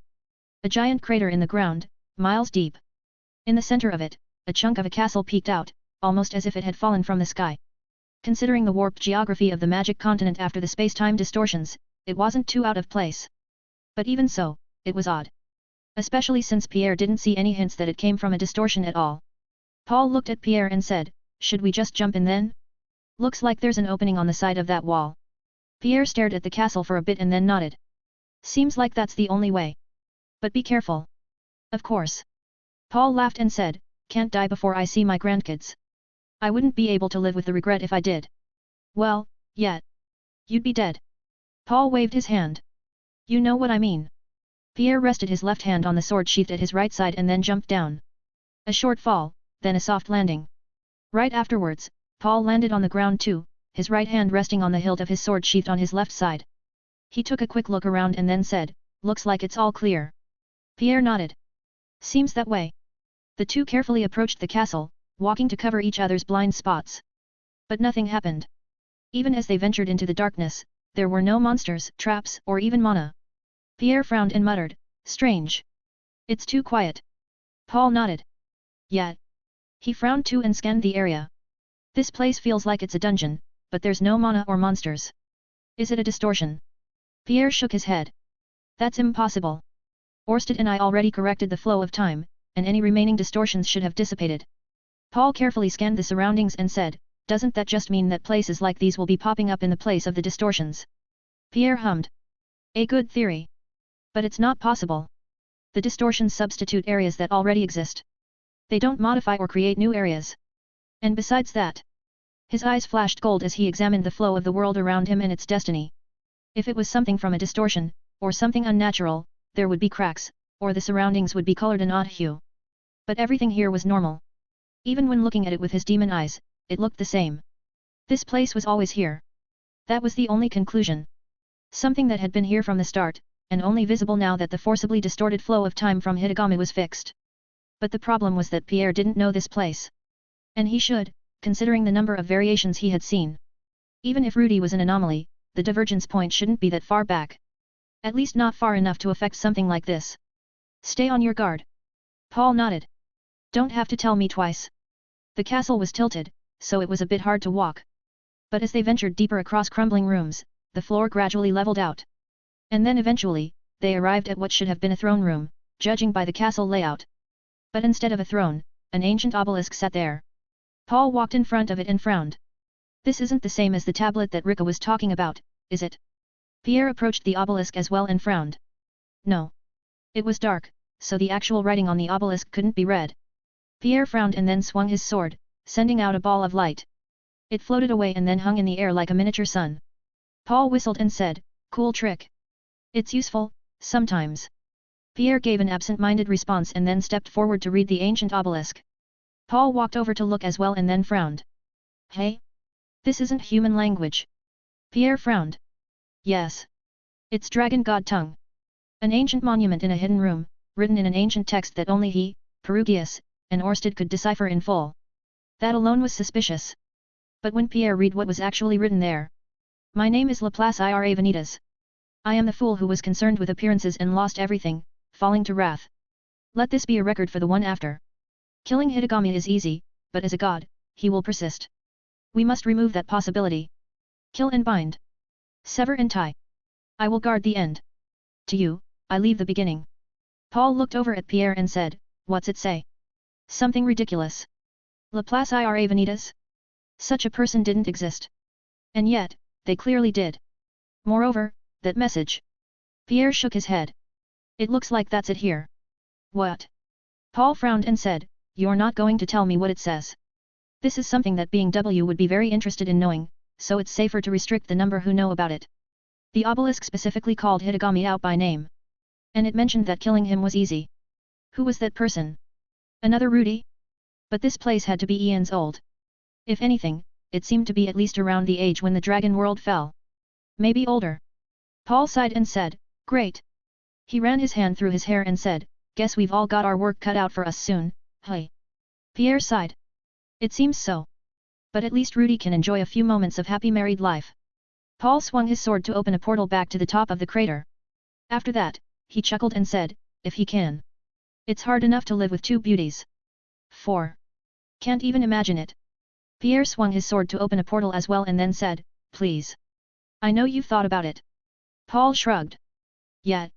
But then I considered the implications of living such an immoral life and changed my mind." "Right. Hey. I'm a faithful man."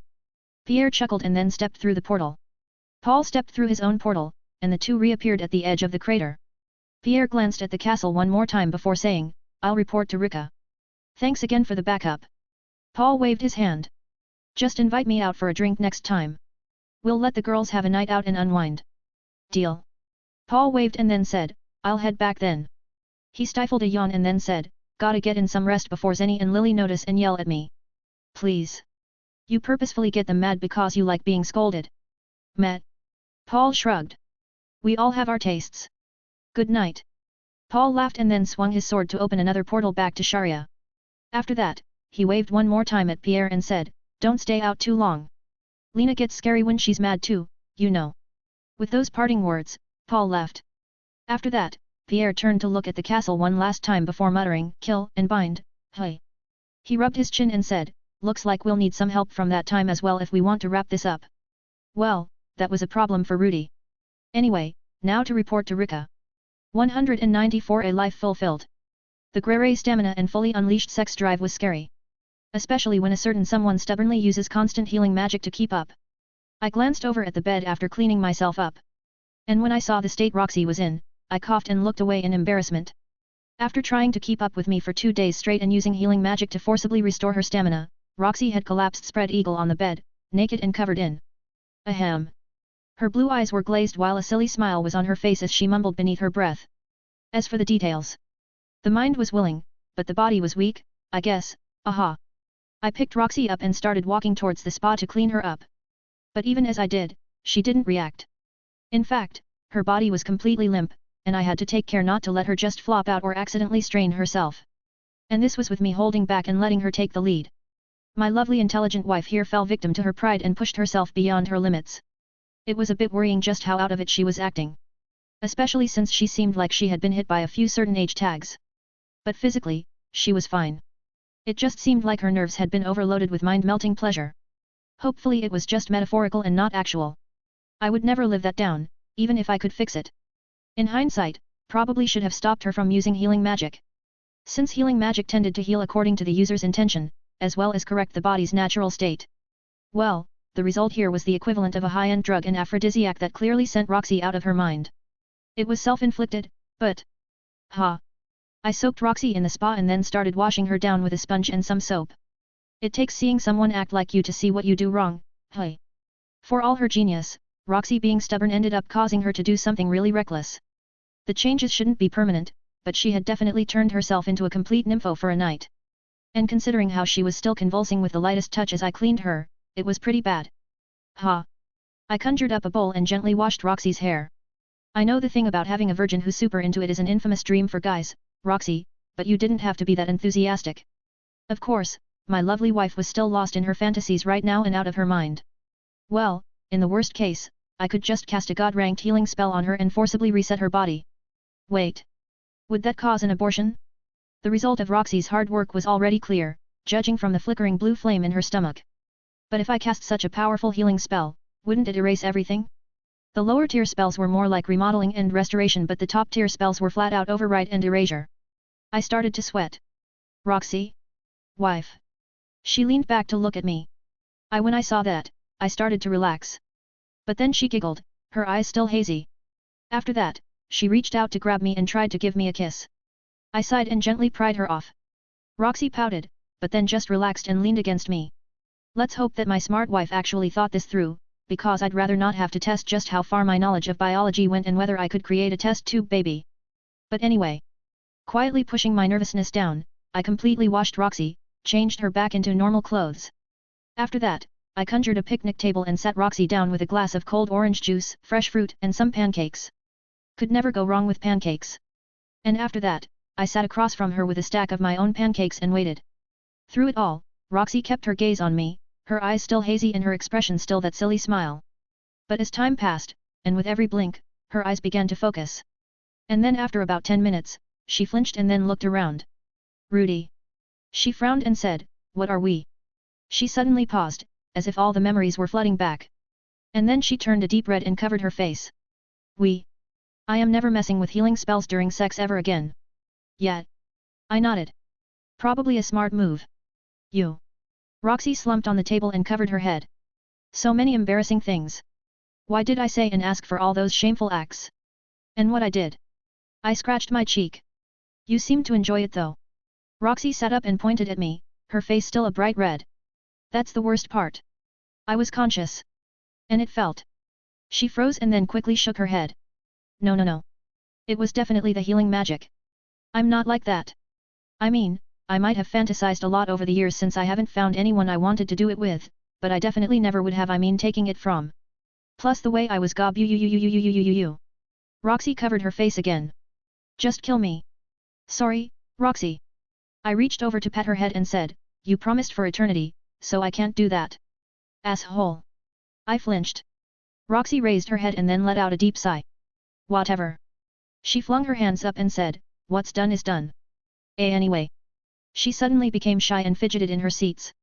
Looking at me, she lowered her head and said, thank you for indulging me. I waved my hand. No. Thank you for letting me indulge in you. Roxy nodded and then paused. After that, she glared and said, you're incorrigible. I smiled. Roxy huffed and then placed a hand on her belly. She concentrated for a bit and then let out a relieved sigh. As expected, I'm indeed pregnant. And thankfully with just a single child. MMHM. I nodded and said, considering how much healing magic you used, it's a small miracle. After all, your body could have sped up your ovulation and then. Roxy held up her hand and said, please stop talking. I really don't want to consider the implications of what I did to my body in the past 48 hours and the potential permanent changes. I let out a nervous laugh. If there's a friendly god listening right now who's willing to grant a few small miracles. Roxy shook her head and then picked up her silverware before eating a slice of fruit. After that, she looked at me and said, have you thought of any names for our child? I frowned. Okay. Is there like a new mother syndrome or something where the first thing a woman asks her husband after getting pregnant is what they should name their child? Roxy raised an eyebrow. That sounds like you are reluctant to be a father, Rudy. She paused and then lowered her head. Did you not want a child yet? Of course I do. Just. Names take time and careful consideration. Thinking of one on the spot isn't good. I paused, realizing just how that made me sound. Particularly how it seemed like I wasn't thinking about the kids at all yet. Besides. I racked my brain for some logic to my words and then said, isn't there a taboo or jinx about naming unborn children before big events anyway? Right. I remembered reading something like that a long time ago with Sylphie. Roxy paused, considering my words. And then she said, you're thinking of the tale of Pharaoh's star. But it's before a journey, not a big event. She tilted her head, thinking. And then her eyes lit up. Staring right at me, she let out a sly smile and said, Rudy. Could it be that you're not good at naming things? I coughed. Who? Me? Of course not. I'm great at naming things. I'll have you know it was my idea to name the Kingdom of Arcadia. Roxy smiled and tapped her chin. Is that so? Then who named the White Knights? Roxy laughed and said, come on, my genius husband. Surely you can think of a single name for our child. Of course I can. Just. Let's see, if it's a girl. And no taking names from the other Roxy's children. Damn it. She saw right through me, hey? Alright. Then let's start with if we have a son. Roxy nodded. Go on. If it was a boy. A good name. Roxy. Roxanne. Wait. How about Roxas? Roxy gave me a blank look. I put on a shameless smile and nodded. Yab. Okay.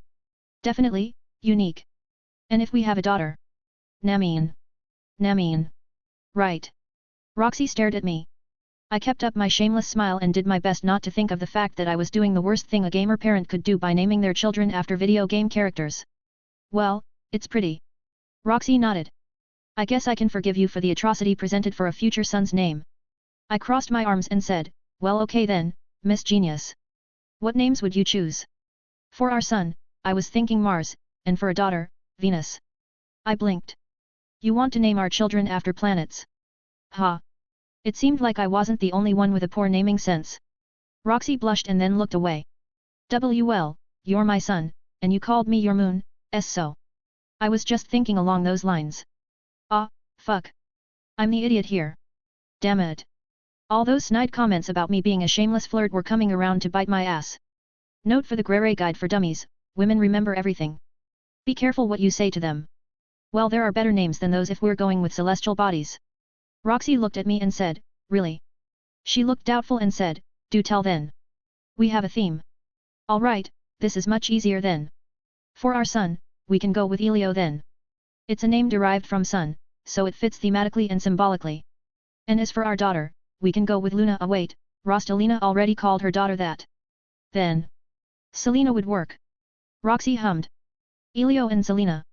I've never heard of them. But they do sound better than the first names you proposed. See. I raised my head up and said, I can name things. I guess so. But I'll consider them. Only consider them. Roxy nodded.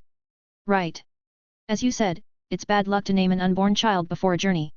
And knowing my dear husband, you're going on a journey soon to resolve things, right? True. Wait. Is it really bad luck to do that? Roxy nodded. Of course. Everyone knows that. I let out an awkward laugh and muttered, not everyone. Silence. And then Roxy let out a deep sigh. Don't tell me you've named your other children already. Ahaha. Roxy shook her head. Well. That just means that you, dear husband, are grounded for a year. I can't take a few little trips here and there. Do you want to risk a repeat with Stella? Good point. After that, we ate in a comfortable silence, talking about various things and catching up. But as soon as we finished, Roxy stood up and said, "Well, we should get going then." I frowned. Already? Roxy turned a bright red and said, "You pervert. Did you want to keep going after that?" "Yes. I mean..." I coughed. "Oh, of course not. But there's still another full day we have. Technically, another whole evening too." Roxy hesitated, but then she resolutely shook her head. "No." She looked at me and then her eyes started looking down.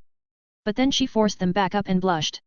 If we stay any longer, I might become something ridiculous. So we need to get going." I coughed. "Right. Then." I got up and held out my hand. Roxy stared at it and then immediately looked away. "Lewd. What? What did I do?" Roxy's face blushed and she started walking off. Let's just get going." Well. I guess I could confirm that Roxy was definitely a lewd woman. Though I guess I already knew that from the fact that she was getting off to. Ahem. Roxy glared at me, and then I heard her voice in my head. "You're thinking too loud, dear husband. And so you saw that after all, didn't you? Ahaha. Let's just get going." We left the room and walked through the double doors. The moment we did, Mercy popped up from the floor and saluted us. "Welcome back, Master." "Rudy. Did you have fun?" Roxy blushed and averted her gaze. I laughed. "Your master's being shy, but we definitely had a lot of fun." Roxy jabbed my ribs. I smiled. Mercy raised her hands and said, "Yay. I'm glad." She ran up to hug me, and then she hugged Roxy. "I hope I can see a cute mini Master or mini Rudy soon." Roxy flinched. Excuse me." I laughed again and patted Mercy on the head. "We'll visit when they're born." "Yay." Roxy shook her head and then focused. "We are heading off now, Mercy. Keep watch on the place, okay?" Mercy saluted. "You can count on me. Bye for now, Master." "Rudy." With that, Mercy sank back into the floor and disappeared. After that, Roxy started walking towards the exit. I followed after her and said, "Is there a particular reason you are keeping Mercy here and not with you? She seems like she's pretty strong." Although Mercy acted cute and adorable, the fact that she could maintain this entire complex magical construction meant that she was definitely powerful. Roxy nodded. "That's why I leave Mercy here. She's a new elemental spirit lord, so she would draw attention." I frowned. "Doesn't she get lonely then?" I knew that Stella's spirit friends definitely whined and complained when they were separated from her, so I was surprised Mercy didn't. Roxy shook her head. "Mercy likes being alone. And even if she gets lonely, we still share a mental connection." She frowned. "Though Mercy only uses that to show off the little sculptures and toys she makes from the scrap material I have stored in the dungeon home." "Hey." I rubbed my chin. "I guess spirits have personalities, so it's not too weird that there could be introverted spirits out there. But man, wouldn't that suck? Here you are, a complete introvert, and suddenly you get permanently stuck to a summoner 24/7. That must be a nightmare." "Oh wait. Isn't that Win? No wonder she's sleeping all the time." Like Roxy first mentioned, the dungeon home was in a small town home. Surprisingly, it was set up just like one of my anywhere doors, taking over an empty door frame. But anyway, we walked out of the house and headed back to the Grey home together. Roxy still stubbornly refused to hold my hands, calling me lewd every time I tried. It seemed like she definitely had something on her mind. And that she would get relentlessly bullied by the others for it when they talked. But that was her problem, not mine. It was morning, the sky a clear bright blue. Since it was in the middle of the week, the streets were mostly empty, leaving us undisturbed the entire walk back. And then we arrived. I took the lead and unlocked the front gate before walking inside. The courtyard was cleaned up now. But I noticed that there were a few new additions. Someone in the family had taken up gardening, since there was a new flower patch off to the side. There were also a few tree saplings planted too. But as I walked along the path to the house with Roxy behind me, I had a weird sense of déjà vu. For a few moments, another scenery overlapped with my eyes. The path covered by snow, the house empty, dark, and cold. "Hey!" I blinked and then realized that it was my right eye. I frowned and covered it with my hand. The moment I did, the overlapping scenery vanished. It wasn't winter, it was summer. There wasn't snow on the ground, but flower petals from blossoming trees. Not only that, but there weren't evergreen trees lining the path up to the house, but the familiar bronze and gold trees I made to fend off being W. But that was odd. My right eye was a demon eye, but I definitely deactivated it. For it to act up now of all times and show me that. Rudy. Roxy walked up from behind me. Is something wrong? A split second. For a moment, I saw her as her smaller self. But when I blinked, that vision faded, and she was like how I remembered her, grown up and mature. No. I shook my head. I guess I'm just feeling nostalgic. It was a weird emotion. Not quite sadness or happiness. And also not really nostalgia, though that was the closest I had for it. If anything, it felt like I had done something I thought was impossible a long time ago. I frowned, but then shook my head. After that, I put on a smile. Whatever the case was, this wasn't the time for it. I walked up to the house doors and pushed them open. Afterwards, I called out and said, "We're home." A brief silence, and then a loud group of groans echoed from the living room off to the left. Dad's voice echoed. "Ha! Told you they'd be back a day early." Philip's voice echoed next. "Curses." Ari laughed and said, "You should have believed me, Dad." After that, it was Rowan. He laughed and said, "Roxy is stubborn, but it seems like Emperor Rudra, Rudy is too great even for her." Roxy walked in after me and then turned a bright red. "What in the world are you all talking about?" I laughed and then grabbed Roxy's hand, leading her over. She flinched, but she was upset enough that she ignored it. Together, we rounded the corner to the living room. And when we did, we were greeted by a full room. Mom, Mama Lily, and Dad, sitting together at a table. Dad, acting smug, Mom face-palming, and Mama Lily quietly counting money. Philip and Hilda, sitting across from them. Philip, rubbing his face. Hilda, sighing. Seated at a couch nearby, Laws and Rose smiled. And at another couch next to them were Rowan and Rokari, Roxy's parents.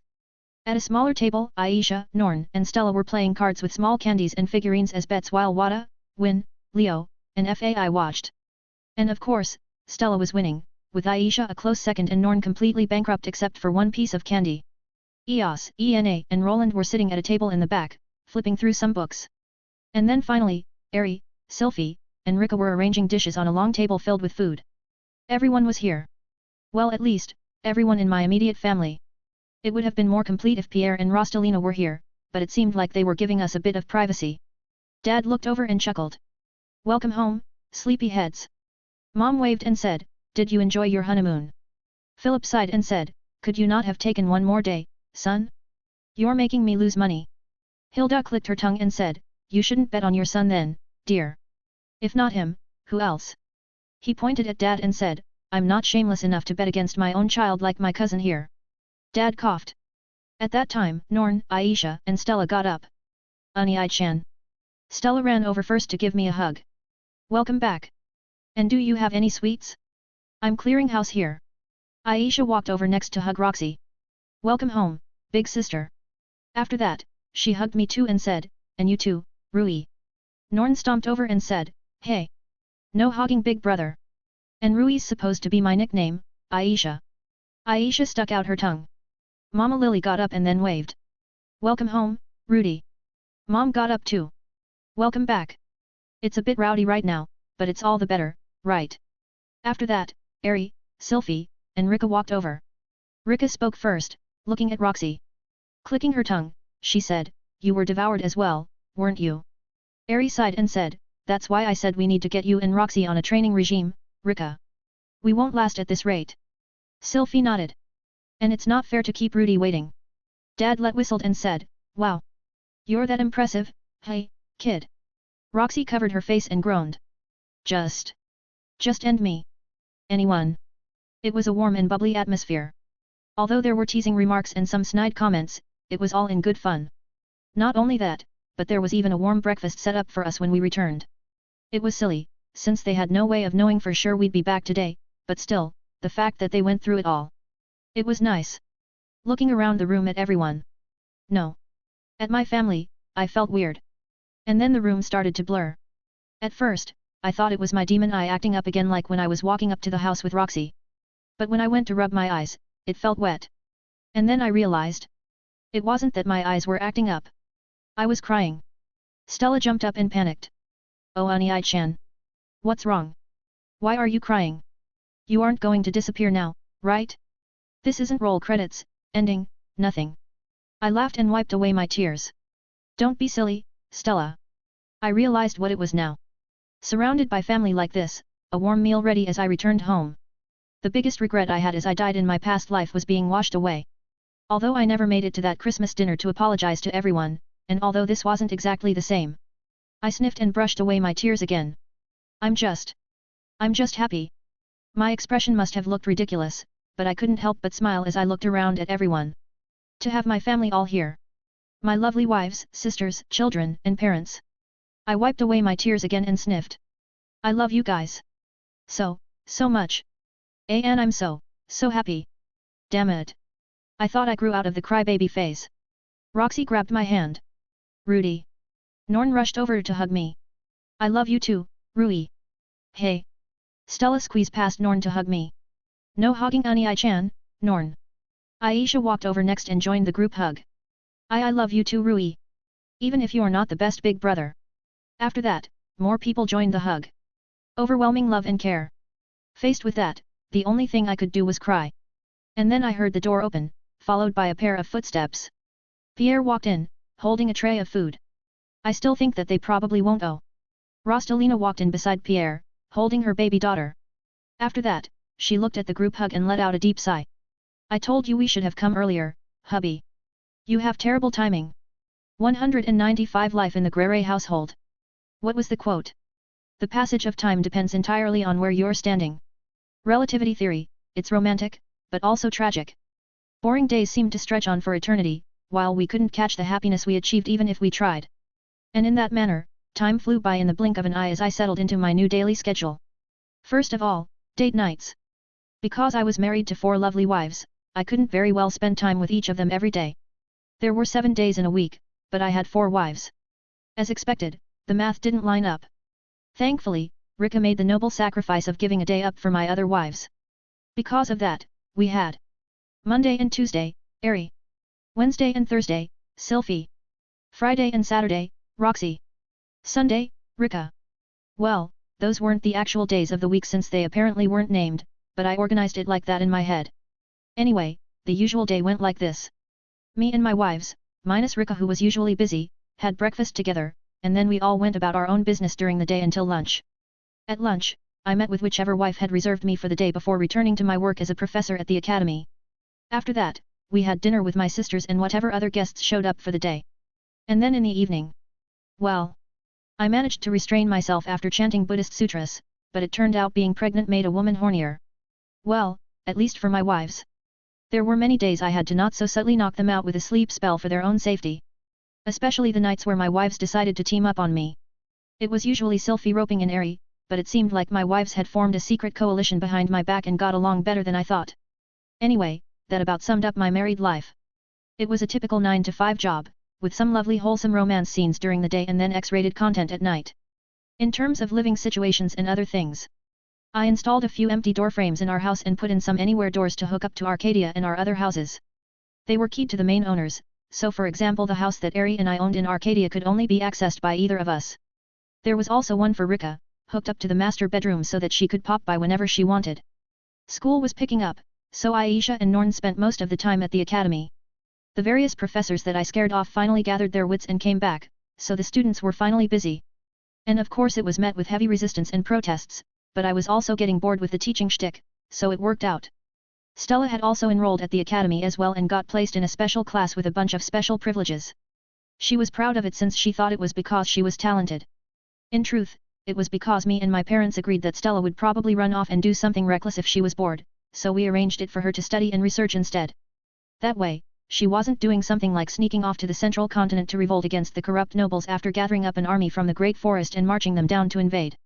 My cute baby sister took a bit too much after me, you see, so we had to make sure about that.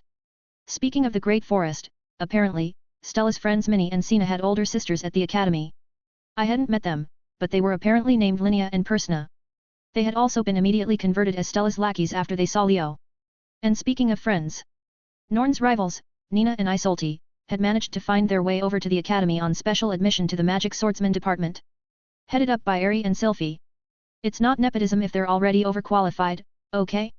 But anyway, apparently those 3 were infamous in the academy for daily duels and starting to build up their own factions.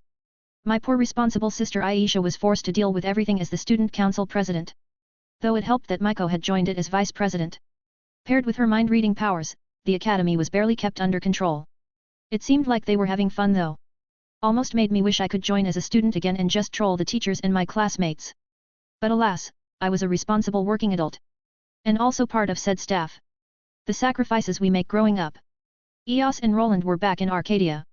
Due the fact that both of my kids held key positions in the bureaucracy there, what with Eos being head of the Survey Corps and Roland being captain of the White Knights, they couldn't hang around Sharia too much.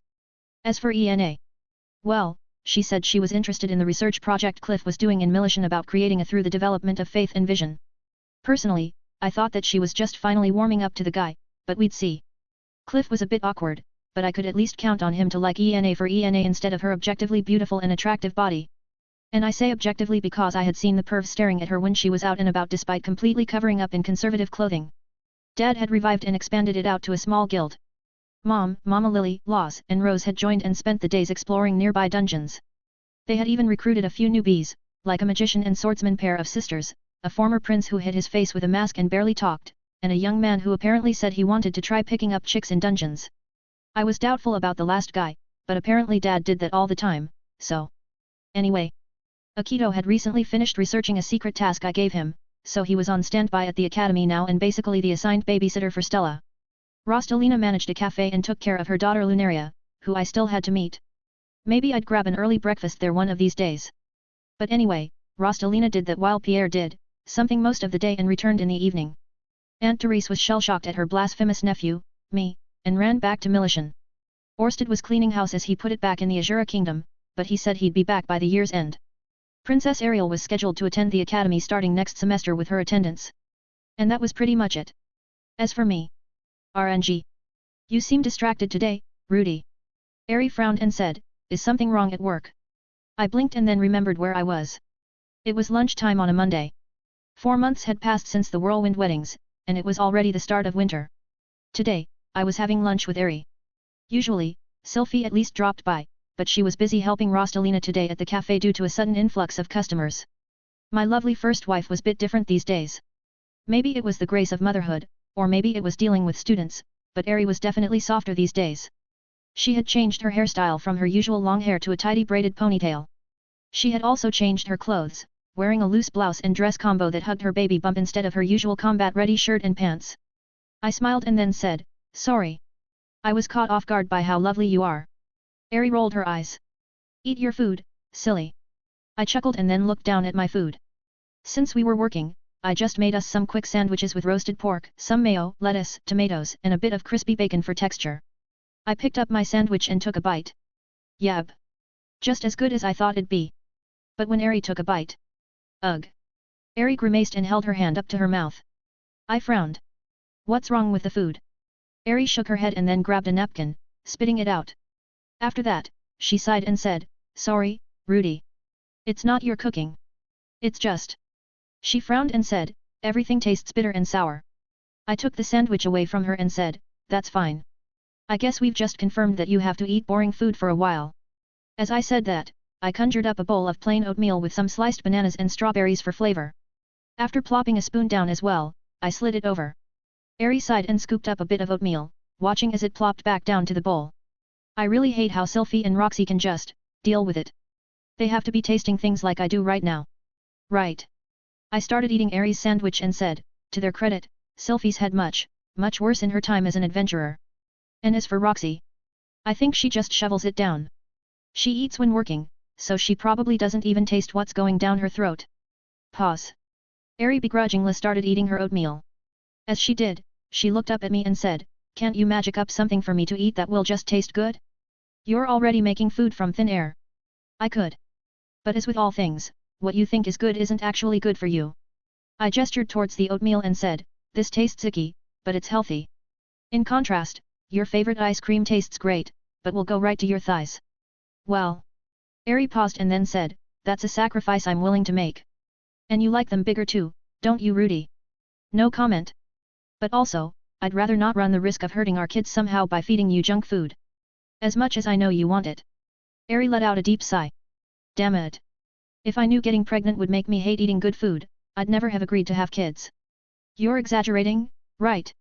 A little. Ari paused. But I'll let you know how I feel after I give birth to these two brats. She rested her left hand over her belly and then forced down another spoonful of oatmeal. Ungrateful kids. Making me this hungry but making me hate good food. You two had better hope you're cute. I laughed. Eri pointed her spoon at me and glared. You too, mister. You're the one who did this to me, you monster. I played innocent and said, you asked for it. Because I didn't know better. Damn it. She shoveled a big mouthful of oatmeal in her mouth and then swallowed. After that, she let out a sigh and said, Mom was right. Being a mother sucks until the kid is born. Sorry. Eri clicked her tongue. You'd better be. I wanna be spoiled later, okay? Of course. Humph. After that, Eri went back to forcing down the oatmeal. She grimaced with every bite, but powered on like a trooper. I made a few more bowls just in case she was still hungry and then went back to eating my sandwiches.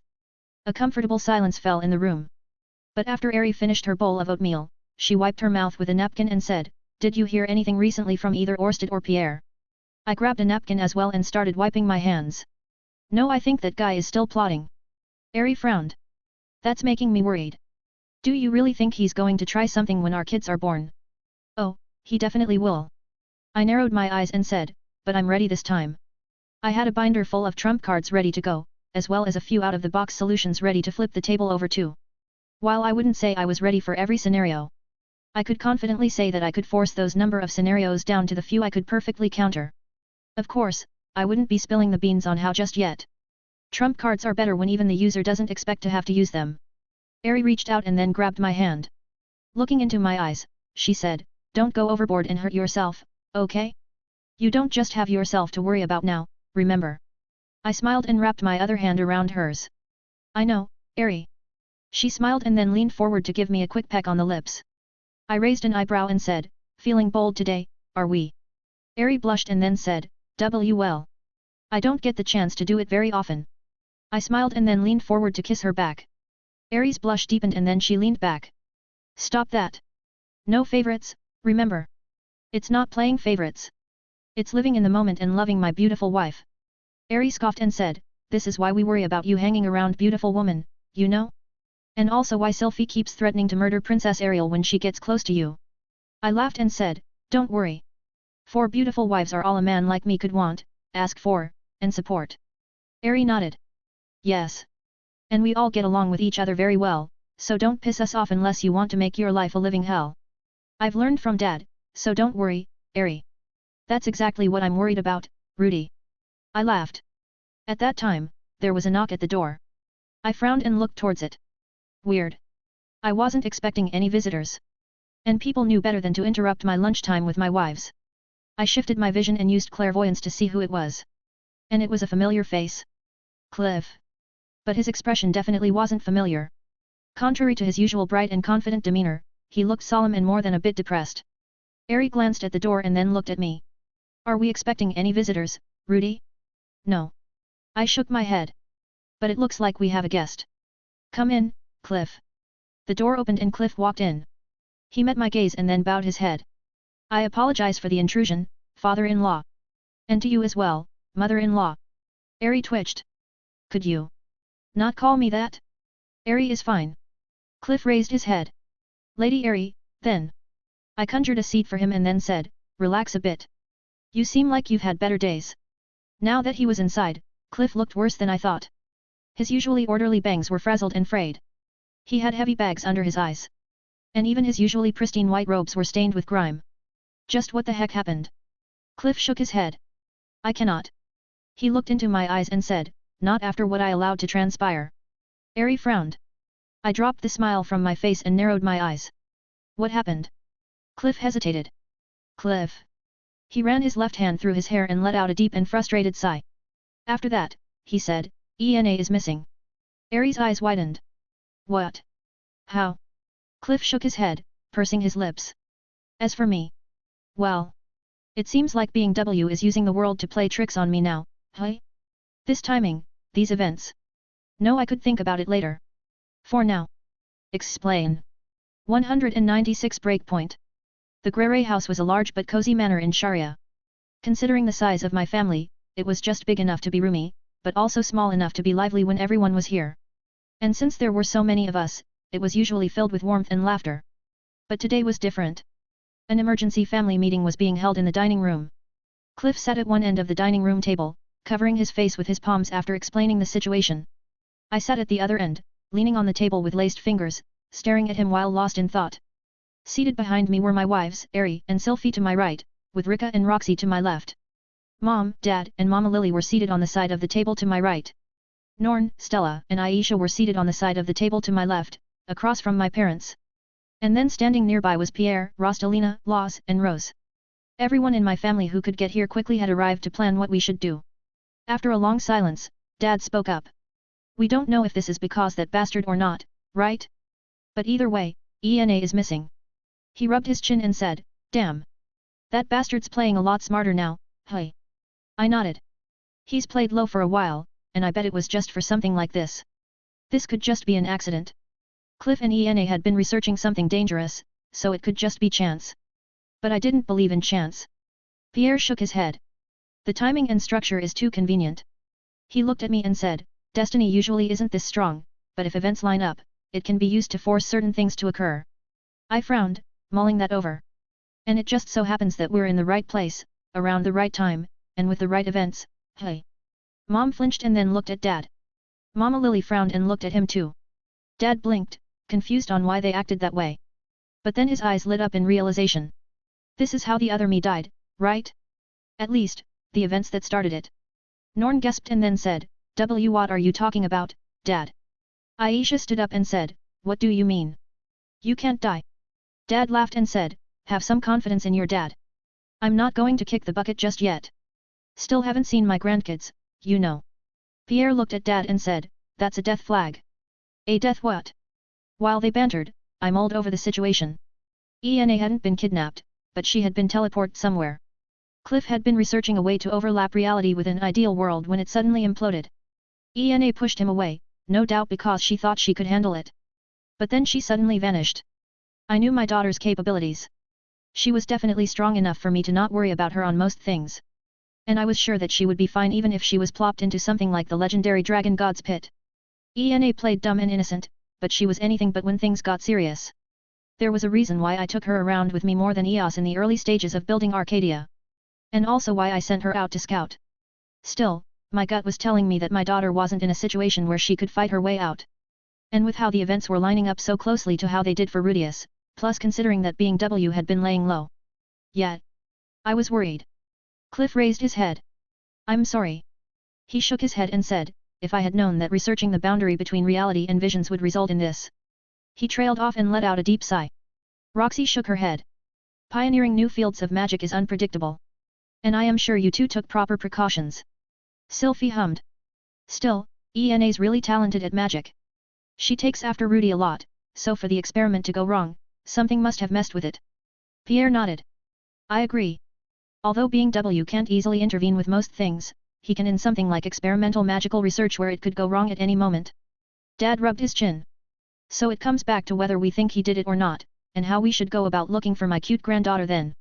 While everyone discussed, I mulled through the situation again in my mind. This was bait. At this point, I was sure that being W knew I either had knowledge from that other timeline, or knew that I had gone to that other timeline. The fact that this lined up so well with Rudius's memories proved that. After all, I had just had a peaceful time after reuniting with family, and even gotten married. There weren't any dangerous enemies showing up, and I had some wholesome slice of life episodes. But then there was a sudden message about a missing family member. The details were different, but at a high level, it was the same. And if events played out like how I thought they would, ENA was probably in a magic crystal somewhere in a dungeon in Bigurido continent. Probably even in the teleport labyrinth. Of course, it was different. First of all, I was much stronger than Rudius and also much better at magic than him at that stage in his life. Not only that, but Dad was stronger too. He didn't go around calling himself a sword god for no reason. Plus, we had much more forces we could mobilize, and just objectively stronger. The problem was that being W knew that. While definitely not to the full extent, he was anticipating the worst and would have played some nasty traps. This was the guy who baited Rudius out and got Roxy killed with a plague in one timeline, after all. I had to assume that there was an ulterior motive at hand. A secondary play he was going to make. ENA being in danger was a distraction. Being W was likely banking on me leaving my wives unprotected. And not only that, but he was probably trying to course correct using the world's influence with destiny and force a similar outcome to what Rudius saw. The death of one of my loved ones, an incapacitating injury to me, and then drama to disrupt the family. The smart thing was to trust others to find ENA. Rationally, my daughter was capable and could hold out for rescue. Not only that, but we could only be certain that my unborn children were safe if I was around. But ENA was my daughter. And what kind of father would I be if I didn't go running over to find her right now? It was bait. A trap. But it was one that I'd definitely spring even knowing that fact. Being W definitely had a good read on my character. A slight squeeze on my right hand. I blinked and then saw Sylphie staring at me. Do you want to go, Rudy? It was a soft question, but one that brought the room to silence. Everyone turned to look at me. My parents were worried. My sisters looked scared. My wives, they seemed like they would go along with whatever I chose. Pierre sighed and shook his head, indicating he wasn't sure. Cliff, he looked at me like he was going to throw his life away to find ENA even if I didn't agree. But me. If Eos was the one who went missing, I definitely would have rushed out right now. Although she acted tougher, in terms of specs she was designed to be more for recon and research. Although rare, she could be overwhelmed by numbers or simply being tired out. ENA was different. In terms of specs, she was designed to be an unstoppable force of nature. Her mana constantly regenerated from ambient energy, she could brute force her way out of an army enclosure, and even blow up the moon. Probably. We never did get a field test on that. But in contrast, ENA wasn't very strong-willed. There was a reason why she still acted cutesy and fond for my attention. And that was what I was worried about. Physically, nothing could harm her. But mentally, especially if she was alone. Pierre let out a deep sigh and said, "This is a bad idea, Rudy." Rostalina looked over at him. "Hubby. You know why?" Pierre cut Rostalina off and looked at me. "This is the same as that turning point in the life of Rudius Grere. And I can tell you that there were many similar ones across different times." I nodded. "I'm well aware." Pierre looked over at Dad. "And this particular turning point lines up too closely with Paul's death." He looked back at me and said, "You might have twisted a lot of destiny, but the world tends towards certain points in history." Dad pointed at himself. "Wait, are you saying I'm going to die if I go?" Mom instinctively grabbed Dad's hand. Mama Lily frowned. I remained quiet. Stella looked around the room at everyone, and then back at me. "Unai-chan." I looked at her. She hesitated and then said, "Are you not going to save ENA?" I took a look around the room one more time. Concern. Determination. Worry. Faces telling me to go. Others telling me to stay. For now, let's take a break. Needed time to think. RNG. The sun had sunk beneath the horizon during our long talk. As a result, the starry sky emerged. But the moon was absent. A new moon, shrouding everything in darkness save for the faint light of the stars and the few light fixtures set up around the area. I sat in a chair in the courtyard and looked up at the starry sky, lost in thought. Cliff stood beside me, his head lowered. "I'm sorry, Rudius. I couldn't protect ENA." It was the same thing he had been repeating since he arrived. But the difference this time was that he didn't call me father-in-law. I didn't say anything for a few moments, but then I lowered my head to look at Cliff. He looked miserable. Unlike the confident young man who overturned the corrupt Mealy's religion, right now he was just a teenager crushed by the weight of the world. Even if I wanted to blame him, it wasn't fair. Cliff was a genius, but he wasn't all-knowing or almighty. Even then, it was ENA choosing to protect him that made her vanish. Logically, he didn't do anything wrong. Even so, he wouldn't accept that. I know I wouldn't. So instead of saying he did nothing wrong, "You were too weak." Cliff flinched and lowered his head more. I stood up and turned to face him. As I did, Cliff looked up to face me as well. I placed my hand on his shoulder and said, "Even so, you couldn't have changed it. I know how much you work and struggle, so I don't blame you. What happened this time was something beyond common sense." And it was. Cliff might be a bit too straightforward when it came to love and faith, but he was still a bona fide genius. He also had a tuned sense for danger due to honing his skills in distortions. Paired with ENA's natural protections and her own instincts, if something happened that they couldn't handle, it was probably something that only I could have dealt with in the first place. And I wouldn't expect anyone to be able to do that. I had come to terms with how much of a freak of nature I was now, after all. Cliff grit his teeth. Even so. He clenched his fists and looked up at me with teary eyes. "How can I dare to ask for her hand in marriage if I cannot even protect her? How much of a fool am I that the one I love is the one to protect me?" I didn't respond. Although I hadn't quite been in the same state, I recognized his situation. At a time like this with such a critical mistake, at least, oneself perceived, no one would be able to say anything to change his mind. The only one who could reassure himself was himself.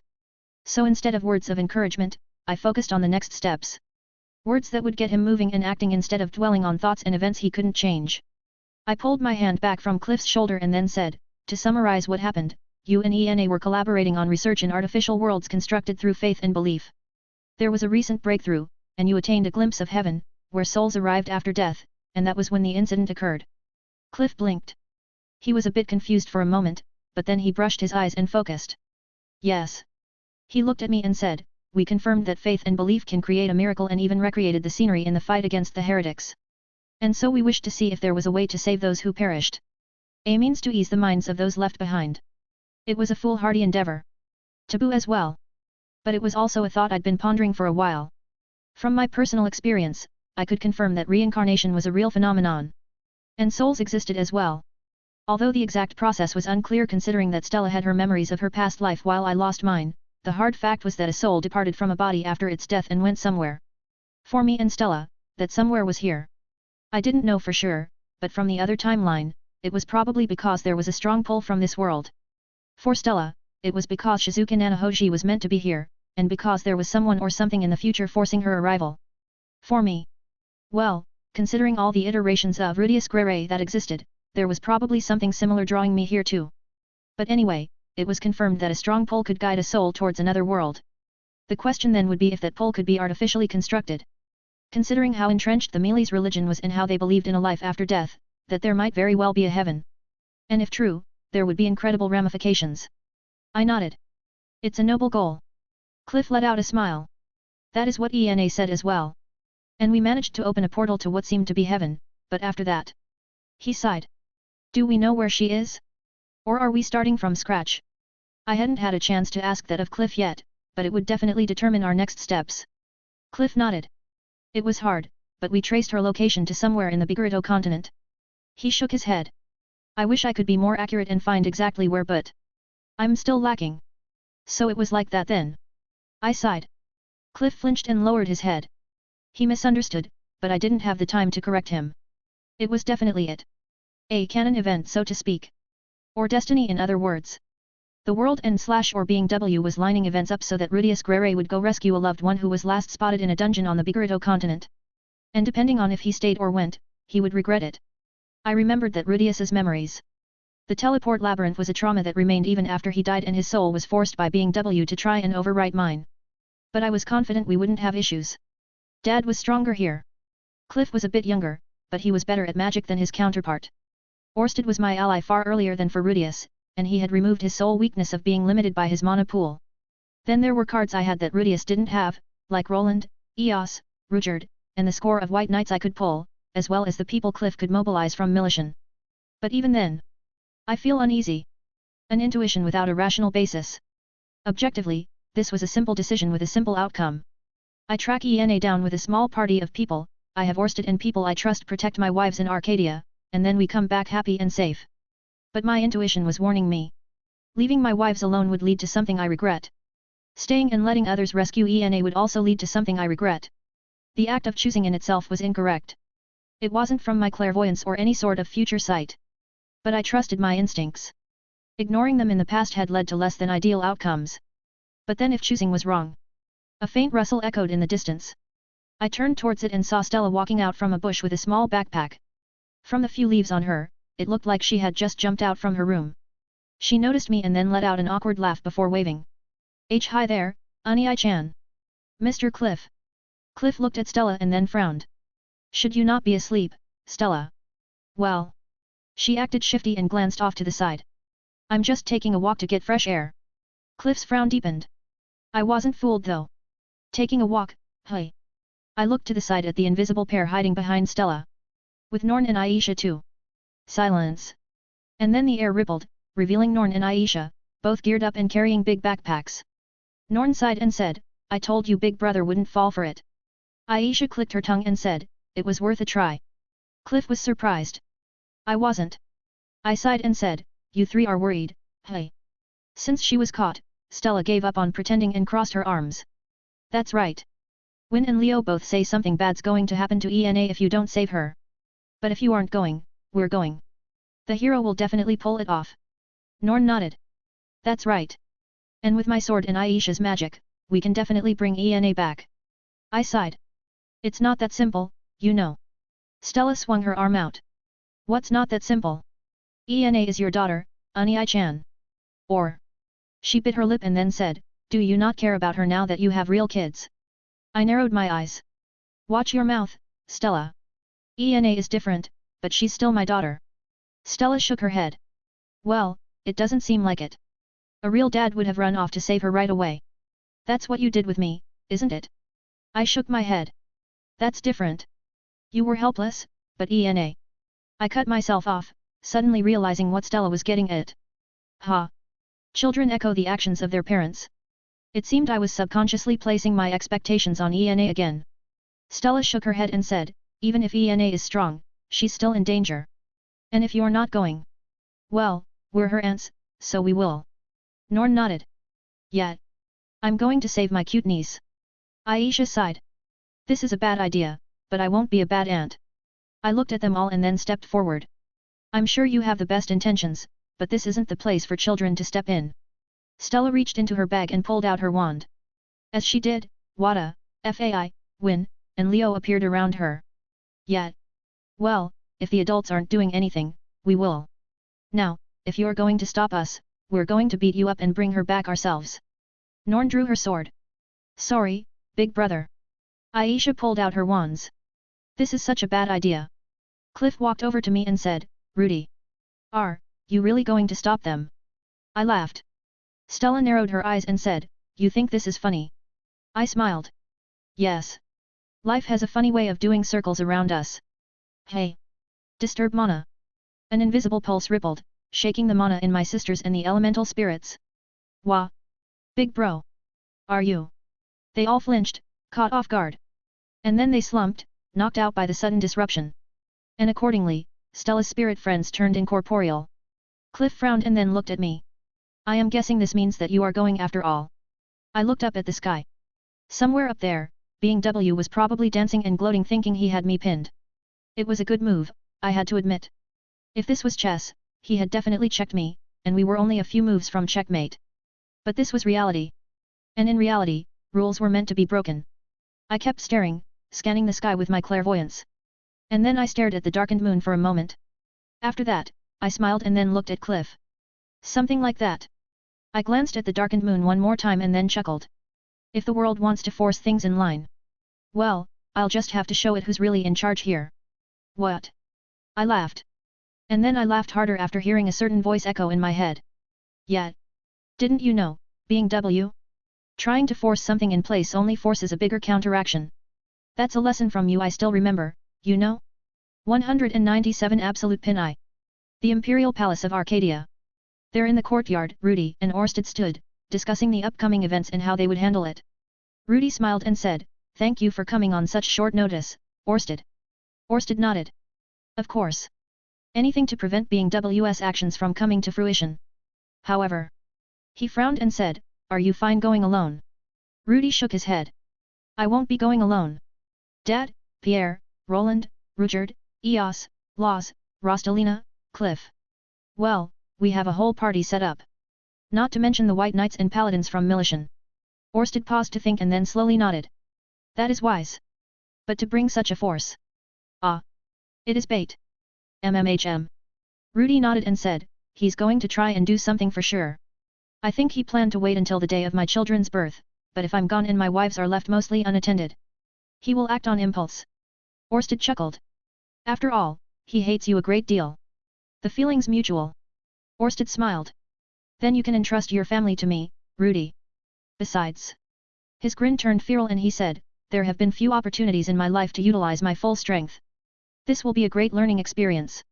Rudy laughed and then tapped Orsted's shoulder. Have fun, buddy. I'll be counting on you. After that, he took a step and vanished. Orsted stared for a moment at where Rudy was and then shifted his gaze towards the palace, where Rudy's family was staying. It is unlikely, but in the worst-case scenario. Muttering under his breath, Orsted vanished as well. A large rescue party had been gathered to rescue the Imperial Princess. Members of the White Knights, adventurers, paladins from Militian, the Survey Corps, they all were gathered at the base of the Black Tower, waiting for their orders. Rudy stood at the forefront, wearing his imperial garb. Looking out at the crowd, he nodded and said, I thank you for your service. Resting his hand on his obsidian sword, he said, the heavens have deemed it a sin to peer into its secrets and punished us by spiriting away our beloved princess. But do we allow it? The crowd roared. No. Rudy nodded. That's right. He drew his sword and said, the heavens threw us into hell and we created our own paradise. The divine sought to turn our differences into animosity, but we overcame them as true comrades. Isn't that right? The crowd roared again. Yes. Rudy nodded and then gestured for silence. After it quieted down, he said, as always, this is a dangerous journey. We venture again into the unknown, and some of you may fall. But rest assured, you will return. And you will be remembered until the end of time in the Hall of Heroes. A solemn silence. The crowd no, the ENA rescue party staring up at Rudy. Rudy stared out at them, and then he glanced at the people following right behind him. Roland stood behind him on the right wearing full armor. His face was hidden, but the tense way he held his sword betrayed his emotions. Eos stood behind Rudy on his left. She wore the black tunic and pants uniform of the Survey Corps and looked ready to go. But as she adjusted her glasses, the dark circles under her eyes revealed her fatigue. Behind them, Paul and Pierre stood, both at the ready. Ruchard, Laws and Rostalina stood at the back, all equipped for combat. And Cliff stood at the rear, wearing a pristine white robe, his dark eyes narrowed in focus. Rudy turned to the right and swung his sword. Space tore, forming a gash in the air that revealed a vast desert with scorching winds and shifting sand. Glancing back at the front one more time, he raised his sword and said, we march on the Bigorito continent. Our objective, secure the Imperial Princess ENA at all costs. Light flared as magical artifacts on every person present activated. Magic formations to negate the harsh weather and also serve as communication devices. Seeing that, Rudy nodded and then walked through the portal. Space flickered as the ENA rescue party departed. And then there was silence at the base of the tower, as if nothing was there in the first place. The void between worlds, covered with an endless white mist. There, Hitagami stood staring at the expedition party just arriving in the Bigorito continent. As he examined the people in the group, he cackled and clapped his hands together. Finally. Everything's back on course. It took a lot of careful nudging and tweaks. Sending messages to various experts as divine inspiration instead of revelations. Using dreams as a vehicle to create motivations and move people without drawing attention to himself. Then he had to move enough monsters at the right times and places to create calculated monoresonances and line things up so it was a natural result instead of his unnatural intervention. Hitagami let out a feral grin. Staring at Rudy forming a base of operations in the desert, Hitagami let out a feral grin and said, this time you can't escape it, Rudy. He shifted his gaze to Pierre and said, you're cheating bastard of a friend there can't do anything either since this is how it's destined to be. He. If the world wouldn't let him do as he wished without backlash, then Hitagami would just make the world do what he wanted. And at the same time, he would help the world do what was natural and correct destiny to the proper flow. It was a 1-2 combo that even that ridiculous bastard couldn't overcome. He stepped back and spread his arms, spinning around with a smile on his face.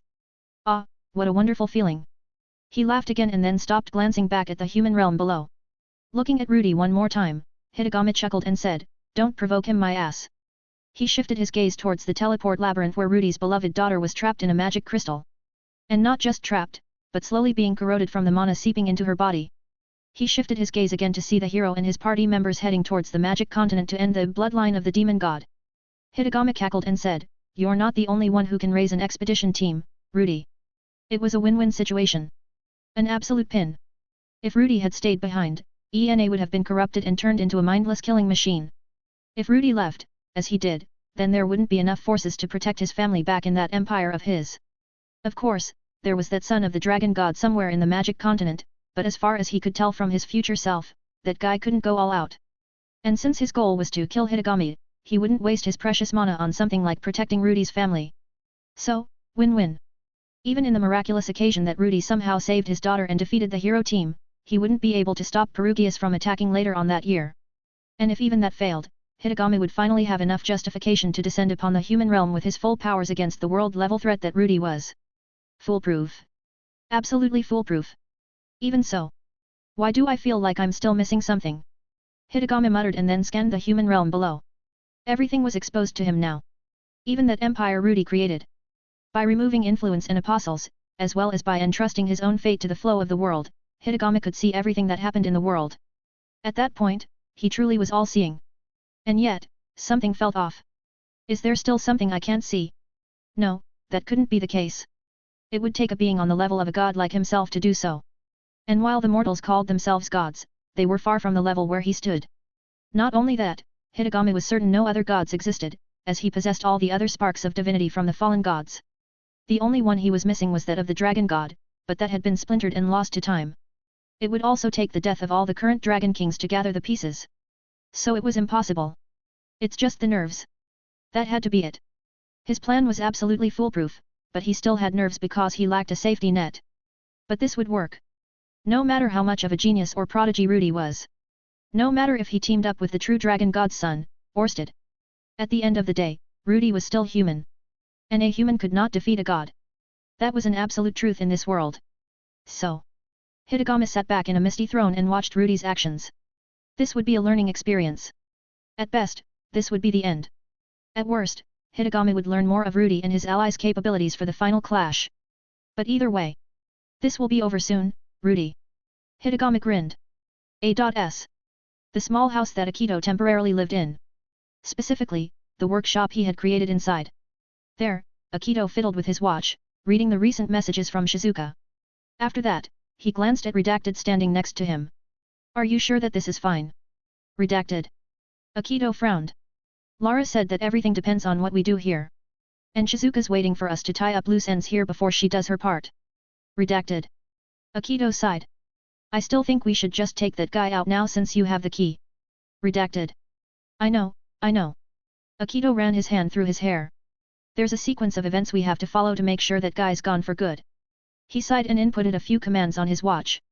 After that, he looked up and said, should I get going then? You'll handle the rest here, right? Redacted. Got it. Akito nodded and then pressed a button on his watch. A blue light began to pulse, spreading throughout the room. As that happened, he looked over at Redacted and said, thanks for helping out. And say thank you to Rudy for me. Redacted. A brilliant flash of azure light surged. And when it faded, both the room and the house was empty. Nothing remained. 198 Absolute Pin 2. A massive sandworm burst from the sandy dunes. Raising its maw to the sky, it let out a shrill screech and then lunged towards me. I glanced towards it and then clenched my left hand. Magic formations flared into life around the sandworm and then it vanished, replaced by a compressed orb of fleshy mass. I flicked my wrist and sent it off to the side. A sphinx that had been charging from the distance suddenly stumbled, a hole appearing in its head. I sighed and then continued forward, my black cloak fluttering behind me. At that time, Dad came dashing towards me, gliding along the top of the sandy dunes like water. Stopping at my side, he whistled and said, gotta say, Rudy. You've gotten more ridiculous since the last time I've seen you fight. I think you might even be able to take me on now. I'd better be. I waved my hand, spreading magic formations to terraform the nearby area from a desert to a fledgling savanna. After that, I looked at him and said, I'm preparing to take down a divine being. If I'm not at least strong enough to take down my dad, it'd be an insult to both me and you. He laughed and clapped his hand on my back. Damn straight. You're a proper dad and all now too, so you can't start losing before your kids are even born, alright. I paused. You know, I hadn't really thought about it, but my newest kids were definitely going to be ridiculous growing up, weren't they? First of all, I was, well, me. Eri was a sword genius who could naturally use magic in conjunction with her swordsmanship.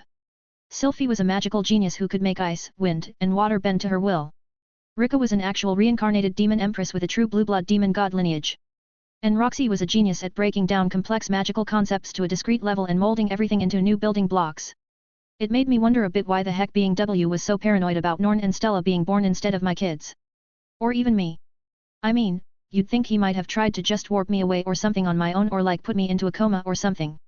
Instead, he seemed to have taken it personally. Well, I guess gods even back on Earth were known to be petty, so I shouldn't say I was surprised. Dad patted my shoulder again. This time though, he had a serious expression on. You holding up well? You know, regarding ENA. I nodded. I'm holding up. It's worrying, but it should be fine. Dad smiled. That's the spirit. Don't give up until the last minute and believe in the best until you've confirmed the worst. He pulled his hand back and said, I don't have much left to teach you since aren't a kid anymore, but I can teach you that at least. I chuckled. That way of thinking is exactly what kept you running into trouble, Dad, but I get it. And thanks. The ground started vibrating, sending sand flying into the air.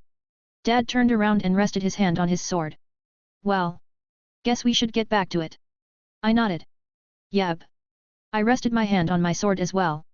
It wouldn't be as effective or efficient as using magic, but I needed to vent a bit. In the distance, a pair of sandworms burst from beneath sand dunes. But the moment they did, Pierre teleported in front of one and cut it down with a slash while Rostalina jumped at the other and slammed it with a shield, bursting its head off. Hey! So that was where Sylphie got her ridiculous physique and stamina from. But anyway. A swarm of bats burst from the ground beneath the Sphinx's corpse. It seemed like they were lured by its mana. A few monsters burst from the Sphinx. Succubi. Seeing that, I stepped forward. But before I could do anything, Dad unsheathed and re-sheathed his sword. Sand scattered in front of the Sphinx's corpse, joined by a crimson mist. And then there was just a bunch of reddish sand where the monsters were. I blinked and then gave Dad a blank stare. That's overkill, Dad. He met my stare with a serious look and said, never overkill when dealing with succubi. I'm sure you could handle yourself, and I have experience handling them, but it's not worth the 1 in a kabillion chance that they get to either of us. Not to mention that knowing your way with women, you'd probably end up taming a few and bringing them back. I felt my face heat up and I said, I would not. Dad just laughed and clapped his hand on my shoulder. Come on, kid. I sighed and then terraformed the nearby area as well. It wasn't necessary, and it would probably wreck the climate here since I wasn't really taking that into account. But it was also a helpful marker of where we'd been as well as monster spawn prevention. Literally and figuratively. Couldn't burst through the sand if it suddenly turned into much harder clay or dirt, could you? Anyway, after that was done, I took a quick look around to check our progress. We had warped in the literal middle of the Biggerito continent and were slowly conquering the land by clearing out monsters and reclaiming the desert for our own purposes. I was headed to the southeast with my dad towards where the teleportation labyrinth should be. Ruchard and Laws had teamed up in the distance to deal with a flock of airborne griffins. Pierre and Rostalina were now carpet bombing the desert, somehow. And in between those, they were tossing some terraforming magic artifacts. Behind me, and to the northwest, Roland, Eos, and Cliff were leading the White Knights, Survey Corps, and Militian Paladins respectively. Their destination was a circular mountain range and whatever was hidden within it. All things considered, ENA was likely to be in either said mountain range or the teleportation labyrinth. After all, being W was taking this personally, so he wouldn't just throw ENA in a random place in the ground. Not to mention that it'd be easy for me to see that in a place like this. Even if there was a lot of sand and monsters, ENA's mana was very distinct. To hide it, you'd need a place with dense mana, like a dungeon. And it'd have to be a powerful dungeon, hence the previous two options.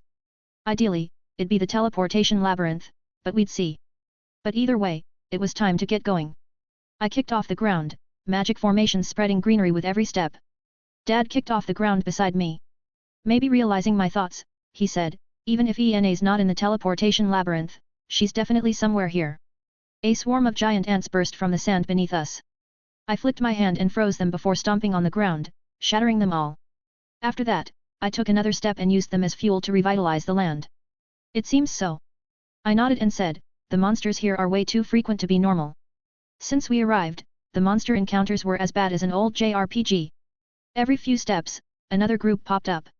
And case in point, a vortex suddenly appeared in the sand before us, revealing a giant pair of mandibles. Dad flipped through the air, slashing towards the mandibles as he flew past. For a brief moment, the vortex and the surrounding sand split, revealing a massive antlion. But then the sand collapsed back on itself, burying the monster. I jumped and then stomped on the sand right over the antlion. Once more, I converted the terrain, using the antlion's body as fuel for the reclaimed land. After that, I continued dashing forward. Dad moved to my side and said, seems that being whatever guy's pretty desperate now. Going out of his way to capture ENA and then send all these monsters after us. Even for a god, that's a bit much, right? Aren't there like divine laws or whatever that he has to follow? I shrugged. That's a god for you. Even if there were, they'd just break them and pay the consequences later. TCH. Dad clicked his tongue and said, and people called me a thug. You still are, Dad. Better, but definitely a thug. Well, not everyone's got the looks and brains to become an evil overlord, kid. True. And every evil overlord needs some muscle. Dad laughed. I smiled. And then Pierre showed up on our left, carrying Rostalina in his arms as he dashed with us. As he did, he looked over at us and said, how are you two not annoyed? Dad raised an eyebrow and said, you're carrying your beautiful wife in your arms and you're talking about being annoyed. Rostalina giggled and then looked up at Pierre. Paul's got a point, hubby. Did I gain too much weight recently? Pierre blushed and said, what? No. I'm talking about the monsters. Was this what it felt like to be around me and my wives? I need to remember to add that to the Grey book for dummies. This is how you end up irritating people and making enemies if you are not careful. Pierre cleared his throat and then said, Either way, it looks like we're on the right track. Dad nodded. I was just talking about that with Rudy. Dunno if Ena's in this teleportation labyrinth, but she's definitely here somewhere. I nodded. Right. I took a quick look around with monosight and then with clairvoyance to be sure. Typical natural mana signatures you'd expect from a hot desert. Sand stretching maybe 100 feet or so below the surface, with some deeper areas before hitting stone. Various monsters hiding in that sea of sand, that seemed to be blinking in and out of existence? That was probably the influence from the teleportation labyrinth. Either way, Ena wasn't anywhere nearby. So, I turned around and signaled to Ruchard and Laws that we'd be going on ahead. After that, I looked at Dad and Pierre and said, let's not waste any more time then. Magic formations flared around my feet, and then around Dad's and Pierre's. Oh ho! Dad's eyes widened and he smiled. You can use magic like this too, hey. Pierre sighed and said, we are going to cause such a large commotion when we arrive. I stared at the sea of monsters suddenly springing up from the sand along the way to the maze city of Rapan in the distance near the teleportation labyrinth. After that, I held out my obsidian sword and said, well, that'll make gathering information easier, won't it? Dad blinked at my words, and then he let out a deep sigh. Okay. Definitely see the bad influence rubbing off. Complain later, high-speed blitzkrieg now. Lightning flashed from my feet and sent me rocketing forward and turning the sand into glass. Now, to test this prototype spell increasing cognition speed. RNG. We really couldn't have come in with a less conspicuous entrance. Pierre glanced around at the adventurers and merchants making way for us before he sighed. We could have. But. I swept my gaze around the area to take stock of the situation. The maze city of Rapan, or Lapan, depending on who you asked. It was an oasis city built around a giant lake that had formed beneath the bones of a felled behemoth. Apparently, said behemoth was killed by a great hero or something in the past. I didn't care too much about that though. The important part was that this place was a full-fledged city with adventurers, merchants, and more who called it their home. And a good portion of those people were giving us weird looks. Not because of our party makeup or equipment. Though that'd make sense considering that me, Dad, and Pierre were all wearing heavy long coats in this scorching desert sun. But no. It was because we had walked in with a very vivid trail of greenery following behind us. And one that spread everywhere I walked. Wasn't there a story about a famous mage or wizard on Earth doing the same? Except with flowers, I think. Either way, definitely conspicuous. But conspicuous was useful in a situation like this where we had to gather info.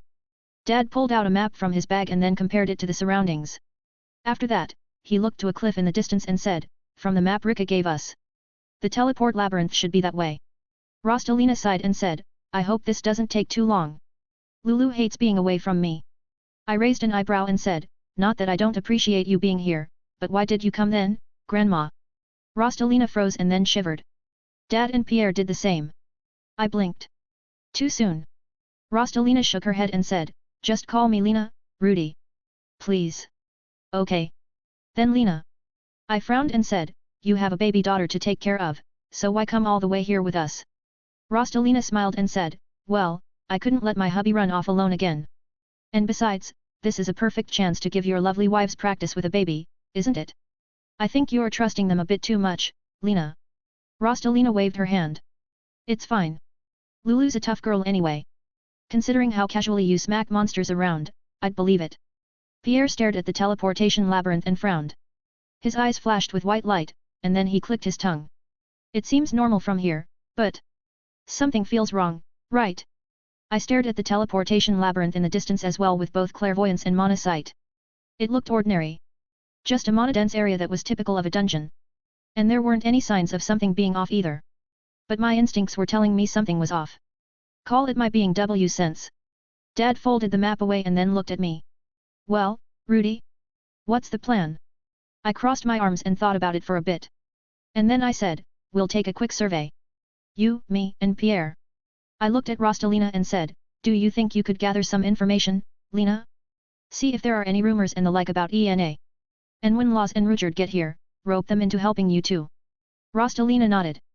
I can do that. But. She frowned and said, do you think it's a good idea for you three to go alone? Pierre tapped the hilt of his sword and said, it's a bit risky, but this will probably be the safest bet. Dad smirked. Obviously. We've got a sword god, the technique god, and a magic god together in this party. Let's not jinx it, Dad. Dad blinked and said, what are you, Jisoo? No.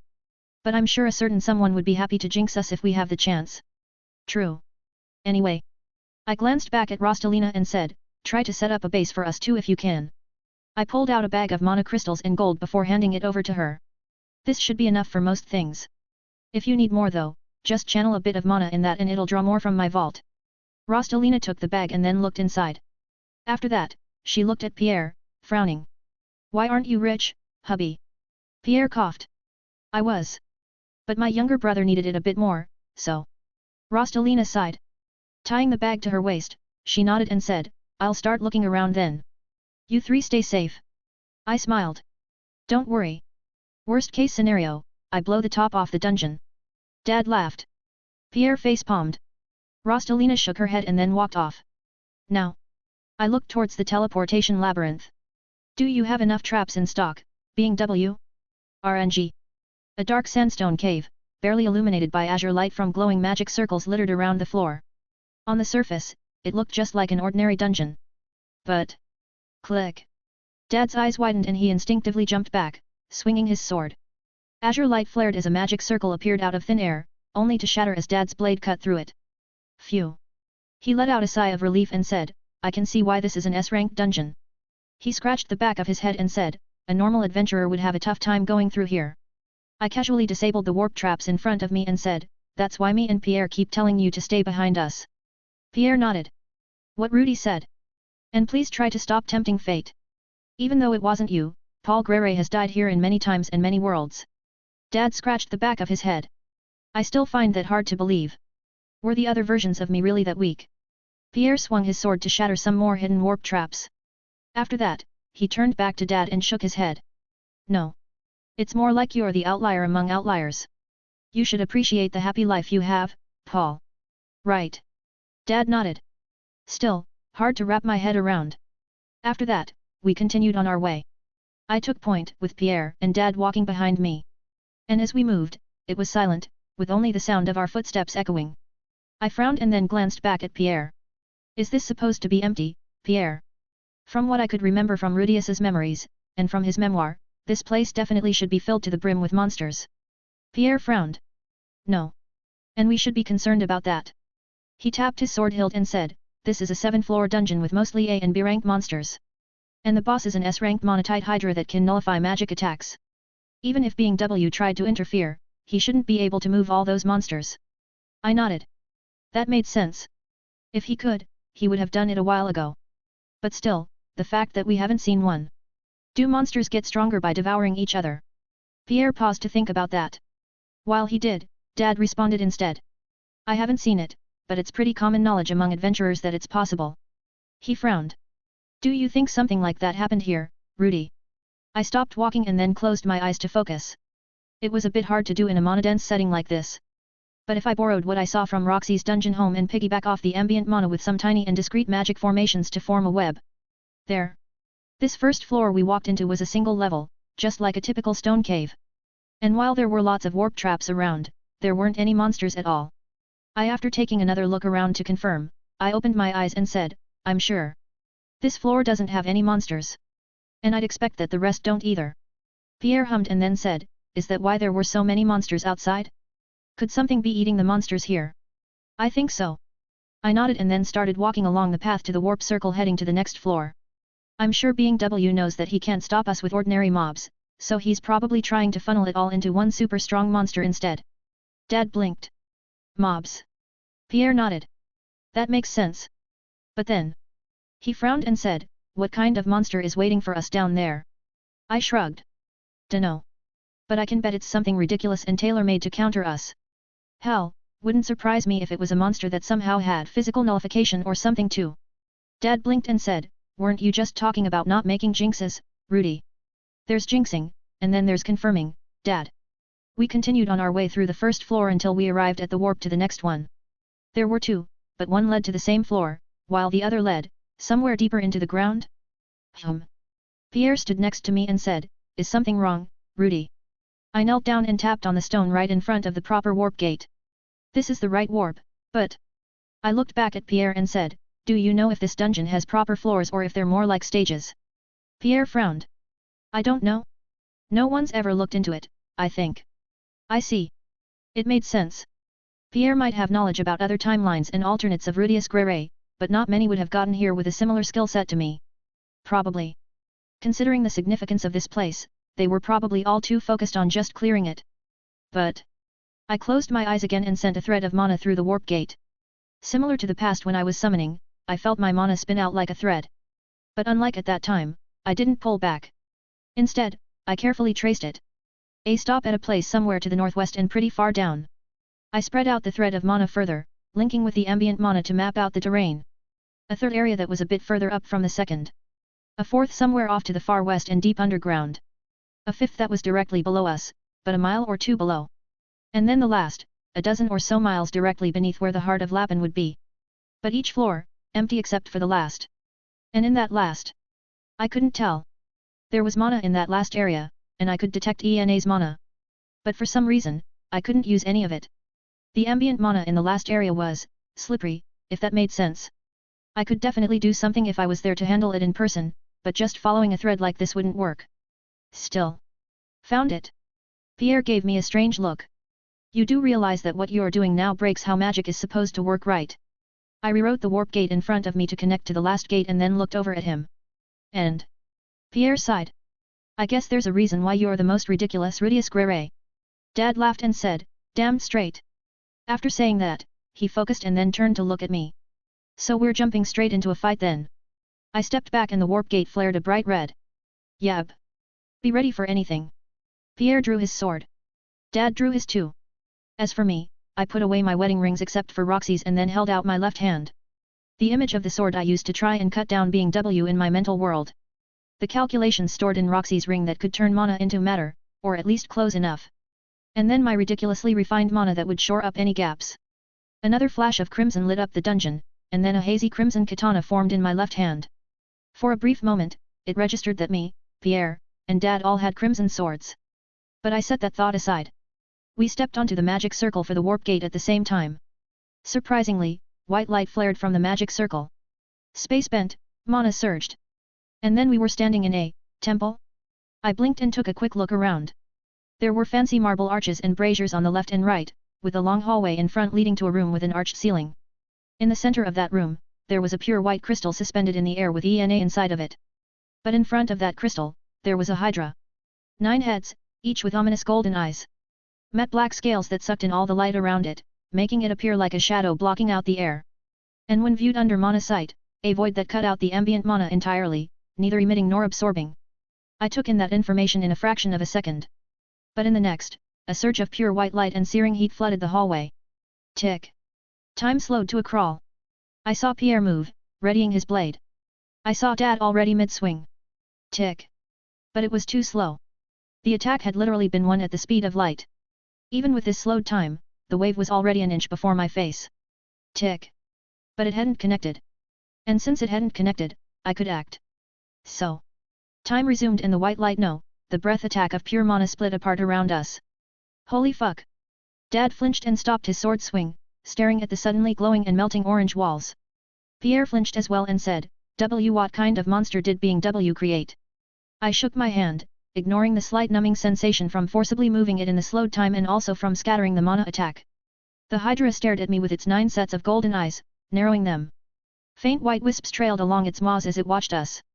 I stared back at it and then said, apparently, one smart enough to attack with its strongest move first. Did it recognize my mana probe earlier as a threat? Or did being W tell it to get ready? I didn't know, but I did know that wasn't an attack it could use again anytime soon.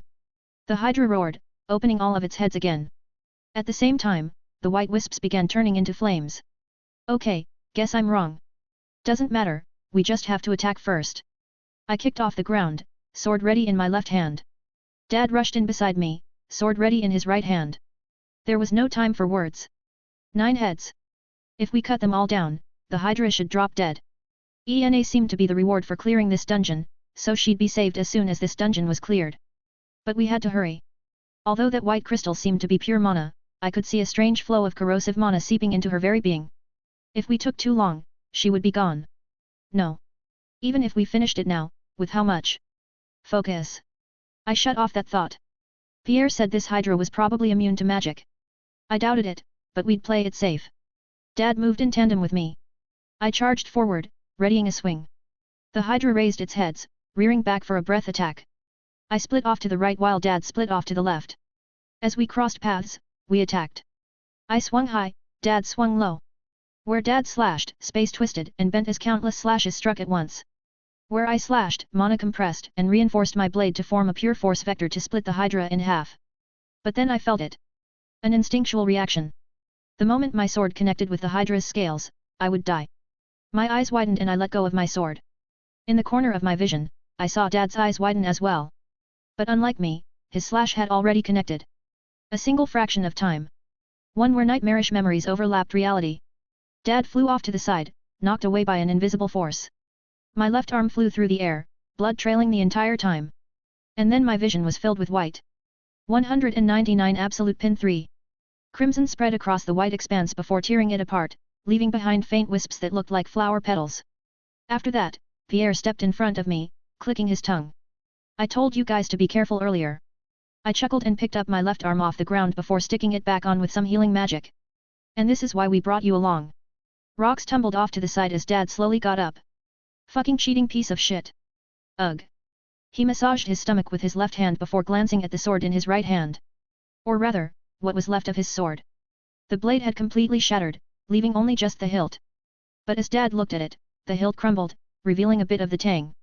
But then that too crumbled, turning into just motes of crimson light.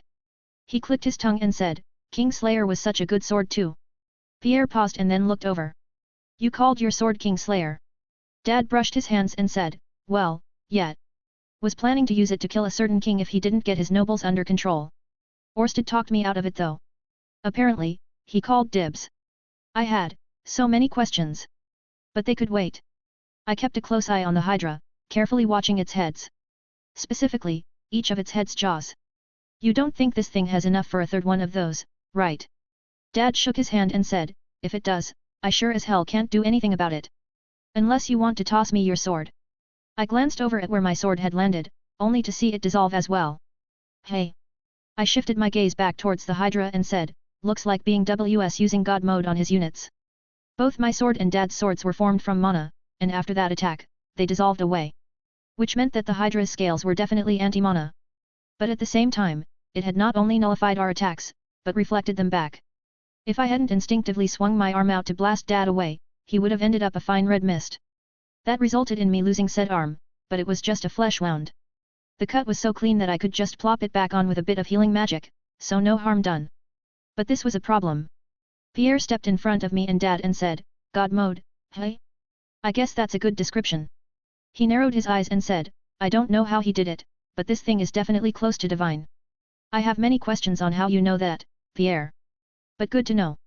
I shook my left arm to get feeling back in it while analyzing the Hydra and assessing the situation. Ideally, we'd just leave and come back with reinforcements. Although this thing was a hard counter for me and Dad, I was pretty sure we could figure a way out if I grabbed like Cliff, Eos, and Rudyard. And from the way Pierre was acting, it seemed he had a few ideas on how to resolve this too, so that was an option. Unfortunately, we didn't have much time to think. I hadn't noticed the first time, but it was clear now that it did a second breath attack that the damned snake was using ENA as a battery. Not only that, but it was speeding up the corrosion eating away at her. It was likely that if we left, the Hydra would calm down and the mana-corroding ENA would too. But it was also just as likely that the Hydra would thrash in anger and lead to a worst-case scenario. Fucking cheating bastard of a god. But whatever. Problem here, solution needed. I glanced at Pierre and said, just to check, this thing is definitely not a fucking monotite Hydra, right? Considering how you and Paul would have torn it apart by now, definitely not. Pierre frowned and said, but it seems like it mutated from one. Dad let out a dry laugh and said, really? I wouldn't have guessed considering how this dungeon's monsters were gone and that fucking snake ate our sword slashes. And swords. I didn't respond, just carefully observing the Hydra. But as I observed the Hydra, it was observing me too. No, not just me, but also Dad and Pierre. This definitely wasn't a simple-minded beast. The Hydra was clearly assessing us based on our combat potential. And it also seemed to realize that its best attack wasn't working since it wasn't bothering to gather up more of those white flames. But that begged the question. What other bullshit tricks is this snake hiding?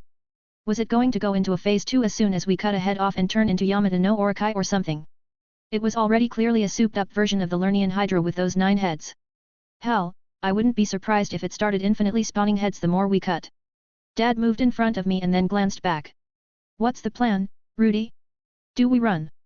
Pierre frowned. That would be the safest bet. But I'm guessing you're saying no to that plan. Of course. I held up my left hand again and said, what kind of father would I be if I ran away when my daughter is right there? Dad reached up to crack his neck and then lowered his hands. Alright then. Guess it's time for me to test if I can do the whole body as sword thing. Pierre let out a deep sigh. Please don't. It doesn't work with a squishy human body. I've tried. Well, what else am I supposed to? Magic circles flared in front of me as I launched 3 water balls.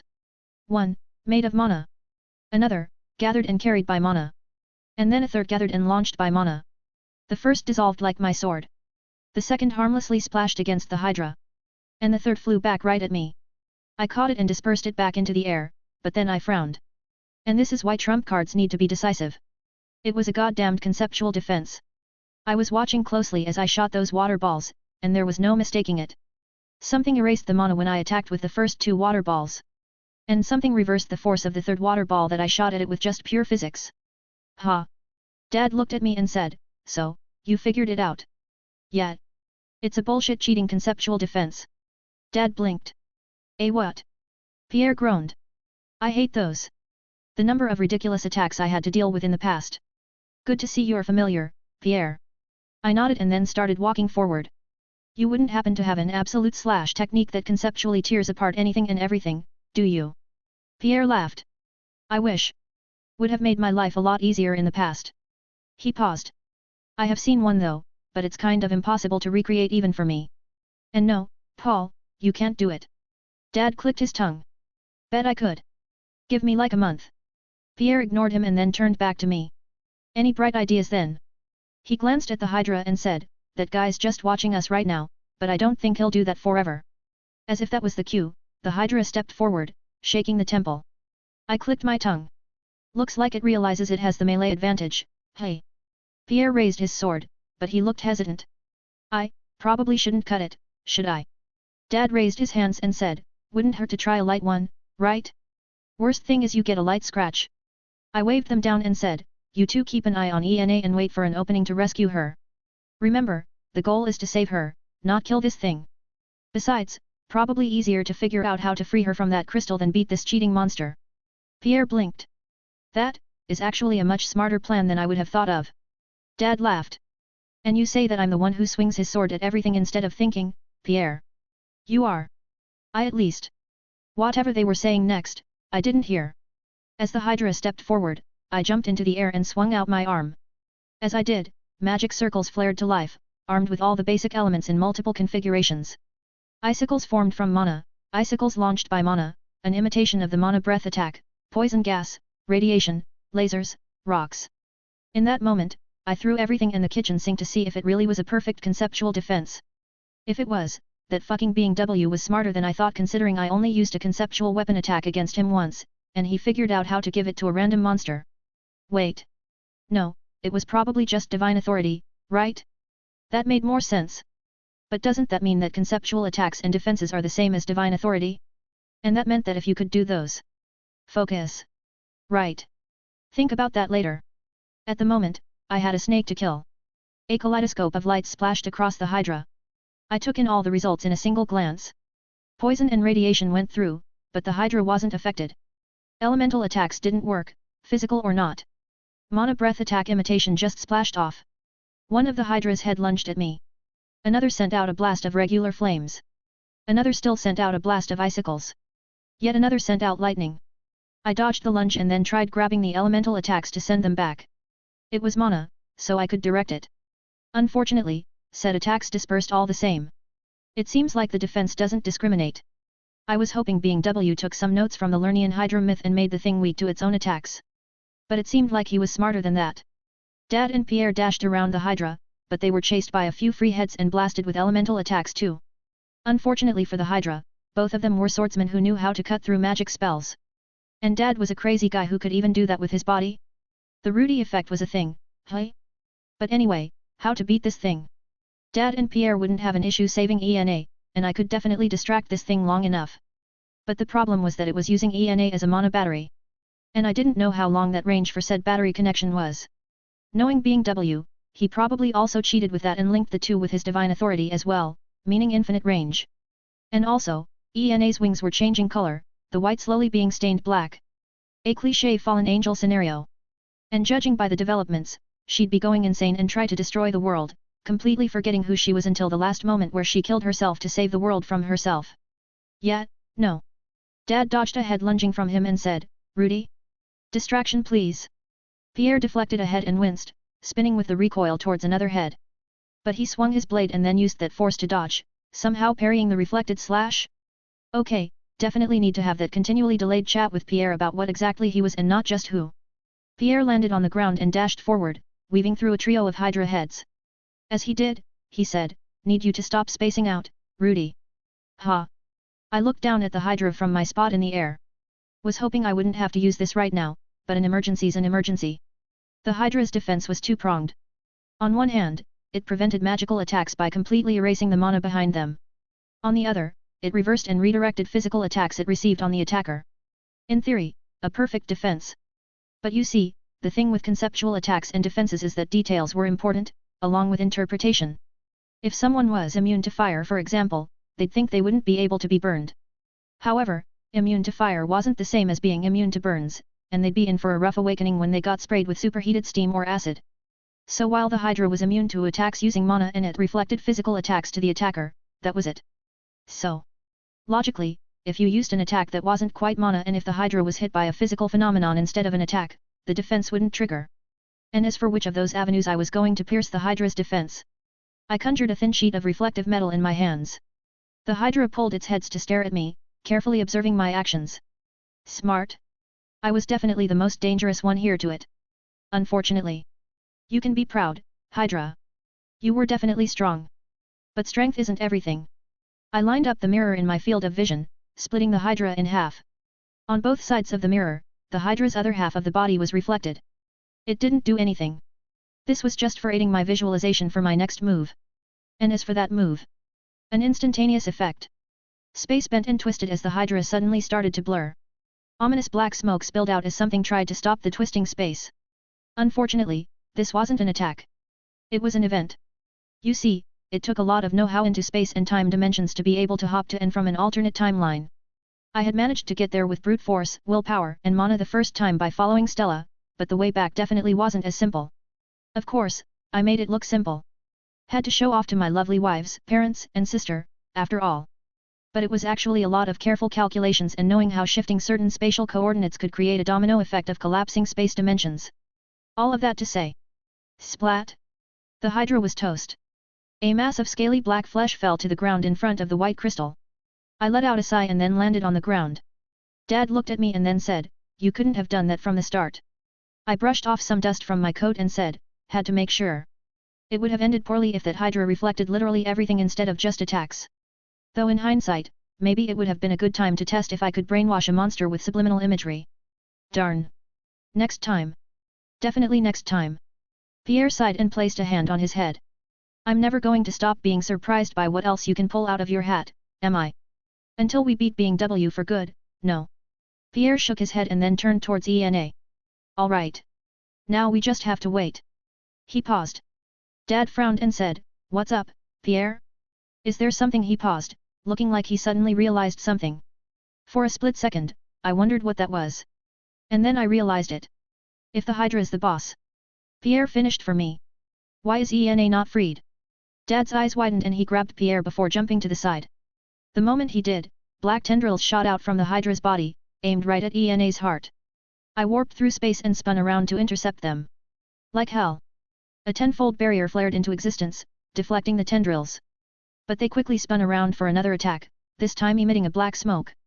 I clicked my tongue and then swung out my right hand, aiming it at the white crystal. A blast of pure force, sending the crystal ricocheting towards the back of the temple. Sorry ENA, but Dad's gotta be a bit rough right now.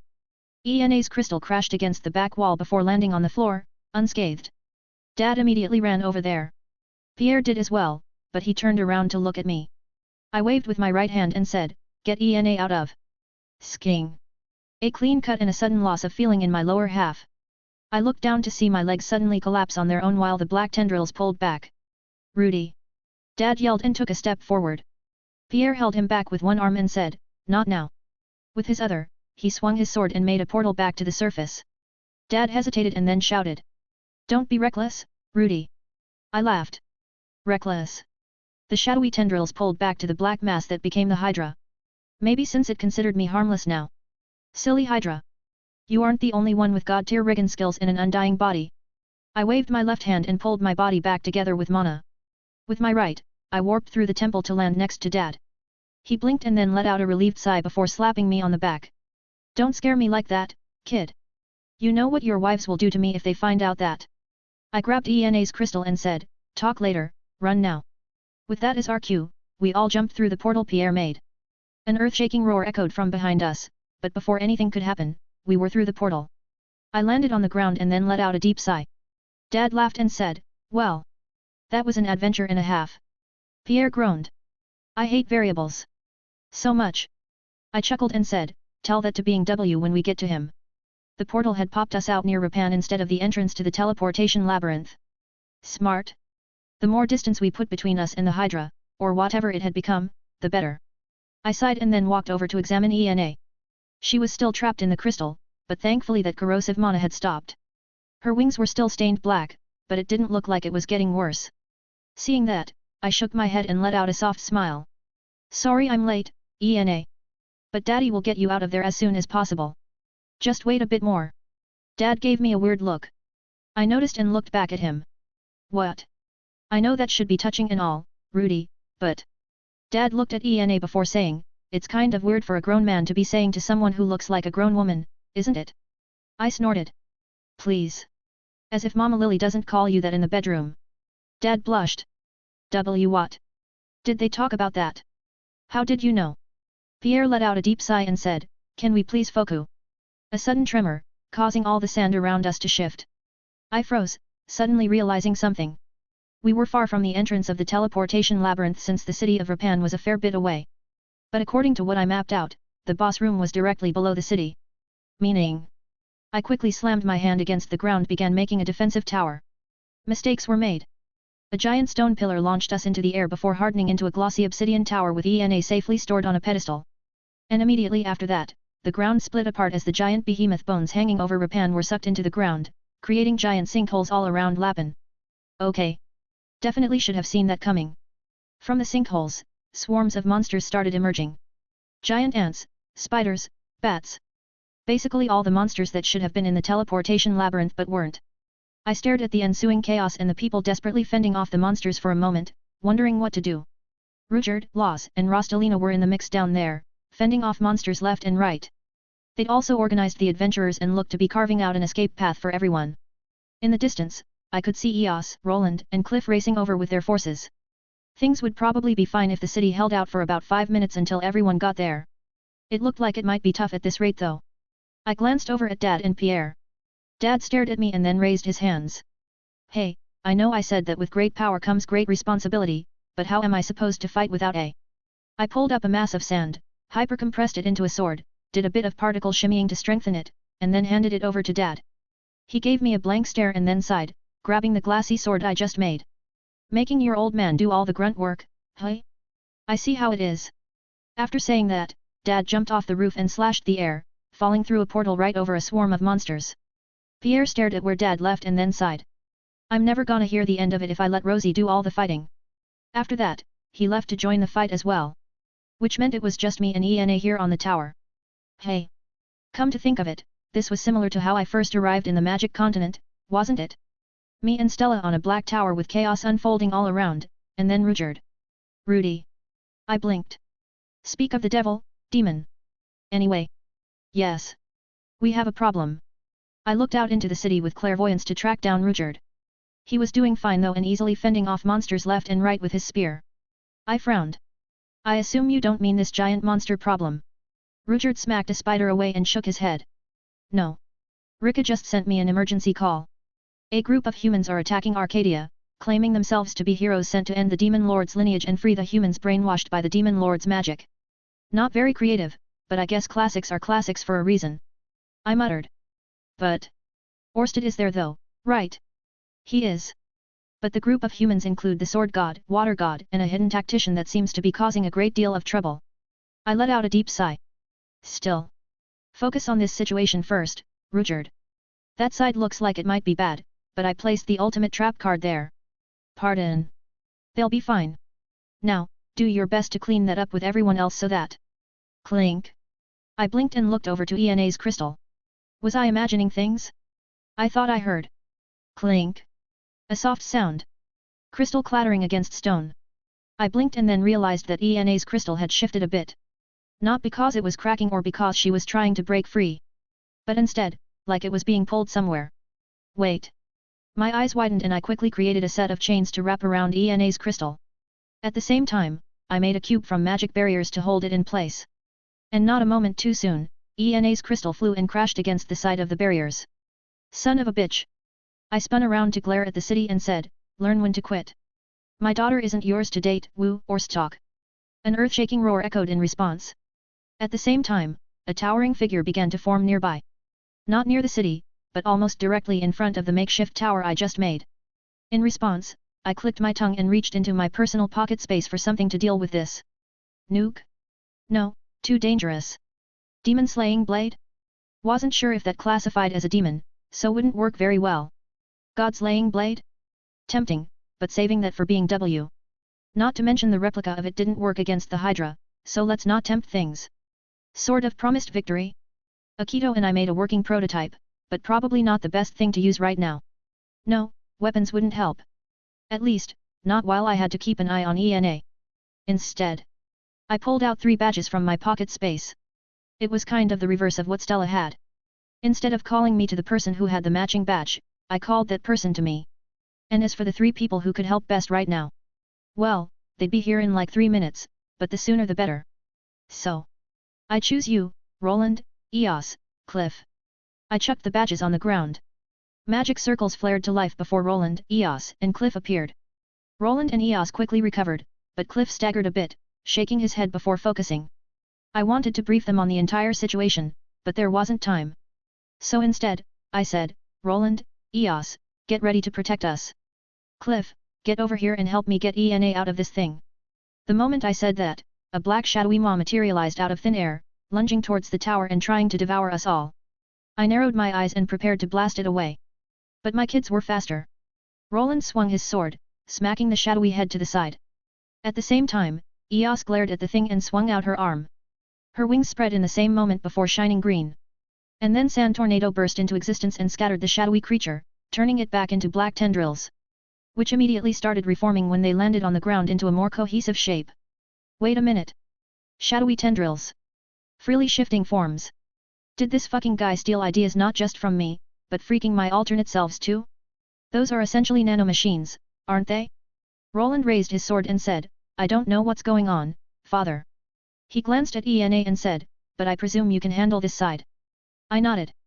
Just keep that monster distracted. I pointed to Cliff and said, we'll get ENA out of this thing and wrap everything up. Eos rounded on Cliff and glared at him with pure venom in her eyes. You had better save her.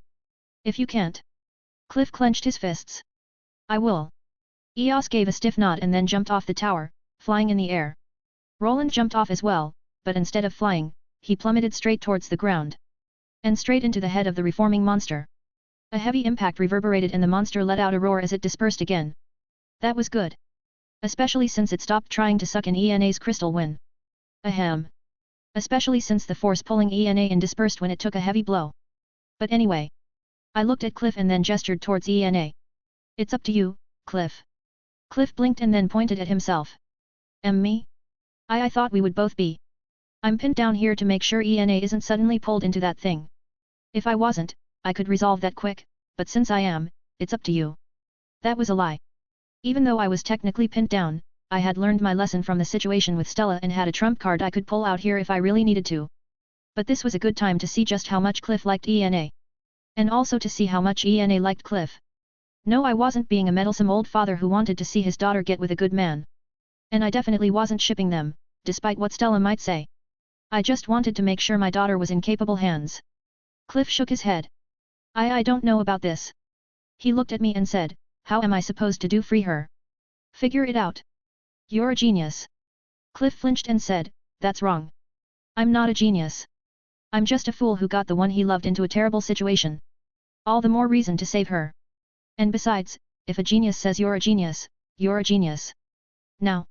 I stared at him and said, if you really love my daughter, and if those aren't just empty words you've been saying these past few years, save her and show me that you deserve her. Cliff hesitated. But then he took a deep breath and nodded. I'll try. There is no try, there is only do. Now do. Cliff nodded. I understand. Then. He took a deep breath and walked up to Ena's crystal. After placing his hand on it, he muttered, I will save you, Ena. I must. I nodded and watched as Cliff focused. It would be a bit tough for him. The corrosive mana had taken root in Ena, and the crystal itself was another type of mana on top of it. It wasn't as simple a solution as just chisel the crystal away or dissolve it. Instead, you had to perfectly separate Ena from the crystal and corruption while maintaining her sense of self. It was a bit complicated to explain, but basically you had to strengthen Ena's sense of self and mana while weakening the influence of the mana in the crystal and that corrosive mana seeping into her body. There were a few ways to do that, but Cliff was just researching into an avenue that could make that easy. Now to just see if I had to blacklist the guy from my future son-in-law list after all or not. But that aside. While I held out my right hand to maintain the barriers keeping Ena's crystal in place, I looked up at the sky. It wasn't visible, but I was sure that Being W was sitting there, gloating at this whole ordeal. Keep on laughing, Being W. You're a clever bastard, but you're no genius. You might be able to manipulate the flow of the world with fate and destiny, and you might be able to steal notes from me, but you sure as hell can't copy my bullshit ass bulls I prepared just to beat your ass. I might be hanging around Dad just to buy it too much recently. Or maybe I'm taking after him too much. Note to self, add a chapter about crude language and its influence on children in the Grey Guide for Dummies. But anyway. I shifted my gaze back in the direction of Arcadia. Being W might have thought he pulled off a checkmate here by reading 3 moves ahead. But joke's on him. I'm playing Free Emblem. 200 The Angelic Daughter's Insecurity. It was a mistake that unfolded in an instant. She didn't realize until it was already too late. Her father always said that her life was the most important. That she shouldn't do something reckless like throw it away for someone else. Even so. The blinding light of my love for you shines brighter than 1,000 suns. Nay, words are inadequate to profess my love for you. Please, accept it. Those words and the myriad other sincere but awkward declarations he made flickered in her mind. That young man was weird, but earnest. She remembered that when she first rescued him with her father, that young man had been a sniveling child, terrified at everything in the distortion. It was honestly a bit pathetic. At the time, she had been small too, but she still followed Daddy around to fight. But after he was rescued, that then boy, now young man began following her around. With bright and shining eyes, he kept pestering her about needing anything or if there was anything he could do for her. She didn't know how to respond to such scary sincerity, so she ignored him and ran away when he tried to talk to her. Then time passed. She didn't see him for a while since she followed Daddy around into more distortions. Because of that, she got bigger, and he got bigger too. When they met again, the young man was still weird. Every time he looked at her, he had that strange bright look in his eyes. He also smiled too much and seemed a bit too cheery. But he had become more serious. Despite his appearance, he managed to rein it in when they worked together and were in public. Because of that, she started to feel a bit more relaxed around him, though he was still a bit weird. But after the revolution at Militian, the young man changed again. Although he still looked at her with clear affection, he was calm and collected. He could even have a normal conversation with her without breaking into cheesy proclamations of love. That was why she accepted his request to help in his research. It was an interesting idea, and she was also interested on why he had changed. She thought Daddy would appreciate the results of the research, and she knew she would appreciate learning on why that weird young man had changed. Fun. She could say without a doubt that those times were fun. Researching into whether a true heaven could exist where people could rest after they died and be reborn. And if it didn't, whether they could create one. She thought it was possible. And she enjoyed reading the stories about St. Mealy's and seeing which parts could be reproduced. He always joked about how they were practically doing blasphemy, but that it was fine since an angel was on their side. She thought he was ridiculous as always, but it wasn't as awkward at least. As they spent time together, it became apparent that the young man was smart and thoughtful. And also that he was very busy those days. Even so, she remembered that he made time to bring her meals when she was lost in research. Of course, it was him who should be eating considering how often he forgot his meals as well. She thought he was silly that way. Still a weird and awkward person, although strangely considerate of her. So she asked him. One day, while they were finishing up an experiment on the nature of light, she asked him why he was so considerate. She knew that she was beautiful and attractive. Daddy always warned her of that, and Grandpa too. And especially after that incident, she began to notice just how much people stared at her. But their gazes were always lewd and dark. His wasn't. Still, she asked him. Why do you like me? Was it because she was pretty? Because he liked how she looked? He had laughed. Staring at her with his dark brown eyes, he had let out a soft smile and said, "You are indeed beautiful. But that is not why I treat you well or like you." Then why? She remembered it. For her, it had been a casual question. But for him, it wasn't. He had stared at her for a while and then said, "Mealy's teaches us that we will find a single true love within our lives. And from the moment I met you, I knew that I had found mine." She had been confused and asked why he thought so highly of the words from a fake god. He had laughed. A fake god, when compared to your father, Mealy's does seem so. Still. He had placed his hand over his heart and let out a soft smile. Even if that teaching is fake, I know that this feeling is true. She couldn't understand. But he realized it and elaborated. I admired your courage to go into distortions as a small girl and fight. I adored your genius to use magic in such a radiant manner. I appreciated your intelligence in knowing various fields of study. And he again let out that soft smile and said, I cannot help but be struck by your pure soul. He was wrong. She wasn't brave. She just wasn't scared because she was with Daddy. She wasn't a magical genius, she was made that way. She wasn't smart or intelligent, she was given that ability by her father. As for a pure soul, how could she be pure when she still got angry, upset, sad? She didn't understand him. And she told him so. But he simply smiled and said, that is proof enough that I am correct. He was weird. And again, she told him that. But he simply smiled and said, I suppose I am. The future pope falling in love with the daughter of a heretic god, and a demon lord at that. But even so, if I must live in a world without you, then I do not want to live at all. Weird. He was weird. But she realized it then. She was weird too. Because she wasn't real, but acted like she was. She knew it. And her sister did as well. Although Daddy treated them like his children, they were created as tools first. They weren't born as children.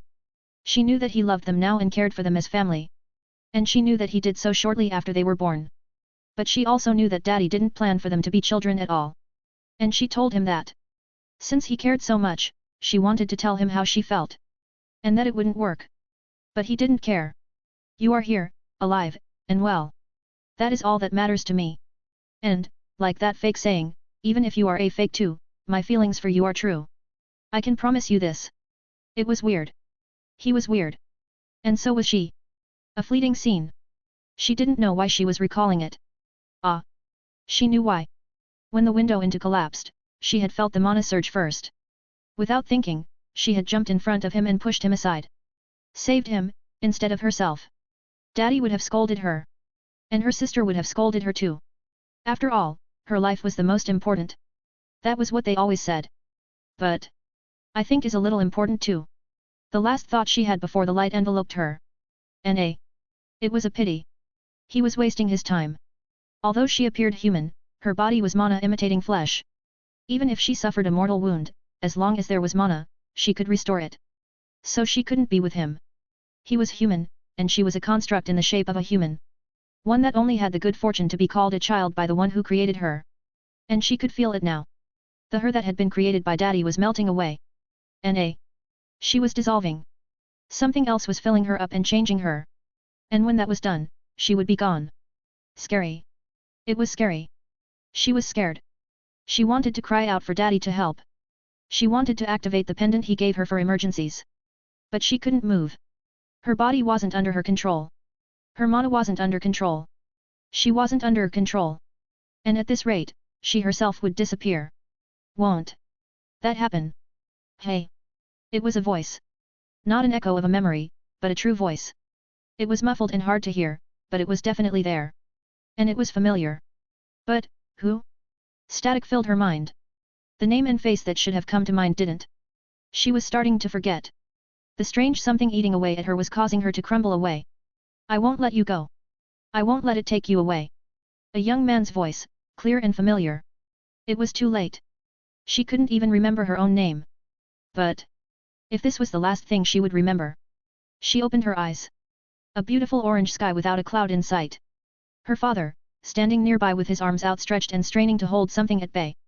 And there, right in front of her. Take my hand, Ena. Even if you think you are just a dream, even if you do not care about your life. I care. I care a lot. So please. Don't give up. Please. She saw him. An image that would remain etched in her heart forever. A young man with black bangs and dark brown eyes. A face that was always a bit too sincere when talking to her in the past, filled with emotions she couldn't understand. But a face that was crying right now, edged with deep sorrow and despair. That wasn't right. He shouldn't be like that. Even if she didn't remember who she was, she knew that. A gentle warmth. Not like her father, who was a sun that could light up the universe. But a soft candlelight illuminating her way in the dark. Something that was always there, sometimes too dim, sometimes too bright, but always reliable. She remembered. His name was Cliff. And she was. Ena.